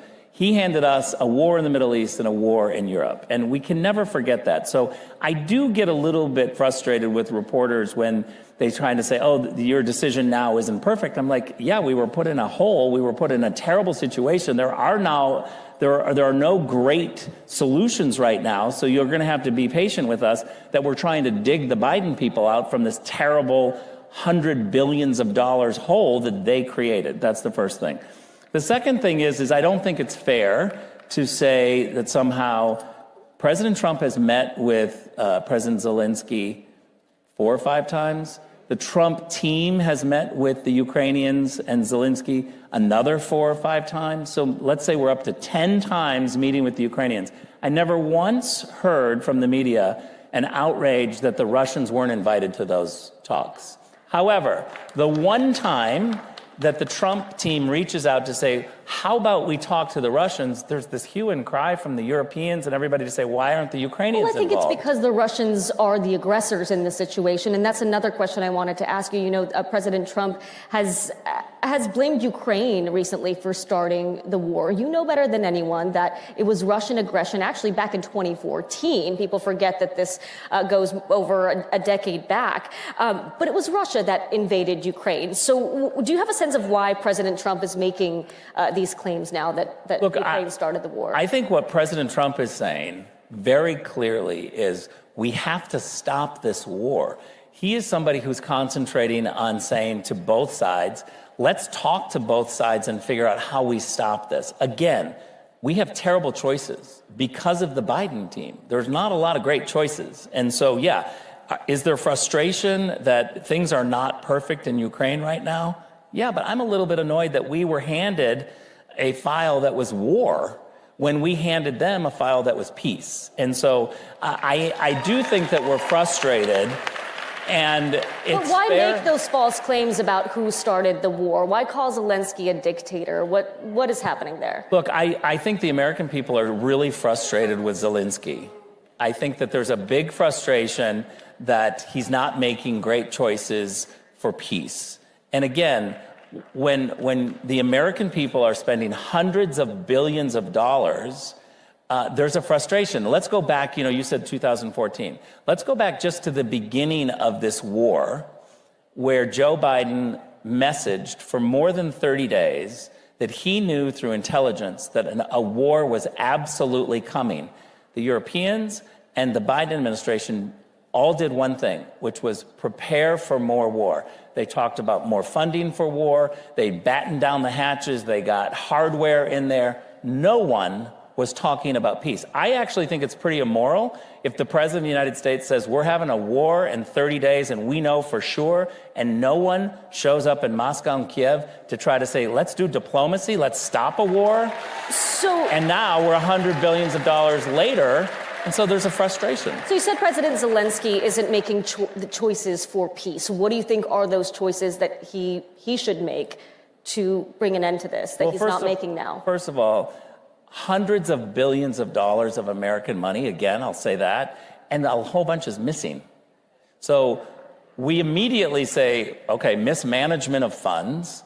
What we want to see is talks with Putin. I don't think that talking means that you're weak. I actually think talking is a tactic to get to a goal. And so we've seen with President Trump, he can show up with Kim Jong-un, and we need to be able to have these conversations with the Russians. Look, I've done negotiations my whole life. I did Serbia-Kosovo negotiations. And I can tell you that if you're in the middle trying to bring peace, trying to make sure we're not spending hundreds of billions of dollars on war and we're saving lives, you need at least a person in the middle who can say, I'm going to talk to these guys, and I'm going to talk to these guys, and I don't care what kind of criticism I get, I got to figure out a way for peace. It's not going to be perfect, Josh, I will give you that. But again, I go back to the fact of we had it perfect in terms of peace.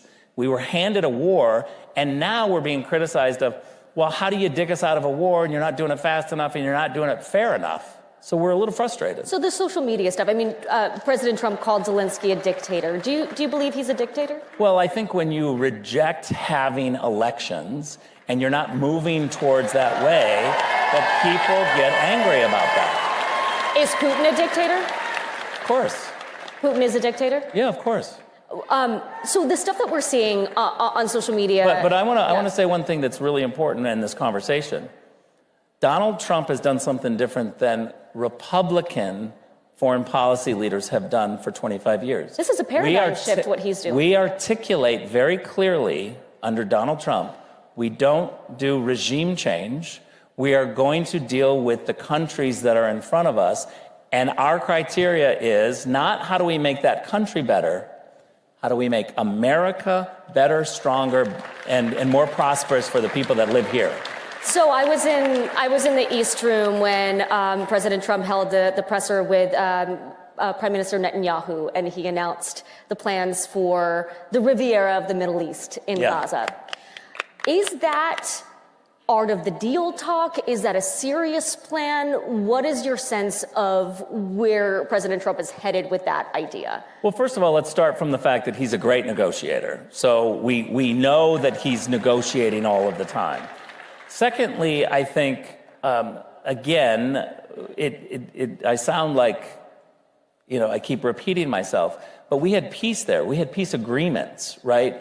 The media and the intelligence agencies told President Trump if you moved the embassy, there would be outright war. We know the opposite happened. Peace agreements broke out.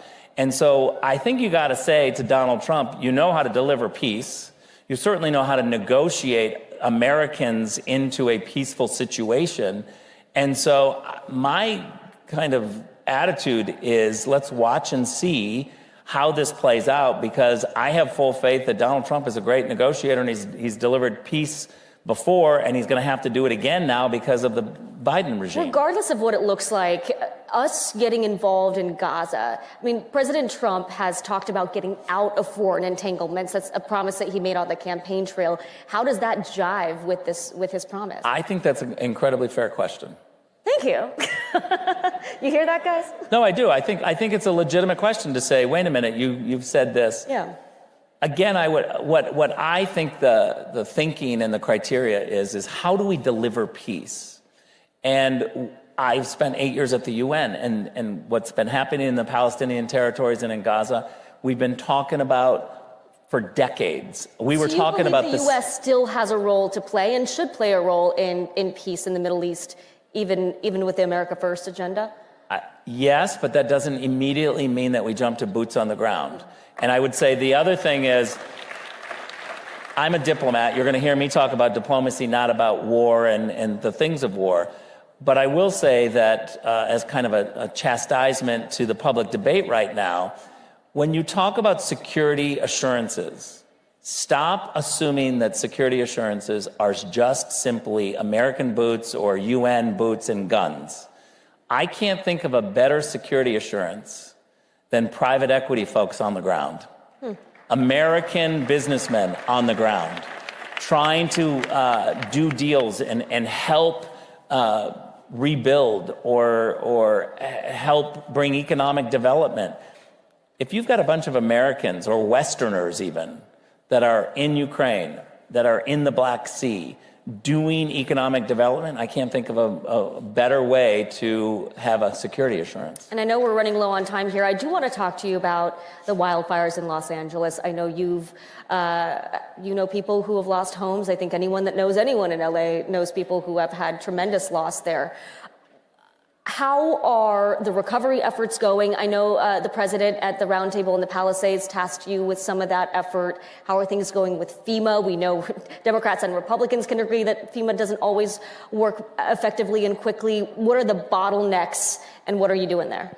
Well, thanks for asking. I think that the reality is that the federal response is mostly money, and so we are going to have strings on the money that we give to California. They've made terrible... There will be conditions, okay. There will be conditions.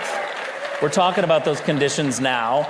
As a Californian, I'm all for it because I don't have faith that if we went back and we just gave California hundreds of millions of dollars, they were going to go back to their same old ways of not giving enough water, having dangerous situations on the ground when it comes to forestry.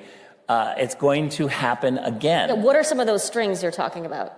Well, I don't want to commit too much, but... Give us a little.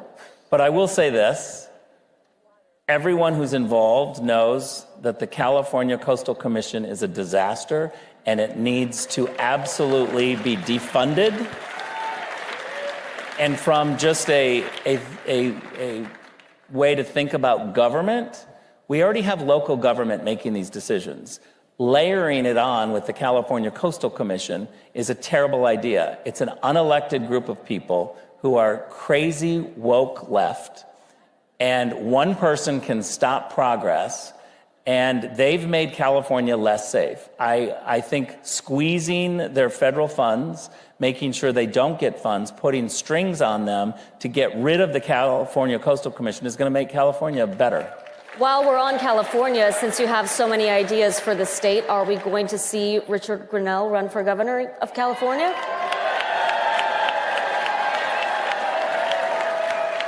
Honestly, it's not in my plan unless Kamala Harris runs for governor. If Kamala runs... You're jumping in? I mean, here's the thing. We already know who she is. We've spent hundreds of millions of dollars to define who Kamala Harris is. If she thinks that she's going to run for governor of California, a Republican is going to win, and I may not be able to resist trying to run against her. Making news here at CPAC. Lastly, before I let you go, we talked about the Kennedy Center. You've got that performance coming up in December, but what is your ideal performance at the Kennedy Center if you could have anyone perform? Dolly Parton. Dolly Parton. Is that an official invitation? Of course, of course. I'd love to see it. All right, Mr. Grenell, thank you so much. Thank you, everybody. With CPAC, you know, we've had a huge problem in this country with election fraud. But at CPAC, that's not a problem. Our only problem is getting each and every one of you to vote. So look at your badge. You have a number on that badge. And get your phone out and vote on all the issues that matter. And my guess is you probably like what Trump's doing as well. And we'll have the results for you very soon. Wherever human freedom is under attack, in courtrooms, legislatures, and the public square, we stand ready to defend it. This is why Alliance Defending Freedom exists. Supreme Court victory for a Christian woman who was taken to court for standing firm in her beliefs. The First Amendment follows a golden rule. If we want to protect speech for ourselves, then we need to protect it for others. A video released this week by ADF International has attracted over 34 million views and even attracted comment from Elon Musk. It concerned a pair of Swiss parents who have had their child taken away from them because they objected to her gender transition. We're not just here to stop the erosion of liberty for this moment alone. We are here to keep the door open for the gospel. And when the gospel does its work, Truth doesn't just hold its ground.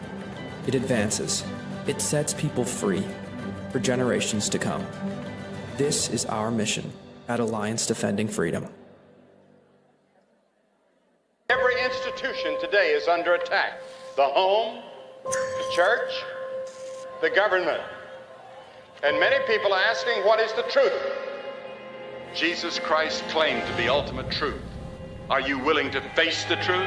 Do you think the MKUltra project ever actually ended? The Central Intelligence Agency is actively involved in mind manipulation. We all answer to one God and one Savior, and He's there to change your life for the better.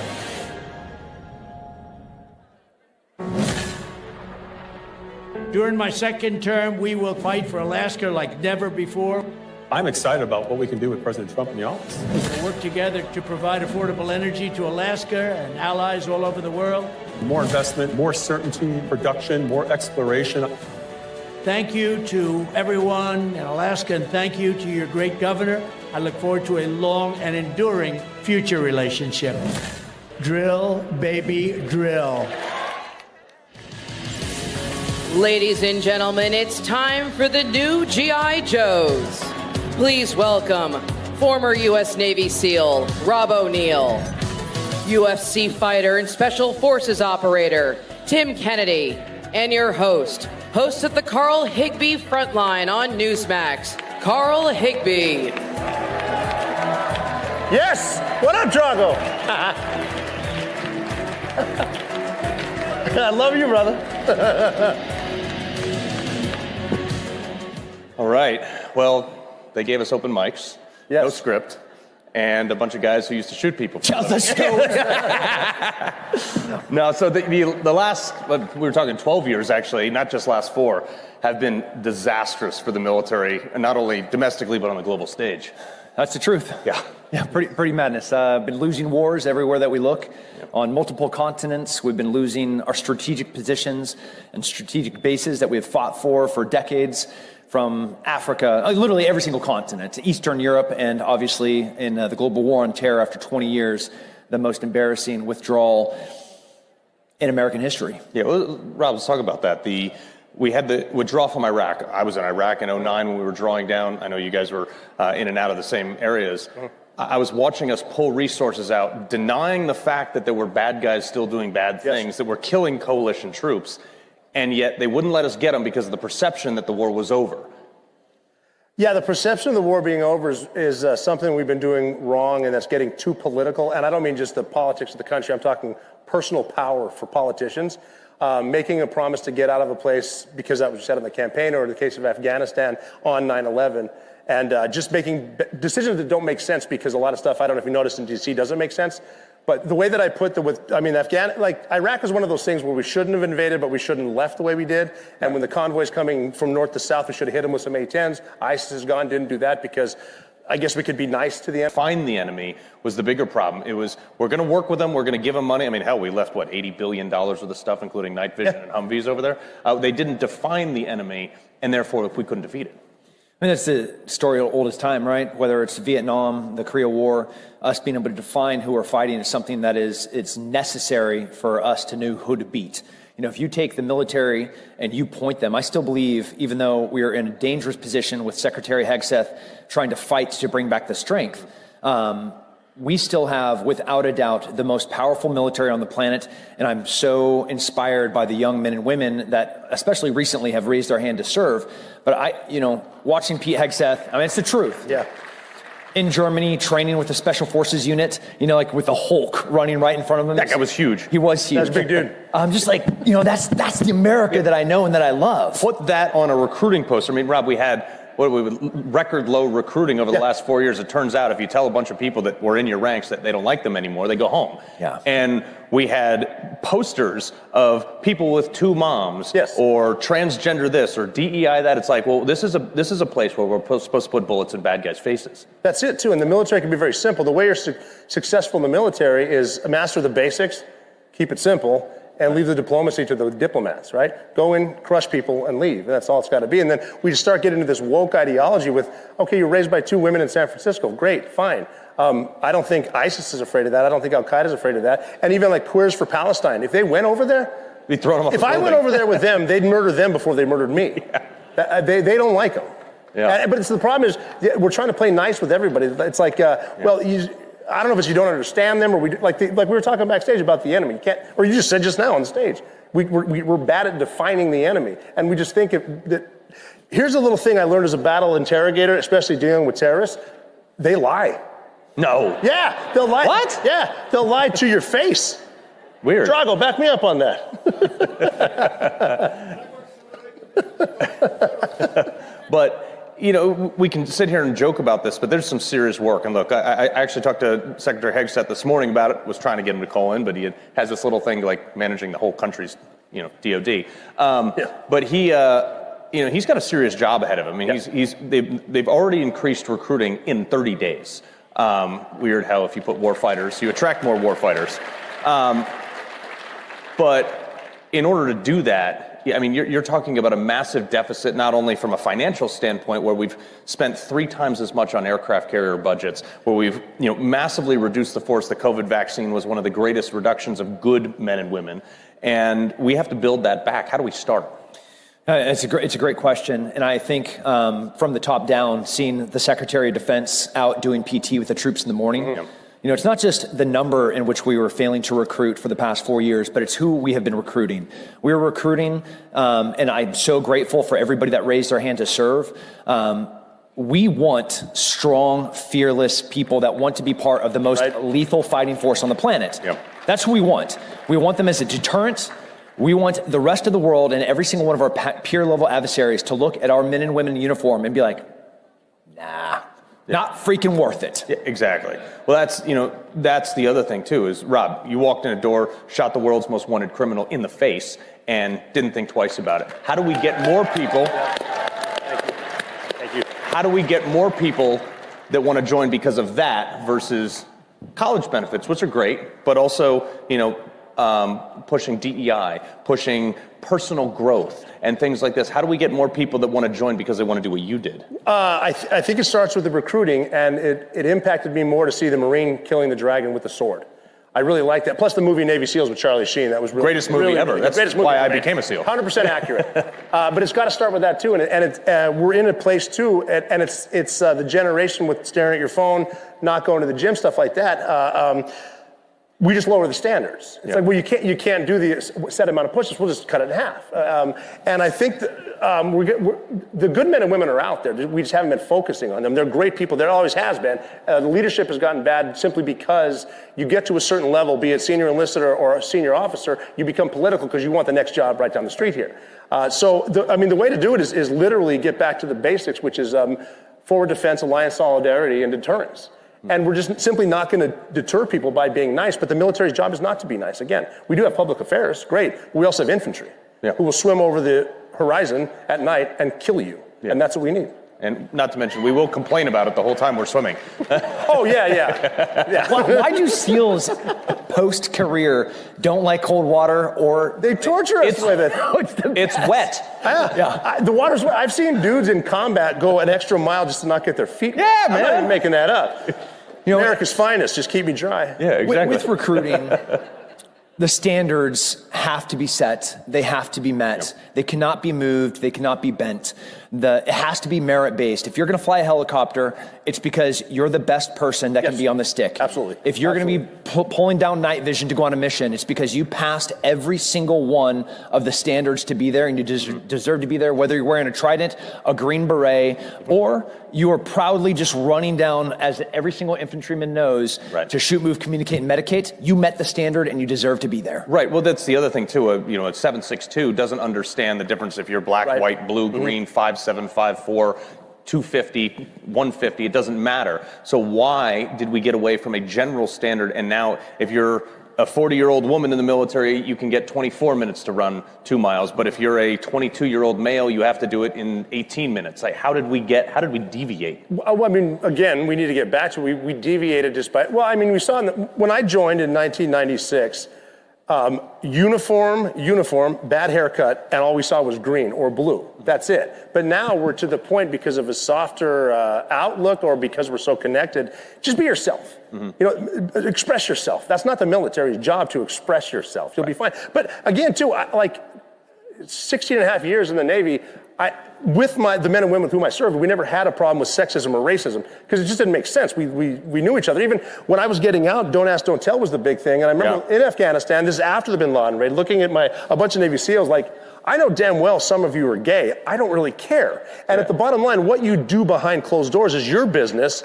The big question is, can you carry me with body armor after I've been shot and bring me home to my wife? That's it. I agree with that. We had a guy in my first platoon who got out of the military, and he was like, guys, I got to tell you, I'm gay. And we're like, yeah, we know. We know.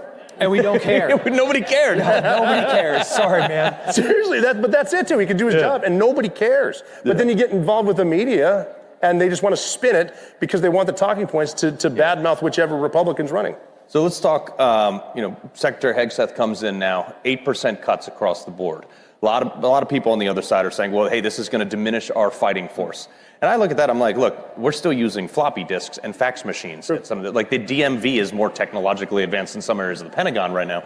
So, there's a vast, massive redundancy within the Department of Defense, and how do you get to the bottom of that without even slightly creeping on the mission of capability? Man, if you're trying to become effective and more efficient, the first thing that you do is you recognize fat and you cut it from it. So whether it's fraud, waste, and abuse, and in some instances we're seeing DOJ just come through with a battle axe to do that, which is awesome. Yeah. On the military side, I would definitely argue, and I know personally, as I think everyone else does, and if you've been in the military, that there are good redundancies, like a good PACE plan, primary, alternate, contingent, and emergency, and on the communication side, on like multiple routes in and out. But when it comes to bureaucratic regulation, and the military is not supposed to have that, what is called the kill chain. How effectively can I take from a decision to do something to the execution of it? How fast is that thing? And that kill chain has gotten so many bureaucratic steps in there. We have become ineffective and inefficient. Those have to be cut.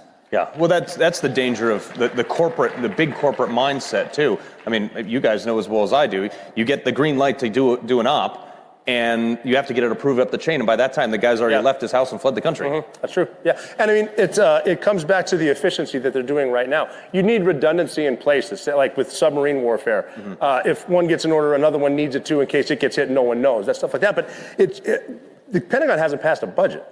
An audit. Hasn't done it. And you got to start with that and we see it down at the platoon level where they're like, well, here's our budget for the year and we have to spend it all or we won't get it next year. It should be the opposite. Right. If you're more efficient, maybe these guys are squared away. We can get them more work. We can get them more funding. Right. But it's almost like the free money thing where we're just going to get it again as long as we get rid of it. And it also seems if you cut even 8%, let's just round it up to an even 40 for good time's sake, and you will remove all those limitations, but you'll also remove a significant amount of processes that were put in place after World War II, a time where we have now quadrupled our number of generals, and now I would just say effectively we lost the war in Iraq and Afghanistan because the enemy gets a say in that. How do you rebuild that within the ranks? I mean, there's obviously morale has already gone way up under Donald Trump, big time. But how do you rebuild that with generational support? So, right now with General George and the Sergeant Major of the Army, Mike Weimer.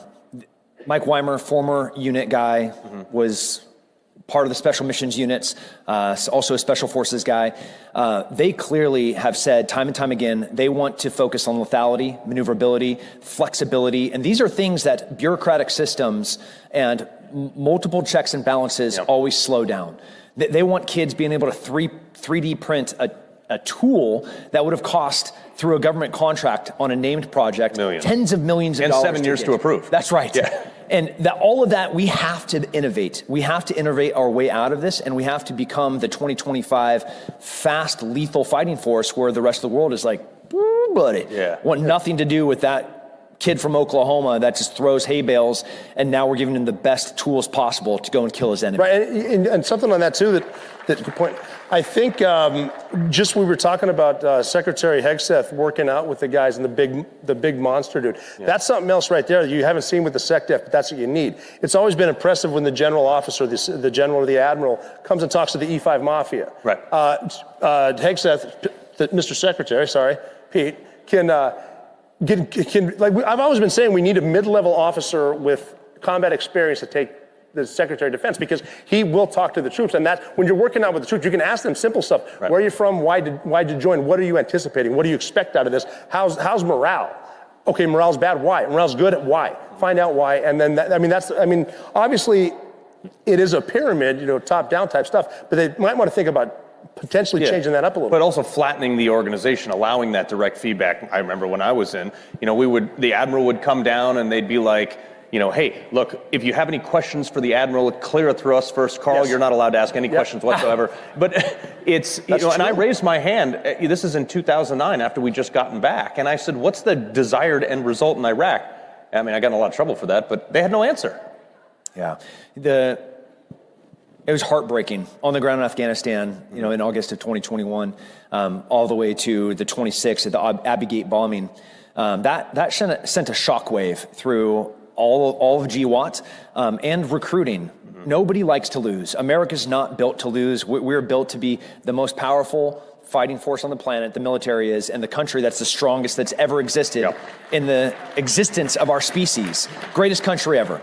So our young people need to look at the service members, men and women in uniform with the flag, and with pride, be like, I want to be like Rob. I want to be like Carl. Right. I want to go win wars. It's time for us to start not just being preventative, but for everyone to know that the next war that we go into, we are not just going to fight it. We're not there to perpetuate the military-industrial complex. We are there to destroy our enemy in the most violent way possible. There you go. I just want to point out that the Army guy said that they want to be like the two Navy guys over here. But that said, I mean, look, we have 11 carrier battle groups, so they're not in reserve for someday. We're pretty much there now. Why do we care what Europe thinks? Why do we care what other countries think? Why are we catering, especially policy within the DoD, to what other countries think when we can do whatever we want because our aircraft carriers outrun their jet skis? Well, that's true, too. I mean, I remember seeing a recruiting poster with somebody's water skiing behind a carrier and people laughing at it. I was like, no, that could happen. That's the fastest ship we got. Yeah. And I can't tell you how fast it goes, but it's pretty fast. But talking about Europe, too, moving forward, every time we've left Europe, we had to go back. Yeah. So we got to be careful about that now, too. But the problem is with Europe being so weak, most of them aren't paying the 2% GDP they're supposed to be paying. Right. But we're not going to be able to deter China, especially a China-Russia coalition, while we're trying to hold the hand of the people that are afraid of Ukraine or going into Poland. I don't think they're going into Poland, but regardless, we're not going to, the fight.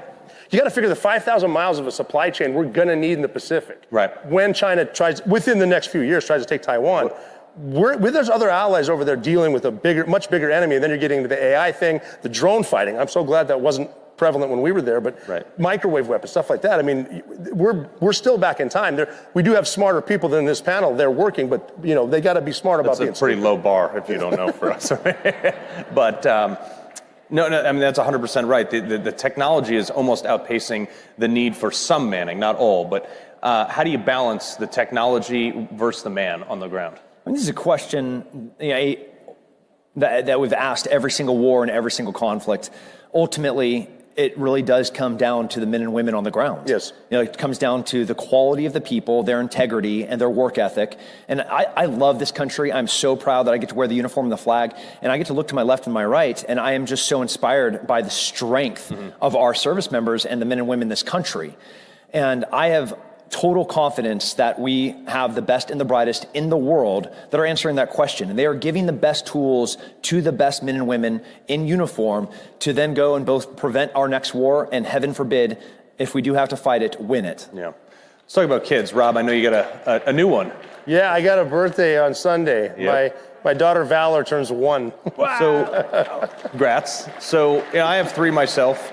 And for the last 4 years, in the first time in my life, I come from a somewhat military family. I would not have advised my children to join the military. How do we make sure that no one ever wants to have that side of a conversation again? That's a tough conversation, too, with, again, the politics getting in, the D.C. swamp ruining everything. It's a tough conversation to have, too, because a couple months ago, someone asked, are your children going to join the military? I don't know. I mean, maybe you tell them, get straight A's, get an academy, and learn how to fly something, but the other stuff, I don't know. But now, it's turning the tide, but they got to maintain that. Right now, we're in the honeymoon phase still, even though it's Donald Trump's second term. You got to maintain that momentum. Yeah. And again, too, we have the great patriots in this country, too. The problem is, we have X now, but a lot of the voices get shut down. I don't know if you notice shadow banning and stuff like that. The patriotic Americans have been shut down before. And we got to, hopefully, with some of the people coming over from the social media side, getting more conservative. We can hope, but we'll see what happens. Right? I kind of want to leave it at this: is as we move out of this phase. We got 3 years and 11 months left. I feel like a lot of countries have kind of said, I think we're going to win the next 6 elections. I sure hope so. But at a bare minimum. Yeah, minimum. Zero reason why we shouldn't have at least the next 12 years. We're fixing this country. So with 30 seconds or less to solve the world's problems, how do you get to a place where we install mechanisms that even politics can't corrupt it? Yeah, building that beachhead where these are things that are going to stand the test of time, that are going to stand a midterm election, and then the next national election. A strong thing is harder to kill. Like this idea, to answer that question simply, a strong soldier, a strong military, they're just flat out harder to defeat. So I want strength, masculinity, power, big, murderous men to be running towards the military, to put the flag on their shoulder, to serve this country. That's what I want. Who don't really care about people's feelings. They do not. Yeah. They care about winning, and they want to be strong when they do it. Rob, Tim, been a pleasure.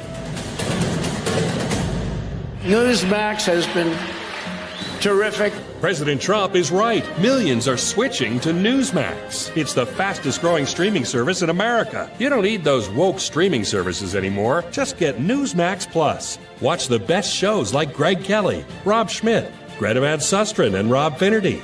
Greg Kelly over at Newsmax. The Newsmax people have been really, really terrific.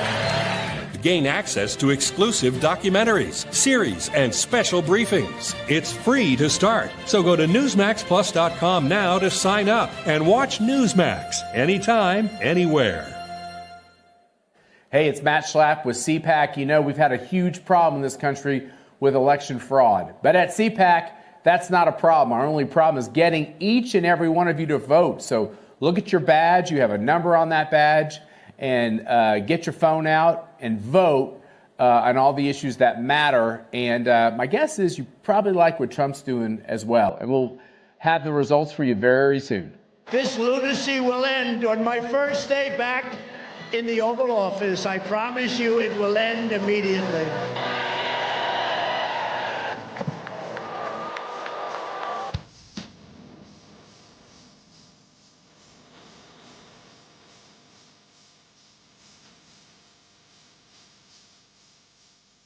I, Donald John Trump, do solemnly swear. RSBN, by the way, how good is RSBN? Did they do a good job? So beautiful. Creators, it's time to take control. With Bursts, you create impactful content in seconds.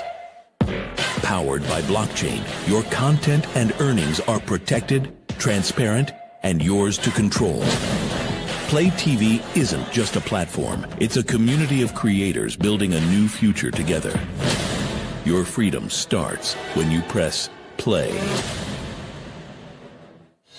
Still under construction, but already the biggest news station in Poland. The only international TV station that interviewed Donald J. Trump. I'd like to say hello to the Polish people. Poland's leftist government wants to destroy us, but we are not backing down. We're building conservative, English-speaking European news station. Join the movement. Support the revolution. Make Europe great again. This is Republica, the home of free speech. Ladies and gentlemen, this is CPAC in action. Please welcome founder Detat Dose Group, Hobe Schabander, founder of Walkaway, Brandon Straka, CPAC chairman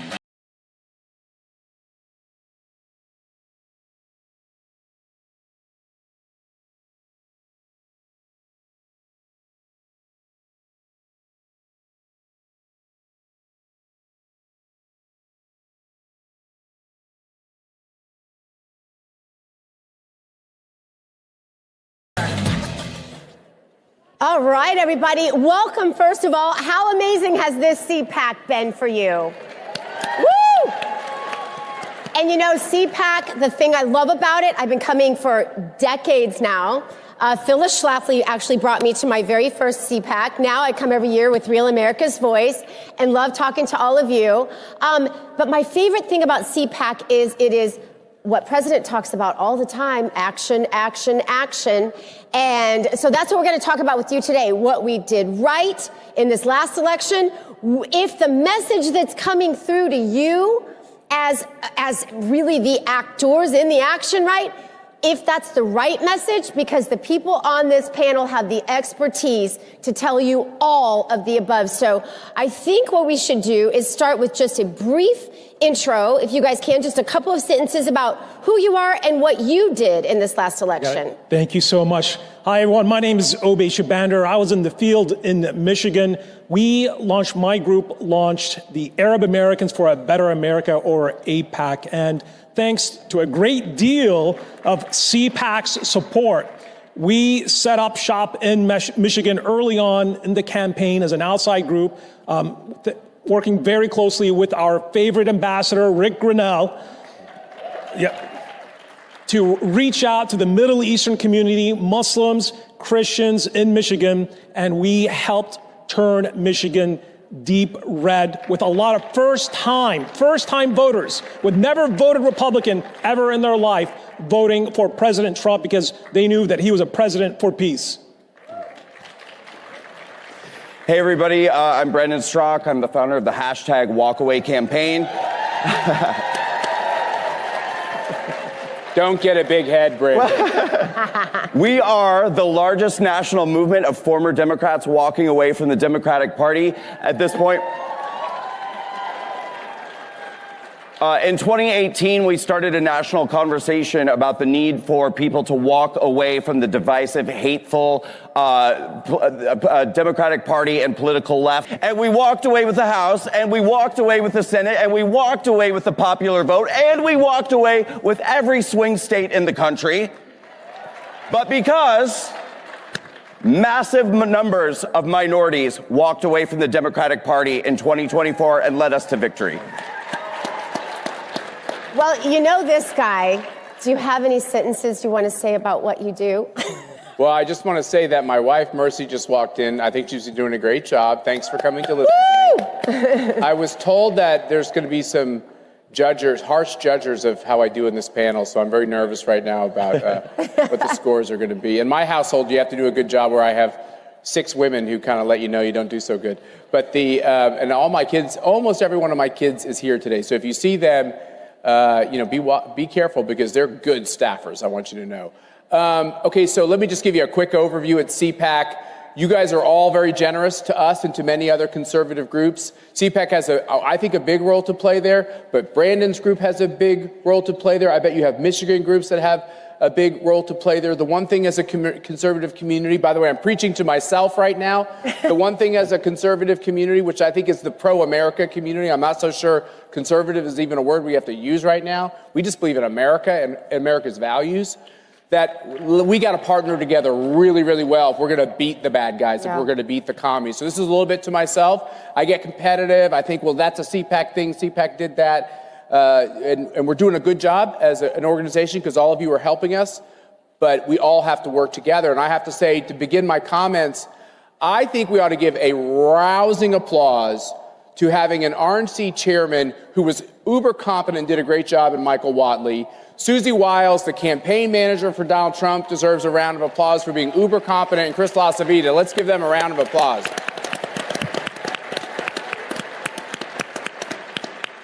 They're all friends of mine. They're all people I've worked with for a long time. Whatley and LaCivita, I don't even want to tell you how many decades it's been. It's a lot of decades. There's a lot of snow on the roof now. I know that. I have to comb it every morning, once a day. But beyond that, these entities, the campaign and the RNC, can only do so much. You got to have outside groups. You got to have nonprofits that will do a lot. Right. And I just want you to know, from a CPAC perspective, I have some of my board members here who helped me think this through. We tried to do what others weren't doing. Right. It was because the RNC was so competent and the campaign was so competent that I knew that they would do their pieces competently. And that's not always the case in politics. Sometimes they're not doing it competently, and then you're scared to death because you got to fill in. They did their job competently. And then we saw the seams, right? We saw the openings that we could spend time on. And for CPAC, we decided to focus on a couple things. We helped you in Michigan with Rick's direction. Right. Because we thought Michigan could be turned red. Are you here from Michigan, anyone? Wasn't that awesome? It happened. And I didn't, and funny, when you look for the openings and the seams, it takes less revenue because nobody's playing. And so you play with smaller amounts of money. We still spent millions of dollars on this project.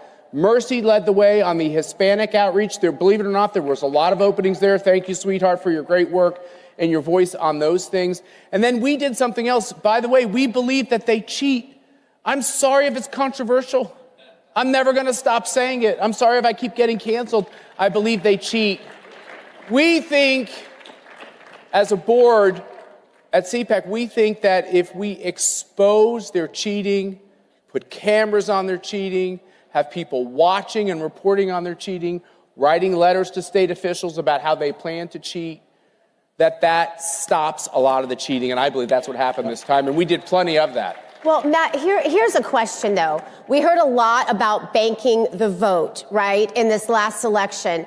And the other thing about this last election that I'd like each of you to speak to is that, you know, we had Donald Trump. We're not going to have Donald Trump. Probably, well, I don't know, maybe we will. After yesterday, maybe we will have Donald Trump. But unless we change the Constitution. We had one George Washington. And I think there's one Donald Trump. I think there's one Donald Trump. But the question is, you know, we hear this message all the time of bank the vote, as if that was the only thing that needed to be done in this last election. What do you all see on the horizon as we look forward into the midterms and, of course, into the next election that we need to be preparing for already, at least in our minds? Yeah, look, there is a culture shift that we saw on the ground in Michigan. Look, we're talking about precincts where Arab Americans are a majority in the Detroit metro area, that Joe Biden, you know, won by over 80% in 2020, that Kamala lost by over 10% this time around. That is a sea change. You know, I mean, Kamala Harris was going around campaigning with Liz Cheney. You know what we did? We spent just, you know, a few $1,000s of Liz Cheney, and we put, you know, war. You know, this is the war candidate. Ours is the peace candidate. Those are the simple messages that resonate with immigrant communities, with second-generation communities. These communities these were deep blue precincts that had flipped red from Dearborn Heights, Hamtramck, Yemeni Americans, Chaldeans, the Bangladeshi communities, both Muslim and Christians. This is historic what is happening here, and we have a real moment to build on flipping Michigan and that what I call a cultural sea change that President Trump inaugurated. And I think we have a tremendous opportunity to build on that victory in places like Michigan. And Matt, you're so right in what you said a minute ago. When I started Walkway back in 2018, 2019, what I wanted to do is fill in what I call some of the holes and where I felt like the Republican Party needed extra help. One of those was doing outreach to minority communities. I didn't see enough of it, and a lot of it wasn't, you know, truly effective. So we got on the road back in 2018, 2019, and haven't stopped talking to the Black community, the Hispanic community, the LGBT community, Asians, Muslims. And what we saw in 2024, I think after all these years of efforts and you know, many other groups doing amazing work, is the Black community shifted 3% to the right. The Asian community, 5% shifted to the right. The youth vote, 7% to the right. The American Indian, 10% shift to the right. In the Hispanic community, 20% shift to the right in 2024 from 2020, which I think is absolutely astounding. And legacy media, Brandon, is not reporting some of those numbers that you're talking about. Well, they don't want people to know. Yeah. You know, and they want to try to keep convincing people that the Republican Party is the same old Republican Party they've been able to malign as being racist and bigoted and not welcoming to minorities, when in fact we are the new America First Republican Party, which is a big, diverse tent of diverse intellectual ideas and diverse people of all backgrounds. And really, the Republican Party long has been the true big tent but the media would really like to keep that a secret from the voting electorate. One of the things that you did that I think is so fascinating is, you always hear you've got to go into the communities. And I know CPAC supported you. You went right into those communities. And probably no one had ever been there to ask them for their vote before. No. Yeah. In many instances, we held dozens of town halls, anywhere from 20 people to 200 people. And Ambassador Grinnell, God bless him, was talking to everybody. He didn't leave Michigan. Yeah. He just stayed in Michigan. He worked his rear off. It was amazing to watch the posts. And you guys didn't do it in a way to get a bunch of attention. Yes. You did it quietly. Yeah. People thought we were crazy. When we started early on, they're like, what? Why are you reaching out to them? Why are you reaching out to a community that was in the deep blue precincts that never voted Republican, let alone for President Trump? But Ambassador Grinnell led the way. Leadership, matters. Look, and these were conversations that were difficult conversations. Kamala Harris didn't want to meet with the Arab Americans, the Muslim Americans, because she was afraid of tough questions. But our guy, Rick was sat in there. A lot of this conversation, they were respectful conversations, but they were tough conversations. And that is the difference when you have a paternalistic Democratic Party, far left, that doesn't want to treat minority groups that are American at heart, that are pro-America. They've immigrated here. They sacrificed so much for their families and for their children. I'll give you an anecdote. We did a 20-second ad called "The Daughter of Dearborn" that went viral in Michigan. It was a lady by the name of Sam Lukman. She was a Yemeni American, a daughter of immigrants, a single mother, was a progressive activist, and was looking into the camera telling her community to vote for Donald Trump because he is the candidate for peace, as he has proven to be. And that is we've never seen anything like it. It was absolutely historic. People thought we were crazy for even trying, but we proved them wrong. And Gina, you hit the nail on the head with what you said a moment ago about, a lot of these communities haven't even been talked to, and if just a small amount of outreach can make such a difference. When we look at 2025, so 2025, there's two very big races that we have coming up. There's a governor's race in Virginia and a governor's race in New Jersey, right? Yeah, but you guys listen to me, because... Aaron, can we win New Jersey? Okay. Yes. Elizabeth, we can win, okay. Yeah, but hear me out here, because there's two key philosophies that I'm asking people to embrace going into this year and every year forward. Number one, that every year is an election year. We can no longer just get involved every 2 years or every 4 years for a couple of weeks before the election. And number two, every election is a national election. What do I mean by that? Well, we saw in 2020 how just a few governors in a few states with the stroke of a pen changed their voter laws by executive order, which cost us the 2020 election overall. So it does matter in every state who the governors are. We have to get involved in all of this. Now, when we talk about communities that people are not connecting with, it doesn't just go by, the color of people's skin or their religion. Here's in New Jersey. Convicted felons are allowed to vote in New Jersey. Well, guess what? The Democratic Party, who has spent decades screaming about criminal justice reform, when they decided to go after Donald Trump and decided to go after the J6ers, the Democratic Party decided that there's nothing worse in the world than being a convicted felon and that they're the scum of the earth. I am going into New Jersey all of this year. I'm going to be speaking in prisons. I'm going to be speaking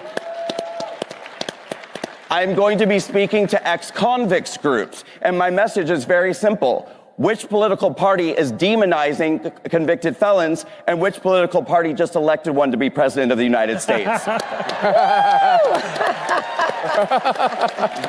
awesome. I love that. Matt, here's a quick question for you. I like these guys talking, Gina. I think they're making a lot of sense. But I want you to address something, because you talked about looking out there at the landscape in your own states and seeing what no one else is doing, seeing the message that no one else is thinking or the action that no one else is taking. You did that in this last election. Just talk briefly about that. Yeah, so, I worked on presidential campaigns. Mercy and I met in a White House. We've been doing national politics. I kind of feel like I'm at an AA program here, because I'm sorry to all of you that I've been involved in politics my whole entire life. It's the only thing I've ever done. But a part of that is, even when you're dim-witted, you can learn some things. And what you learn is that everybody's a genius when you win an election. So we're all geniuses. Everything we did was fantastic because we won.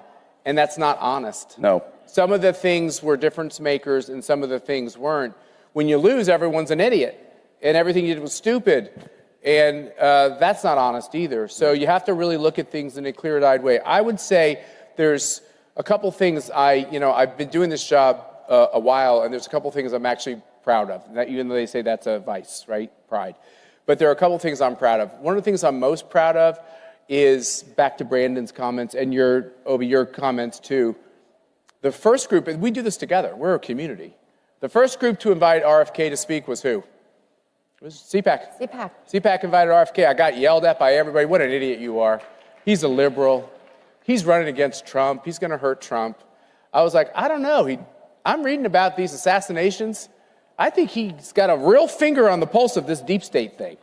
And by the way, I don't know about if any of you've noticed, but I think I eat too many Snickers bars sometimes, and I don't think our food thing is working so good. And I go to all these other countries. I go to Hungary and Brazil and all these countries, and they all look so much better than the rest of us in America who are a little porky and a little eating our processed food. So he might be right about this. So we let him come, and he spoke about this, and he hit it out of the park. Now he's in Trump's cabinet, okay? Do you know who was the first group to invite Tulsi Gabbard to speak on the right? CPAC. She headlined our Reagan dinner. Any of you who are in this room who were there that night who yelled at me, none of you didn't yell at me, Karen. But it worked out. But some of you said to me, what the hell are you doing? I was like, I don't really know, but we're going to give her a shot because the Democratic Party is literally kicking her out of it. And she just ran for president. And they say she's a Russian agent. Well, they say Trump's a Russian agent, so I really might like her when I get to know her. And she did a spectacular job. Yeah. By the way, you know who else we took a chance on, who everyone said it was wrong to do? Donald Trump. Oh, yeah. Came to CPAC. Yeah. Look at what National Review said when we invited Donald Trump to CPAC. How many of you were there that year? How many of you were there? That's cool. I was there. You were there, Kimberly. We're getting old. But talk about pearl clutching to invite Donald Trump, who wasn't a registered Republican and, said some bombastic things. It was the right thing to do. So we're going to keep doing that. Yeah. We're going to keep having non-traditional, you might say, whatever, people be a part of our program. And sometimes they'll say things that maybe some of us don't like. But along this process, we're going to rediscover something as a country. The right to speak your mind. The right to not be canceled. And the right to learn and think a little bit out loud. And if we can allow that to be something that's acceptable again, I think we're going to self-correct as a country. So I'm proud that we played a role in that. So the answer to your question is, in politics, one of the first things we're going to do is we're going to say to Americans out there who can legally vote once, we're going to tell them, if you feel comfortable with a little bit about what you're hearing, for instance, in this conversation, you're welcome. Yeah. Matt, you're welcome.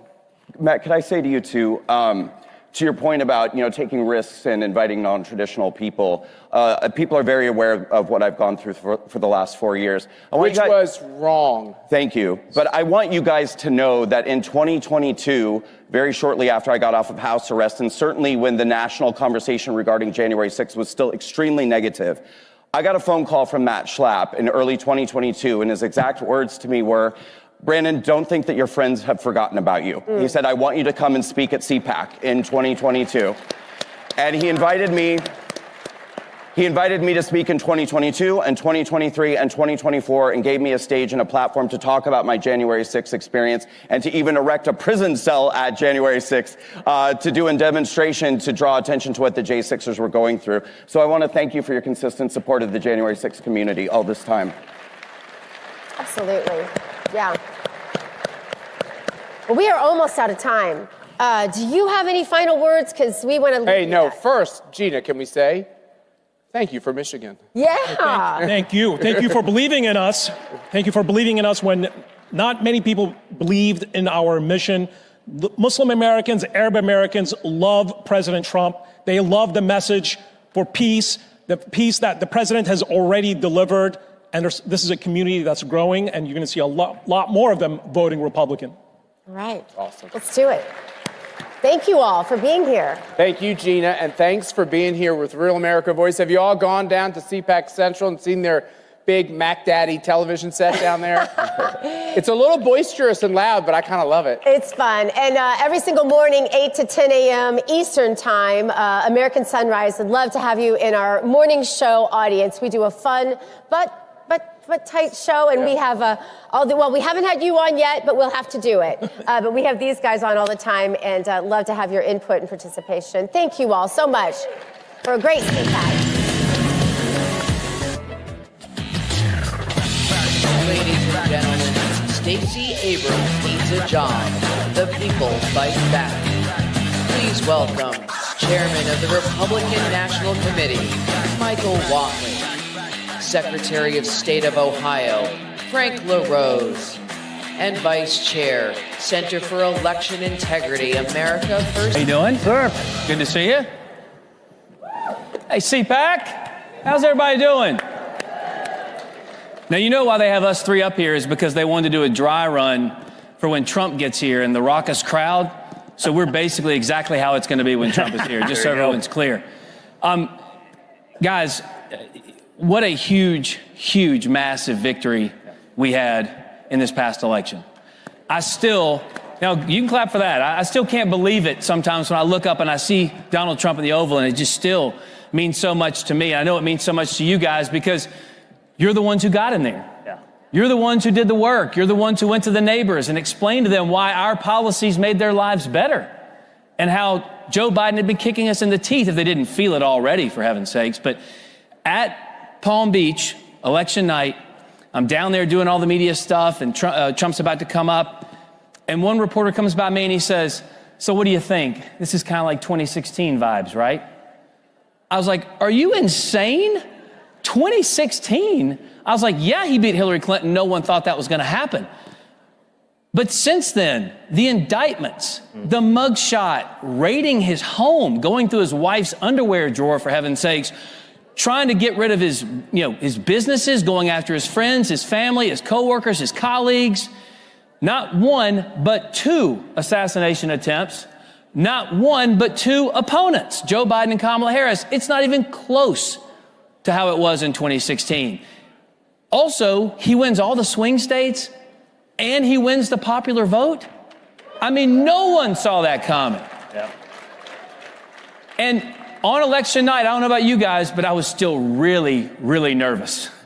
As those results were coming in, even after they called Pennsylvania, I'm like, we're still too short. I'm freaking out here. But I knew the work put in by so many governors and secretaries of state, attorneys general across this country to make it too big to rig, to make it easy to vote but hard to cheat, was going to hold. And the two men next to me were instrumental in making sure the vote was legitimate. And North Carolina led the way in 2020, holding steady. We know we got the North Carolina ladies somewhere, I'm sure they're there. So Trump gave you a big directive on trying to make what you did in North Carolina a thing all over the country. Talk a little bit about what you were able to accomplish, what you saw from 2020, how you fixed it, and how we're going to keep it that way. Yeah, look, for you to win in a battleground state or a battleground district, you need three things. You need a great candidate, run a great campaign. Check. You got to get out the vote. Check. You have to protect the ballot. You have to protect the ballot. So what we wanted to do is set up a program. We had three real components. Number one, you have to have the right rules of the road in place before the voting starts. Only American citizens can vote. You have to have a voter ID. States need to clean up their voter rolls, and you've got to have basic protections for your mail-in ballots. Has to happen before voting starts. And then second, you have to be in the room. You have got to be in the room with poll workers, with poll observers, and with attorneys. So we set out to build the largest election integrity program in the history of the country, the first time we've ever done it nationally. We recruited tens of thousands of poll workers. We recruited 6,500 attorneys, 230,000 volunteers. And in every single one of our battleground states and districts, we were in the room every single time a vote was cast or a vote was counted. And third, you have to talk about this. You have to go out and you have to communicate to all of the voters that you are going to be protecting the ballot. Because we had 5% of Republican voters said we are way less likely to go vote because we think that cheating is going to cancel out our vote. If we had 5% of the voters in Arizona stay home, we lose. If we have 5% of Republican voters in Pennsylvania stay home, we lose. Right? So we had to make sure that they understood. The flip side, and this is where Laura Trump, by the way, what a great job Laura Trump did, was make it clear in every single conversation, if you cheat, we will find you and we will prosecute you to the fullest extent of the law. And so we were able to communicate very effectively all across the country. In fact, Laura and I we edited up over 1,000 TV and radio hits on election integrity alone all across the country. That's the program that we needed to have in place so that we could get there. And I have to say, one of the best things that we saw across this country was in red states and in battleground states where we had Republican governors, Republican secretaries of state, Republicans in the legislature. We were able to work with them to get those rules of the road the right way. Nobody was better across the country at working with us than Frank LaRose from Ohio. No question. Now, thank you. He told me backstage I could call him Frank, but he said you have to call him Secretary the whole time. That's not true. Absolutely. So, Frank, you and I talked right after 2020. We had a meeting about this very topic, and you were talking about even though we had won Ohio and it was really trending solidly red at this point, you still saw some problems. Absolutely. And as we know, doing things in a state kind of becomes the blueprint for other states. So you've led the way on some of the things in Ohio. Talk about what you found and how you worked to fix it there. Yeah, Ohio's emerged as a gold standard, but we don't rest on our laurels, right? And first of all, Chairman Whatley and his team, they knew the assignment and they succeeded at it. But in states across the country, we need to be working on list maintenance. That's like hygiene, like brushing your teeth. You do it every day. We remove dead people from the voter rolls on a monthly basis. That shouldn't be controversial, right? We make sure that only citizens are registered to vote in our state. I testified in front of Congress last year, and a couple of the Democrats said, all right, LaRose, there's no such thing as non-citizens on the voter rolls. I said, how do you explain the 700 that I caught in the last couple months? Well, guess what? In Ohio, we catch them, we refer them for prosecution. We make sure that our voter rolls are accurate. We also fight, not settle, these last-minute lawsuits. When the radical left comes suing us weeks before the election, they have bad intentions. We don't settle those lawsuits, we fight them. Last year, I was 7-0 against this creep named Mark Elias. We beat him when he tried to change the election laws in Ohio. And here's something else we do. We had to have smart policies for these things called drop boxes. Now listen, I'm not a fan of drop boxes, but my job in the executive branch is to carry out the law. Our state legislature makes those available at our county boards of elections, but I put them under video surveillance 24/7, and they're webcast. Anybody can go watch those. We made sure that they were emptied multiple times a day. And I also put rules in place that said you can only return your own ballot to the drop box. If you're returning somebody else's ballot, like a disabled person, which the law allows, or a family member, you got to bring it inside. We're doing this to prevent ballot harvesting, and that's the biggest danger with drop boxes. No question. Again, great work over there. Chairman, with the Democrat Party, we are very aware of the fact that to them, their God is government. They do this nonstop from sunup to sundown, Monday through Sunday. It's not just in election years like Republicans used to do. It's all the time. So they are preparing, scheming, plotting for this midterm as well. As Frank said, we don't want to rest on our laurels. We want to be prepared for the new wave of problems we could face at the ballot box. So what is the RNC doing to kind of get out ahead of the next big election, but all the other little things that could come up? Look, I think the first thing is that when Laura and I came in March, we had 8 months till Election Day to build a national program for the first time ever. And we really focused on the 7 battleground states. We played a lot in New York and California because of the congressional seats. And then we were working, in Virginia and Minnesota and New Hampshire in case they got traction, right? But now we have 2 years. Now we have time to build this out and truly into a national fashion. We filed 175 lawsuits last year across the country to get those laws in place up front. Now we have the opportunity to go into every state and make sure that every single state is going to have the right rules of the road. We also have a chance to work with Congress. You know, Brian Stile, who's the chair of the House committee that takes care of election integrity, Ron Johnson is the Senate committee chair, are doing great work. We're going to work with them to make sure that we have national laws that are going to be implemented, right? Right now, it's illegal in every state. It's a federal law that only American citizens can vote. And every single state has got to clean up their voter rolls every day, right? Why do we not have a federal law that says you have to have voter ID? I think we should, right? There are other things that we need to put in place right now through Congress, and we're going to take this time to work with Congress, the governors, and the states to make it even stronger. It's so important. And, you know, guys, when we first started looking at election integrity, you and I did years ago, we both did. One of the things that was shocking to me as we were polling this data and information and trying to find out what people liked about election integrity laws, we had, 87% of people wanted photo identification, not voter identification, but photo identification. They wanted, 84% wanted ballots being returned to election officials by election day. All of these things were happening.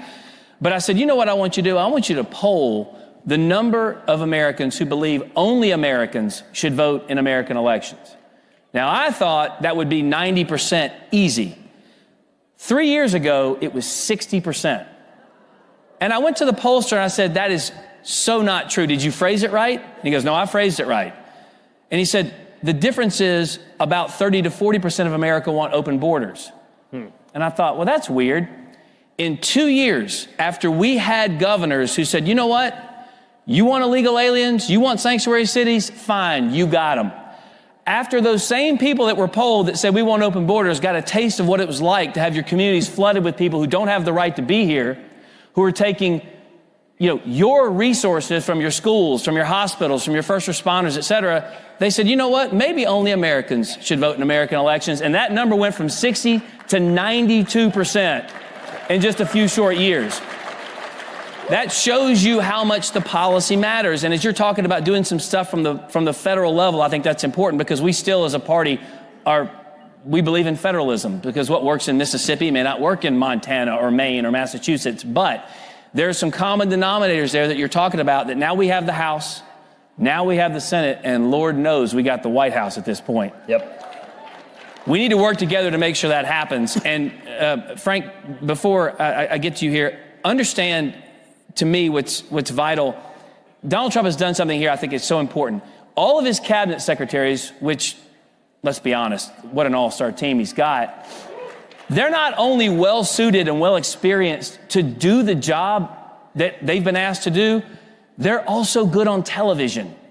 And that matters because we have to continue to sell what we're doing to the American people. We have a history of just passing something and then going, talk about some of the things you're doing with other states, though, that at the state level, as you built out the blueprint and you kind of showed them the way, who you're working with, what you're trying to accomplish. Yeah, so I just finished a year as the chairman of the Republican Secretaries of State organization. So working with my fellow Republican Secretaries of State across the country, I'm helping them see some of the things that we've learned the hard way in Ohio. Ohio and Florida have sort of been in the national spotlight for 25 years, right? And so we've learned these lessons. We want to help apply those in other states. One of these examples, by the way, is not allowing foreign nationals to fund campaigns in your state. By the way, this is happening. Issue campaigns. We prohibited that in Ohio. It's hard to enforce, but I've got an investigative division that works to do this. I testified in the Kansas state legislature last week, and they just passed a bill saying that only American citizens can donate money to a campaign. That's just one example. But here's something else, and that's a great thing. The great thing about CPAC is it's a gathering of conservatives from all over the country, and we can get on message about how we talk about these things. So here's a couple things to think about. Let's put this idea to rest that somehow Republicans want to suppress the vote. It is utter nonsense. The left accuses me of wanting to suppress the vote. If that's my objective, I stink at it because we've had massive turnout in Ohio. And guess what? Republicans have won in record-breaking elections. We don't want to suppress, but we do want to make sure it's honest, and integrity drives participation. People are more likely to vote in an election when they know it's honest. Here's something else on citizenship. Ask a group of new Americans People that have worked hard to earn their citizenship have stood there and taken the oath and raised their right hand. Ask them if we should callously give away something that they worked so hard to earn. Those new American immigrants would tell you, protect citizenship, make sure that only citizens vote. And so don't let the left get away for a moment in saying that it is racist to say that only American citizens should vote in our elections. Right. Nonsense. Yeah. That's right. Absolutely. And as we kind of come up on the close of this panel, I'm going to put you on the spot, Whatley. If you could do one election integrity piece, either at the state or federal level, that you think would make the most difference in making sure that the trust and faith and confidence in our elections either returns or retains, either way, what would that be? I think a national voter ID is absolutely going to be essential. You know, and what I really appreciate is that Donald Trump is the first president, he's the first candidate who really truly made election integrity a core function of the campaign. You know, I had breakfast with him right when I became the chair, and he said, all right, Michael, what's the plan? How are we going to win? And I said, we're going to do two things, only two things. We're going to get out the vote, and we're going to protect the ballot. And we talked a lot about what that was going to look like. And as we got up to leave, he said, I'll tell you what, Michael, how about I get out the vote and you protect the ballot? Our mandate across this entire country as a Republican Party is election integrity. Right. And I'd like to just ask, how many people here worked on an election integrity program, made a phone call, knocked on a door, or served as a poll worker? Awesome. Give yourselves a round of applause. As we go into this next election cycle in 2026, it is going to be absolutely critical that we do not walk away from this program that we put in place over the last election cycle. We absolutely have to build on it. And when everybody in this room and everybody watching all across the country says, yes, you know what, I'm going to go participate. Right. I'm going to do a 4-hour shift or an 8-hour shift or work an entire day in the polls to make sure that we're there in the room, then we are truly going to be able to keep all of our ballots protected. No question. And he's right, guys. And it's something we say in the South a lot, which is if you're not at the table, you're on the menu.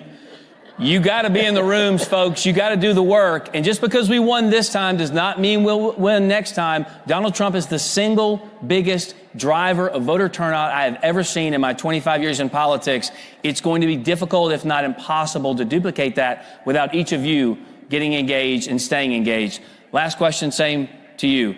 Yeah. One thing you would do differently or something that in Ohio fixed things? If you don't have a Republican Secretary of State in your state, make sure to work hard in 26 to elect one. That's right. And then hold them accountable to actually do list maintenance. It's hard work. We have to work every day to take non-citizens off the voter rolls, to take dead people off the voter rolls, to make sure when people move out of our states, they're taken off the voter rolls. That's probably the most important thing your Secretary of State does on a daily basis. No question. Well, thank you guys very much. Listen, I want to thank Matt and Mercy. I want to thank each of you for being here today, being engaged, being involved. And just real quickly, I don't want to speak for both of you, but you and I have had a chance to travel North Carolina quite a bit, go to a lot of counties, do a lot of Lincoln Day dinners and other things.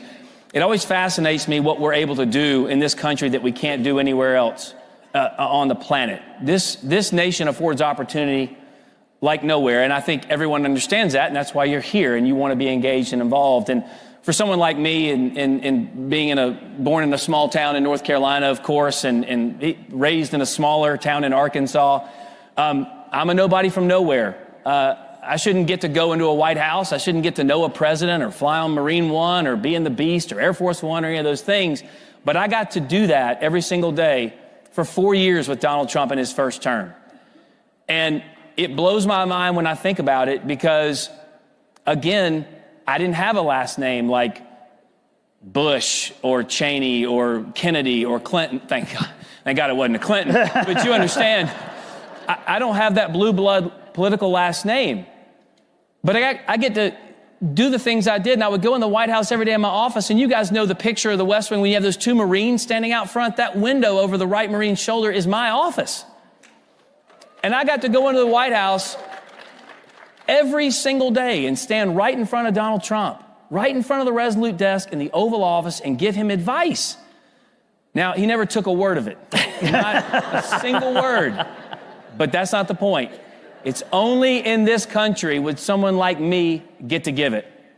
And I am confident with the record-setting success Donald Trump had in the first term, the success he's already had in this second term, and your engagement from top to bottom in every room across every state to fight to get this guy reelected like you did, to fight to keep the House, to keep the Senate, that this country is going to remain that shining city on a hill. So thank you very much. Appreciate y'all coming out. Thanks, everybody.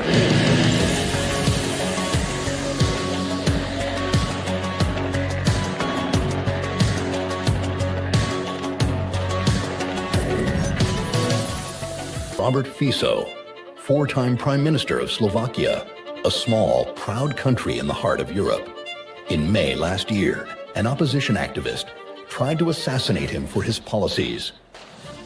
For politics based on the ideals of fight against fascism. For wanting an immediate end to the war in Ukraine. For the return of common sense and the barrier against wokeness when he endorsed constitutional definition of marriage as the unique union of a man and a woman. For his grasp of reality when he vetoed the compulsory redistribution of illegal migrants among the European Union member states. For pursuing a sovereign Slovak foreign policy to all four cardinal points. For treasuring freedom of speech and rejecting the politics of single correct political opinion. For the first time, Prime Minister of the Slovak Republic is coming to CPAC. Freedom, sovereignty, prosperity. The Patriots for Europe Foundation is on a mission to make Europe great again. Globalist elites have led Europe into a dead-end street. Violent crime has surged because of mass immigration. The Green Deal has put the future of the European economy at risk. Fake NGOs and the massive bureaucracy in Brussels are interfering in our democracies. Patriots must take action. We bring analysis. We organize debates. We build the network of patriots to challenge the woke narrative head on. Patriots for Europe Foundation. We hold these truths to be self-evident that all men are created equal. He will become the founder of a mighty empire. Founders talked about this providential experiment that God had ordained and intervened at this unique moment in American history. Most of them believed there were no accidents in history. Americans of today should regain our bearings that our nation is no accident. Hey, it's Matt Schlapp with CPAC. You know, we've had a huge problem in this country with election fraud. But at CPAC, that's not a problem. Our only problem is getting each and every one of you to vote. So look at your badge. You have a number on that badge. And get your phone out and vote on all the issues that matter. And my guess is you probably like what Trump's doing as well. And we'll have the results for you very soon. As I think it was President Reagan said, we're from the government. We're here to help. I think you all know that I've always felt the 9 most terrifying words in the English language are, I'm from the government and I'm here to help. We're from the government. We're here to help. Before the cabinet room, you saw Donald Trump's next cabinet make way. Ladies and gentlemen, please welcome from Florida, Congressman Byron Donalds.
Hey, well, good afternoon. How's everybody doing?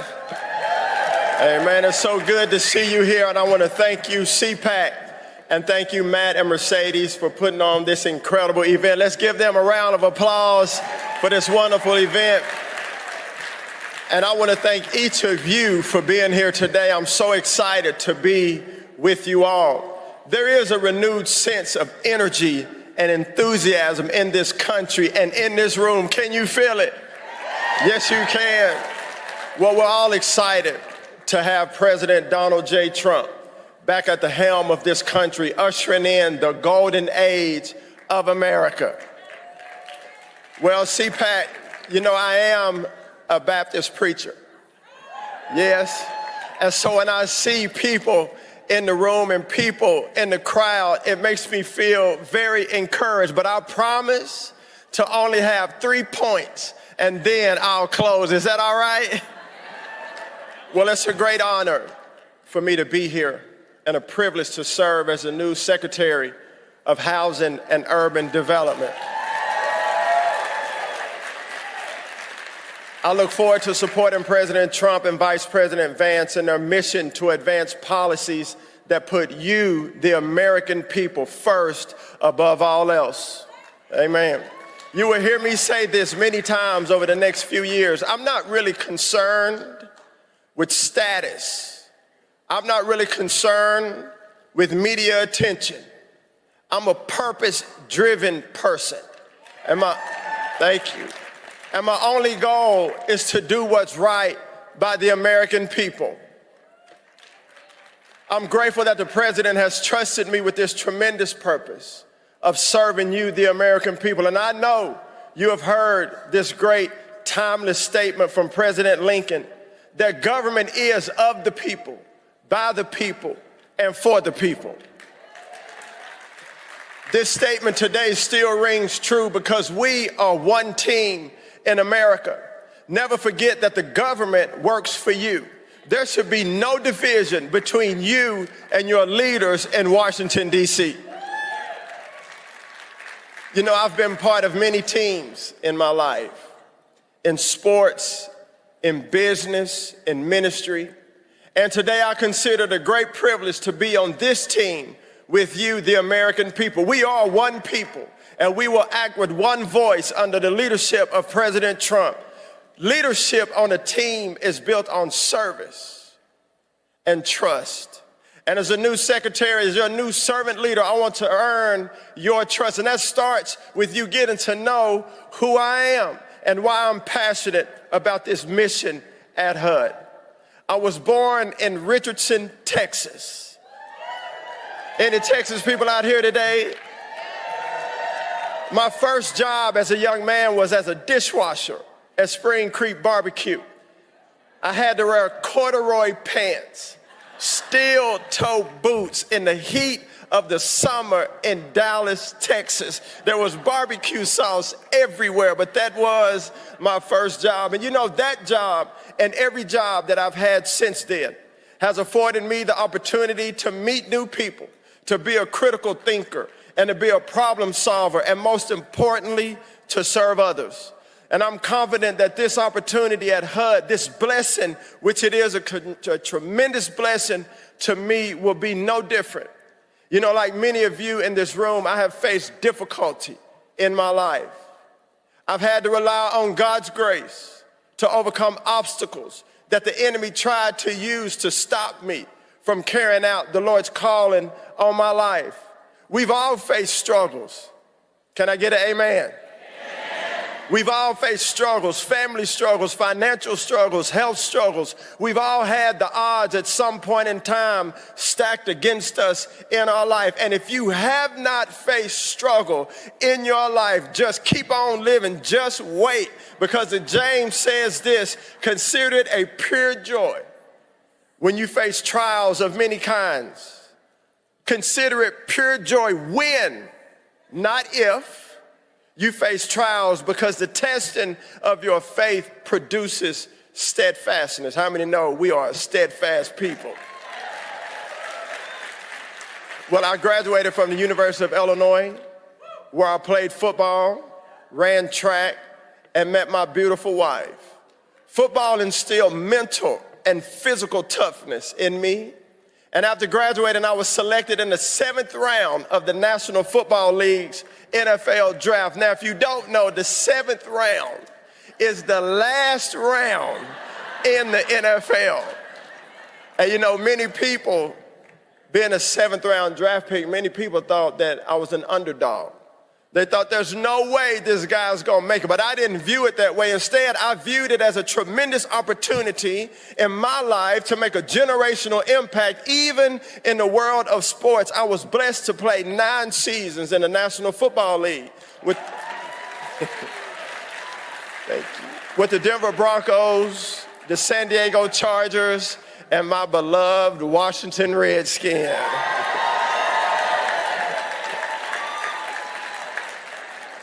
I went back to Texas, and since I've been back home, I serve as an associate pastor at Prestonwood Baptist Church. I also had the honor of serving as an elected representative in the Texas State Legislature. And in 2019, President Trump blessed me with the opportunity to lead the White House Opportunity and Revitalization Council, where I had the privilege of learning from our dear friend and mentor and former HUD Secretary, Dr. Ben Carson.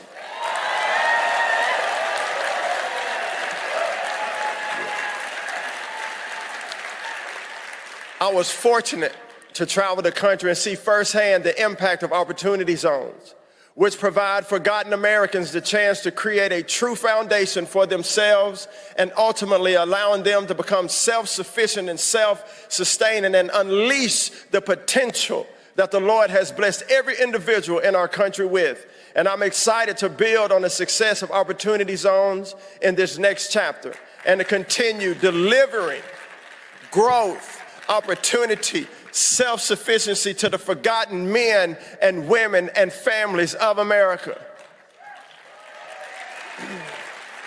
After leaving the White House, I felt the Lord calling me to continue this service in the private sector. So my wife and I started our family foundation where we mentor high school and college student athletes. And we provide our First Kids program teaching children how to become proficient readers. How many know that leaders are readers? You know. How's everybody doing? Oh, it's so great to see all of you. Hello, CPAC. Love you. Appreciate it, guys.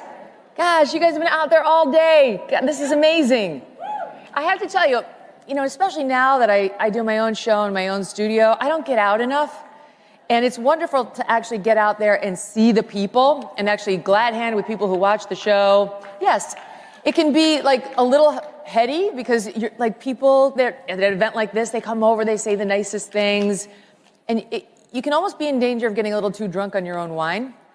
Like, wow. Oh God, I think you meant JD Vance. I think that's what you're, JD, he's 48. So yeah, 49. So you can start to get a little drunk on your own wine. However, the good thing is God is always there to balance things out for you, God or my mom, and bring it down a peg when you need it. And this reminds me of the inauguration just last month. I went with so many great people they were loving Trump, they were loving just the rebirth of our nation. And this one guy came over to me and he was so excited to see me. And he was like, oh my God, I can't believe it's you. Can I please have a picture with you? I'm like, oh, of course, I'd be happy to. Took a selfie. He's like, I'm sending this to my mom. She's never going to believe this. I'm like, oh, I think I'm a pretty big deal. I'm like really making an impression on this man. And he walks away and we hear him say, I can't believe I just met Carrie Underwood. So thank you, God.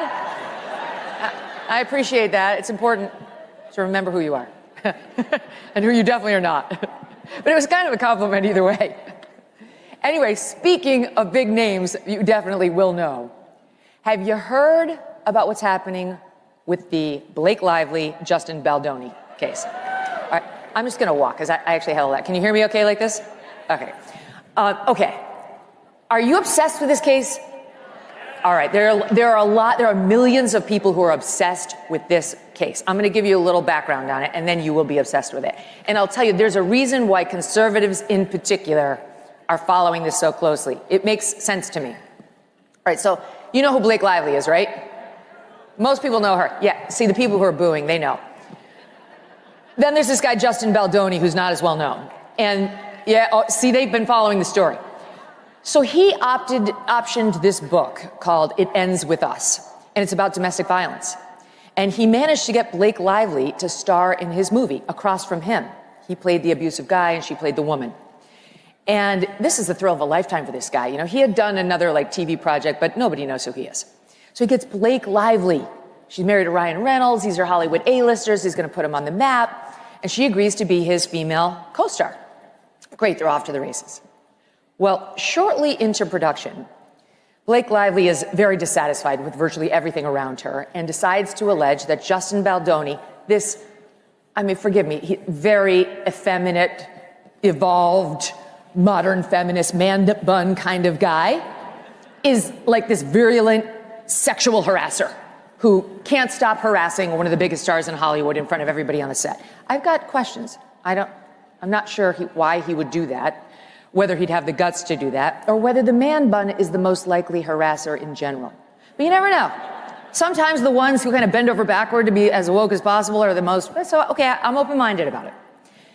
This is going someplace. You trust me. I'll get us there. So she says he's been harassing her, and they bring in some team, and he says, whatever you want, I will do it or not do it. You tell me. So they go forward. Well, we move forward in the story, and she's got to go do PR for the film. And she goes out in the summer, this past summer, and she had about 2 minutes of bad PR.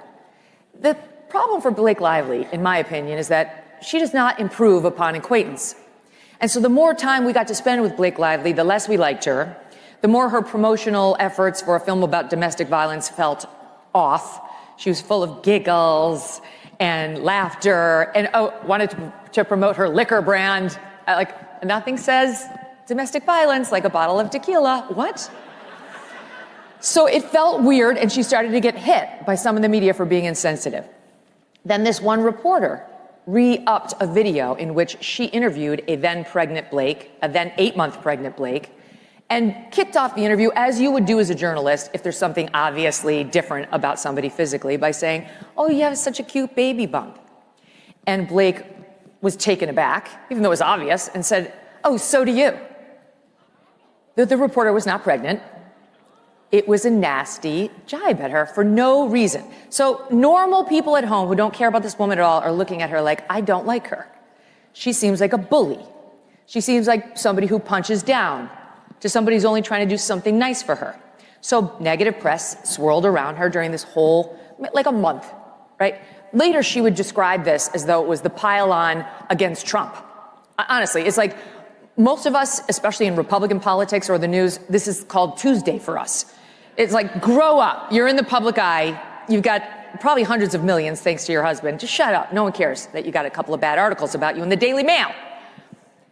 She winds up suing Justin Baldoni. She files a complaint with the Human Rights Commission out in California saying he sexually harassed me and then he retaliated me by pushing all this bad press about me.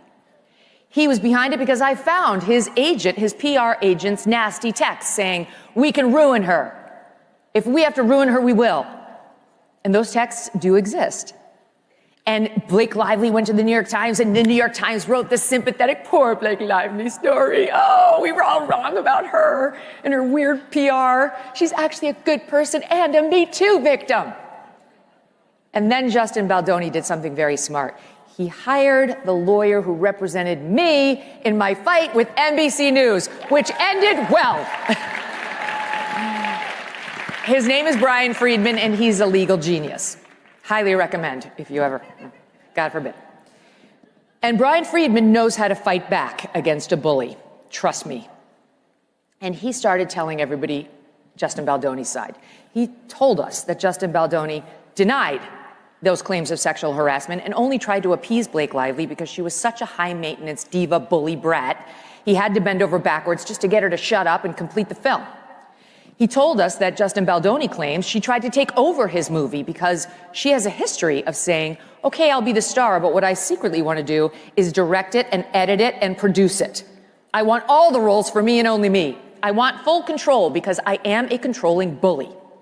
That Justin Baldoni, ultimately, by the time they got to the premiere, was mandated by Blake Lively to spend the night in the basement away from his co-stars and didn't even get to see the final cut of his own movie because Blake Lively insisted that she be the one to approve it until he watched it on the screen with his editors, who also hadn't seen it because her editors finished it up. That's the situation he says he was in.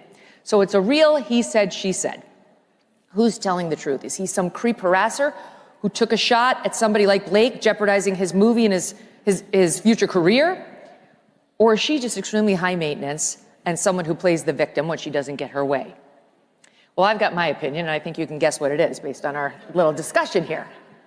The other thing is Brian Friedman produced text messages between Blake Lively and Justin Baldoni. So we don't have to take his side's word for it. And what they showed is that Blake Lively has got a bit of a God complex. She's texting Justin Baldoni about how she sees herself as Khaleesi from Game of Thrones, mother of dragons. Did you watch that? You know what I'm talking about?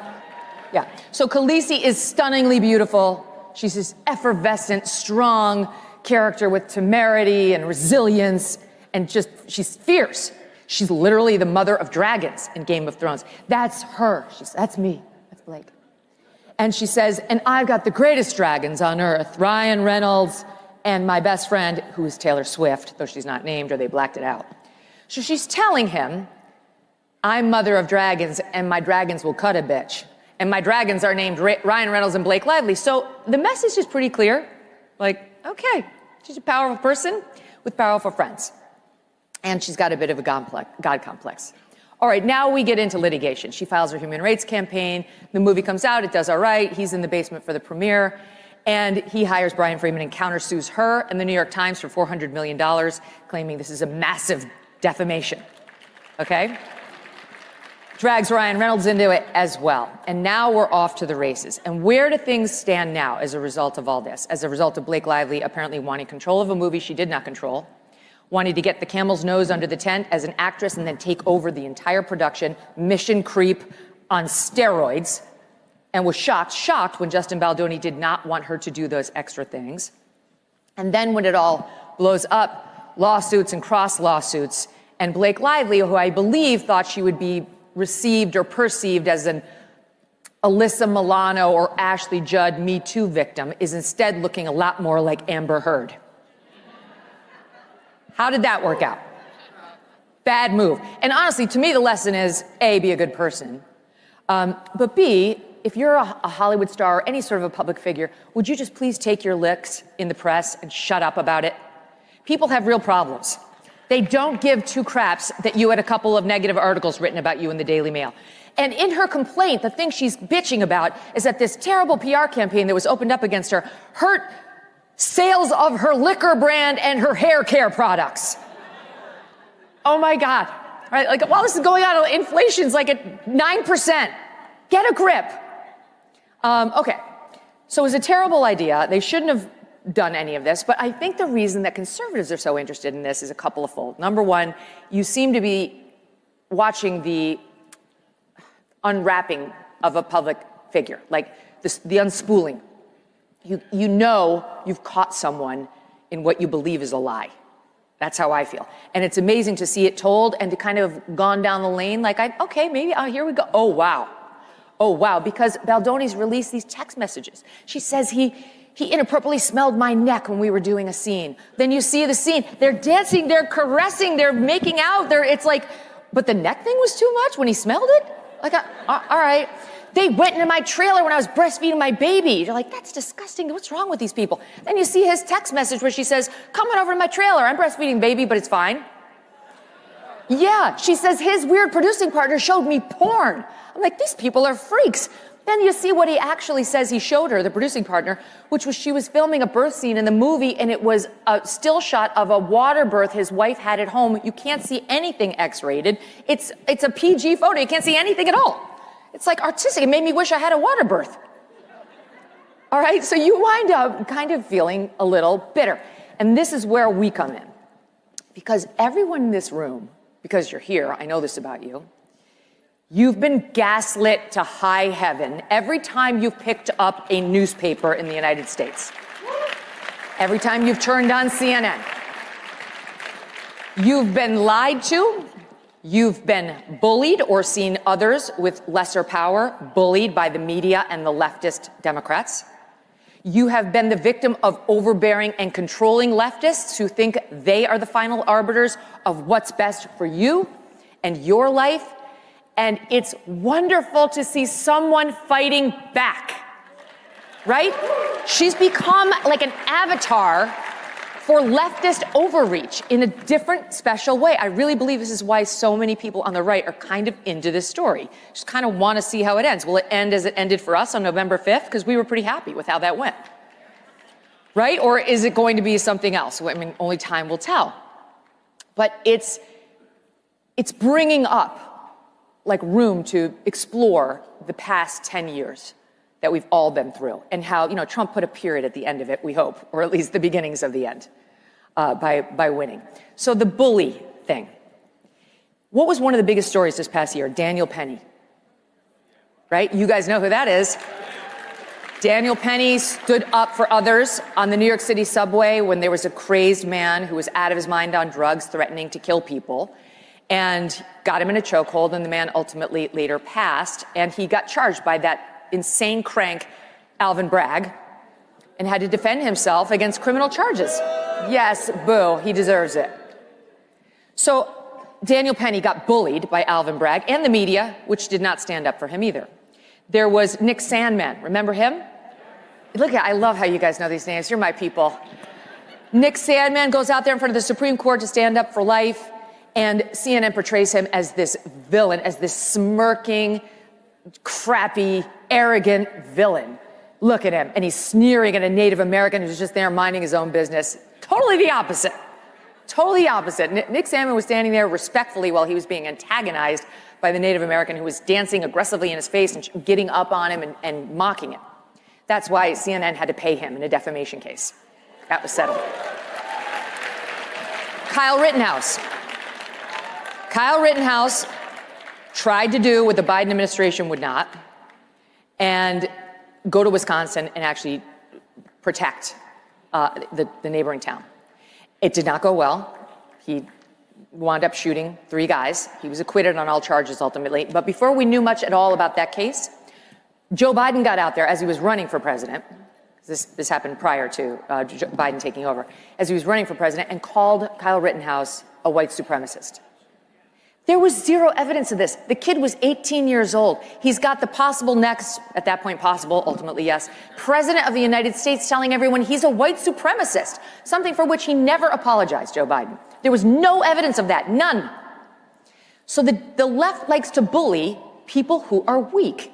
He's a kid. Now he's on trial for triple homicide in one case, and you think it's a great time to pile. It's like eating popcorn and going, yeah, why isn't he coming out to speak to us?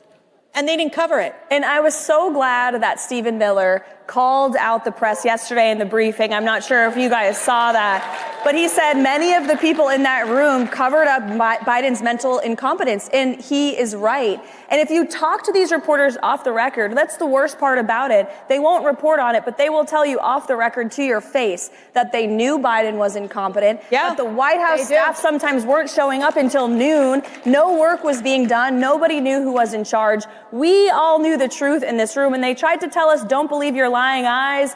He's, has all this energy and spirit. It was always a lie, and shame on the media for peddling it. There's this thing called the press pool, and they walk. So President Trump, he's in the Oval Office with all of his executive orders, the blue binders, and there they bring in the press pool, and he loves it. He thrives on it. Tell me about those exchanges. I just feel like the press, they're really, I don't know if they can work these 24-hour cycles of President Trump's new administration. Can they? They're exhausted. They're exhausted. Don't you think they should just take a vacation at this point because they just can't keep up? Well, we've signed 73 executive orders. Actually, the president was signing 2 more when I left the White House, so 75 executive orders.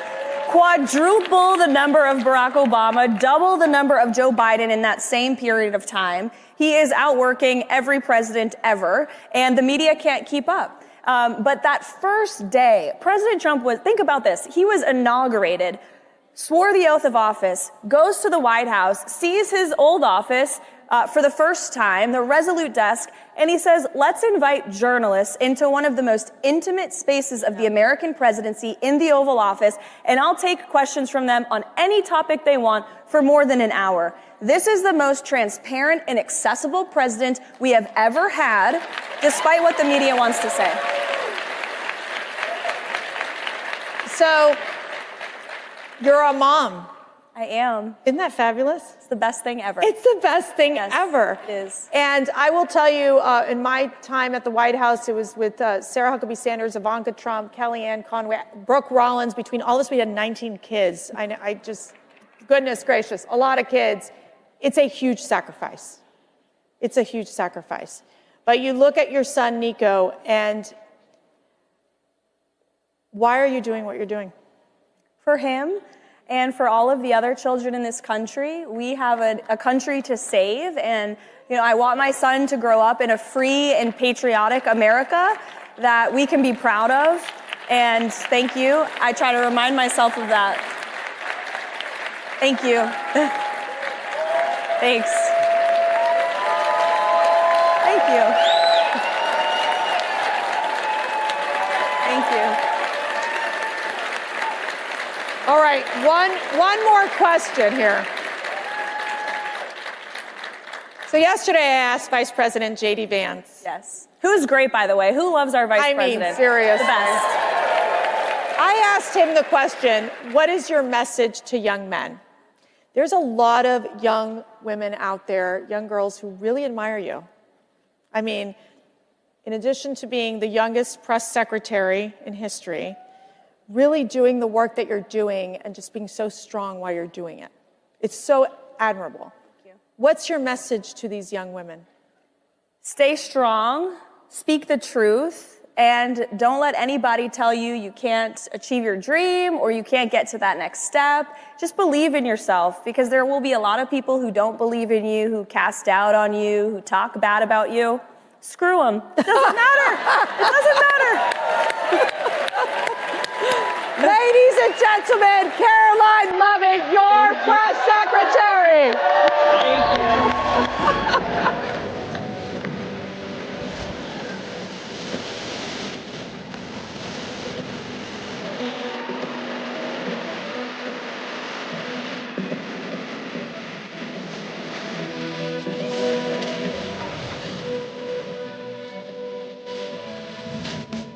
Ladies and gentlemen, this concludes day 2 of CPAC 2025. We ask that you all gather your personal belongings and promptly exit the Potomac Ballroom so we may prepare for the Ronald Reagan dinner. Once again, in order for us to prepare, we ask that you gather all your personal belongings and promptly exit the Potomac Ballroom. Thank you for your cooperation and enjoy the rest of your day.